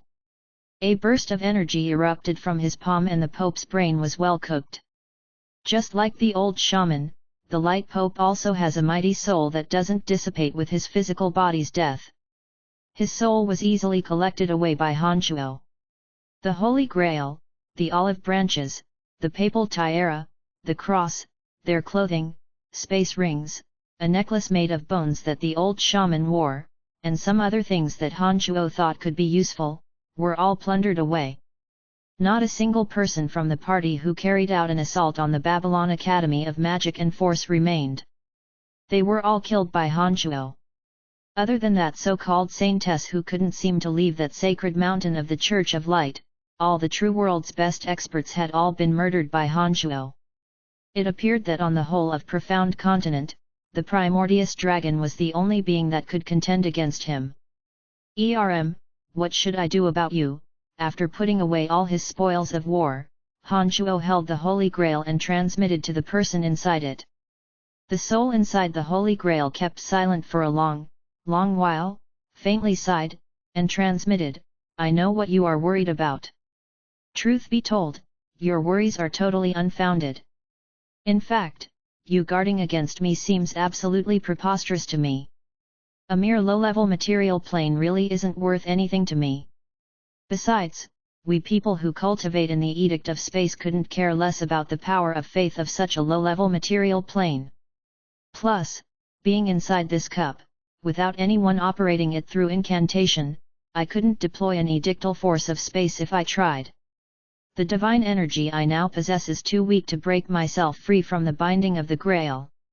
Even in the case that I'm free from the Grail, without my divine body, I cannot pose you any threat. You really don't have to be so wary towards me. I'm really sorry, but it's not safe for me to trust you. I have no clue what you'd do after you're free.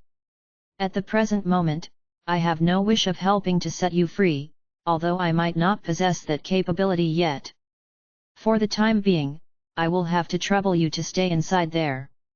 After I fully understand some things, or perhaps when I've gained enough strength to the point where you will not be a threat, then, I will return the favor you did me today and free you from this Grail. Han Chuo was sincere in his words. Haha, well, I don't count on you setting me free immediately. It is my firm belief that it takes time for two people to understand and be familiar with each other, and time is the most of what I have. I hope that you will keep the Grail yourself and talk to me when you have the time. I have been lonely for too long, and being able to talk to someone from time to time, to me, is something of a luxury. I believe that I have far greater knowledge about the affairs between the gods in all the major material planes than you do. If you have any questions, asking me could be the fastest way to get the answer. Han Chuo stared blankly for a moment and turned delighted. He transmitted, then I shall thank you in advance. There are indeed many things that I don't yet know about high-level material planes. You, as an expert cultivating in the Edict of Space, could definitely assist me greatly in that aspect. Right, be at ease. As soon as I ensure that you have no bad inclinations, or better still, when I'm confident that there is no possibility that you would cause me a threat, I will spare no effort in getting you out from the Grail. And if I feel that you are friendly enough, I might even find ways to locate your divine body and assist you to truly resurrect so you can get your revenge. Well then, it's a deal." The being softly laughed. He seemed to be in a great mood. "It's a deal." Han Shuo too was in a fine mood and gladly promised. Chapter 622, Invincible. A True God. GDK 622, Invincible. A True God. Please continue reading on, Ox. Val. M. All 6 of those who launched an attack on Lancelot Empire were brutally murdered. Not a single one of them had managed to escape. Han Shuo could be considered as having avenged the commoners of Asan City who lost their lives to the Radiant Blast. More than half of the divine weapons possessed by the Church of Light had thus been plundered away by Han Shuo. The soul of the Light Pope was imprisoned by Han Shuo. Henceforth, other than that saintess on the sacred mountain of the Church of Light, there was no significant expert left standing in the entire religious organization.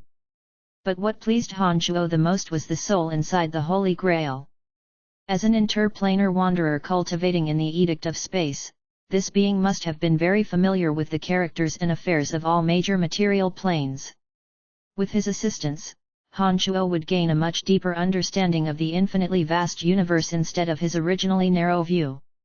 The 6 corpses were destroyed by Han Shuo without extra trouble. He then expanded his consciousness and carefully examined the surrounding conditions, making sure that there were no anomalies in the surroundings. After putting away the Holy Grail, Han Shuo set into motion and faded into the trace of his own faint shadow, returning to the Babylon Academy of Magic and Force at Asan City. But soon after Han Shuo made a move, before he had even traveled a kilometer ahead, he saw Little Skeleton in a scurry over to him with his bone dragon. Previously, when he heard the warning from the being of the Grail, Han Shuo was afraid that Little Skeleton might suffer a calamity if time there were to be suspended. Therefore, by using the connection he had with Little Skeleton, he ordered Little Skeleton to temporarily remain at the city gate. After restraining the Light Pope, Han Shuo did not transmit another message to Little Skeleton and so he stayed where he was until further instruction. But after even more waiting, Little Skeleton began to worry for Han Shuo. At some point Little Skeleton had decided the waiting had to end and rushed over to Han Shuo against his orders. After becoming a god, Little Skeleton could no longer be bounded by Han Shuo using necromancy magic. The reason that Little Skeleton continued to obey Han Shuo unquestioningly even after he became a god was that the duo had unwittingly built a bond that was even stronger than the energy of contract. No longer were Han Shuo's commands absolute to Little Skeleton.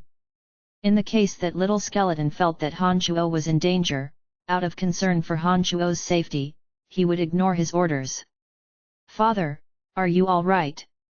Little Skeleton, who arrived right in front of Han Shuo, immediately transmitted when he saw that Han Shuo was safe and sound. "Haha, I'm fine. I forgot to inform you. All right, there's nothing to worry about now. I have settled matters over here. Let me send you back." Han Shuo smiled and sent Little Skeleton back to the netherworld using a necromancy spell. Little Skeleton still had a ton of matters to attend to at the netherworld. Not only did he have to establish territories at the netherworld, he also had to subdue all the power of faith of all those undead creatures. In addition to that, there were many secrets in the gravestone that Little Skeleton had yet to understand. Therefore, unless more important matters arose, Han Shuo did not wish to waste Little Skeleton's time. Little Skeleton disappeared after a bright flash of light. Han Shuo then continued to soar to the Babylon Academy of Magic and Force. After a few minutes, Han Shuo had returned to the plaza at the academy. Mike Cotton and Greya were silently watching over the influential figures from above the plaza. At just one glance, Han Shuo could tell that no further attack had taken place during the time he was away. The reason that these influential figures of the Empire had not immediately left was that they were scared witless by that radiant blast over their heads. They thought that Han Shuo would be nearby and therefore they stayed inside the plaza, hoping to receive Han Shuo's protection. The wretched sight outside the field caused by the radiant blast was still fresh. Many of the commoners who could do nothing but watch as their family and friends vanished in a puff of smoke after being struck by the radiant blast were still weeping loudly. These aristocrats dared not to walk out from this field. King Lawrence had an unperturbed look on his face as if he had forgotten about that perilous event he and his subjects had just been put through. He was wearing an awkward smile as he listened to Firenze's complaints. Fanny, who was in a formal dress, looked equally calm. The corners of her lips curved to make a faint smile as, with much amusement, she watched her father complain at the top of his voice about hardships the people at the southern border were facing and insisted that Lawrence give those fighters and soldiers greater compensation. After having repeatedly endured numerous wars during the past few years, the coffers of Lancelot Empire were basically emptied. Lawrence could only squeeze out so many gold coins from it. But at the same time, he could easily sympathize with Firenze's sorrows. He understood that as a barrier for the empire, many lives of warriors at the southern border had indeed been sacrificed. In response to Firenze's grumbling and demands, Lawrence had no choice but to feign a smile and explain the difficult situation that Lancelot Empire was in. "I don't care. The people of the southern border have paid with tens of thousands of lives for the safety of the empire. After so many years of battle, there are orphans and widows everywhere. There are many who don't even have enough to eat. It's unthinkable that the empire can't even fulfill the most basic needs of its people." Firenze fumed at Lawrence. He did not show the slightest timidity before his king. In the whole of Lancelot Empire, perhaps only Firenze had the guts to shout at Lawrence like that. Han Shuo could use his own influences to make Lawrence alter his decision, but would never howl at him so unmannerly. Despite being screamed at, Lawrence did not get angry. He understood better than anyone Firenze's role in Lancelot Empire and knew of his devotion towards the empire. Firenze had acted like this to his father back when the former king was still alive. This temperament of his was simply unchangeable. And now, due to Fanny's relationship with Han Shuo, Lawrence had even more reasons to please Firenze. Besides, Firenze's demand was reasonable and fair. If the national exchequer were abundant, Lawrence would have given the compensation even without him demanding it. However, he really was penniless. No matter how loud Firenze shouted, Lawrence had no way of producing the gold coins. "Enough shouting already, Lawrence has no money for you. He will give you the same answer even if you shout your throat hoarse." Han Shuo's lazy voice suddenly interrupted. Upon finishing those words, Han Shuo appeared out of thin air, standing still beside Fanny. No one saw how he had arrived. "Brian, what is really going on? Are you all right?" Lawrence hastily asked. Han Shuo smiled and replied relaxedly, "I'm fine. I went for a walk outside the city to take care of some crooks." "Are they from the Church of Light?" Candide said with a gloomy voice after coming out from some corner. At his words, everybody's gazes suddenly gathered on Han Shuo, waiting for his explanation as to what happened. Han Shuo nodded and replied in his lazy voice, "Yet. Even the Light Pope himself personally came down." Haha, he must have gotten too anxious. He knew after the annihilation of the Shrine of Ice that their Church of Light would be the next. Therefore he beat me to it and attacked us. Do you know where he is? How dare he infringe on our Lancelot Empire? We must not let him get away so easily. Candide's eyes were filled with murderous intentions as he demanded in a sinister voice. The attack on Babylon Academy of Magic and Force made Candide feel extremely humiliated. Even as he had received intelligence about this beforehand, even with all his preparation, he had failed to prevent the attack. Candide blamed this on himself and he was eager to make up for it by catching the assaulter. Han Shuo shrugged. Then, wearing a mischievous smile, he withdrew that papal tiara that the Light Pope always wore, a cross, the Holy Grail, and olive branches. With the crowd flabbergasted and staring blankly, Han Shuo unhurriedly said, "There were 6 attackers in total. 2 sacred magi from the Shrine of Ice, 1 old shaman with demigod strength from the Empire of Orcs, and 3 from the Church of Light. Of the 3, there was 1 divine knight, 1 demigod magus, and the Light Pope with terrifying strength. However, they are now all dead. Not one escaped. So don't waste your time trying to find them. The whole plaza went pin-drop silent. Everyone gaped and stared at Han Shuo like a fool. They seemed to have even stopped breathing. They knew that Han Shuo was a mighty one from the news of him killing several 100,000 orcs using undead creatures at South Border City and destroying the Shrine of Ice. But, they never realized just how mighty Han Shuo really was. However, at this moment, from these unheard words of Han Shuo, everyone could tell just how truly great Han Shuo really was. 2 sacred magi, 3 demigod experts and the Light Pope, who was practically unequaled on Profound Continent. Almost every one of them were legendary characters. Some of those demigods were even experts that were invincible according to legend. These incredibly powerful existences had all been finished off by Han Shuo alone in the short span of half an hour. What did that mean?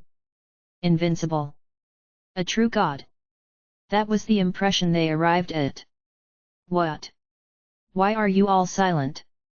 Han Shuo laughed involuntarily, shook his head, and said to Lawrence, I've told you that I will help you unify the entire continent. How would I dare speak such words without having this bit of strength? The dumbfounded Lawrence finally came to his senses. He forced a smile at Han Shuo and said, Brian, you know, there are times when I feel that you are not even immortal. Things that happen to you are always so unimaginable. You mad lad! Doesn't this mean you are now even mightier than the great founding father Ermike Cotton? Perhaps old Han was too excited, or maybe he was awed by the fact he conjectured. His body was quivering as though he was having a seizure. He pinched his thigh tight and had a strange, paining look on his face. Han Shuo again smiled. He raised his head to take a glance at Ermike Cotton hiding in the shadows of a clock tower, who could definitely hear their conversation down below. He thought old Han's words to be very amusing. You can say that. But you better be careful, founding father Ermike Cotton might take offense if he hears you. The founding father has disappeared for 500-odd years. He must definitely have passed away. Haha, he can't hear me, old Han said carefreely. Don't be so sure. Han Shuo said in his mind, laughing. Shortly after, he tossed all the divine weapons of the Church of Light, except for the Holy Grail, at Firenze, and said smilingly, haven't you been bemoaning about being poor? Sell off these items. You'll have more than enough to rebuild 2 legions for the southern border.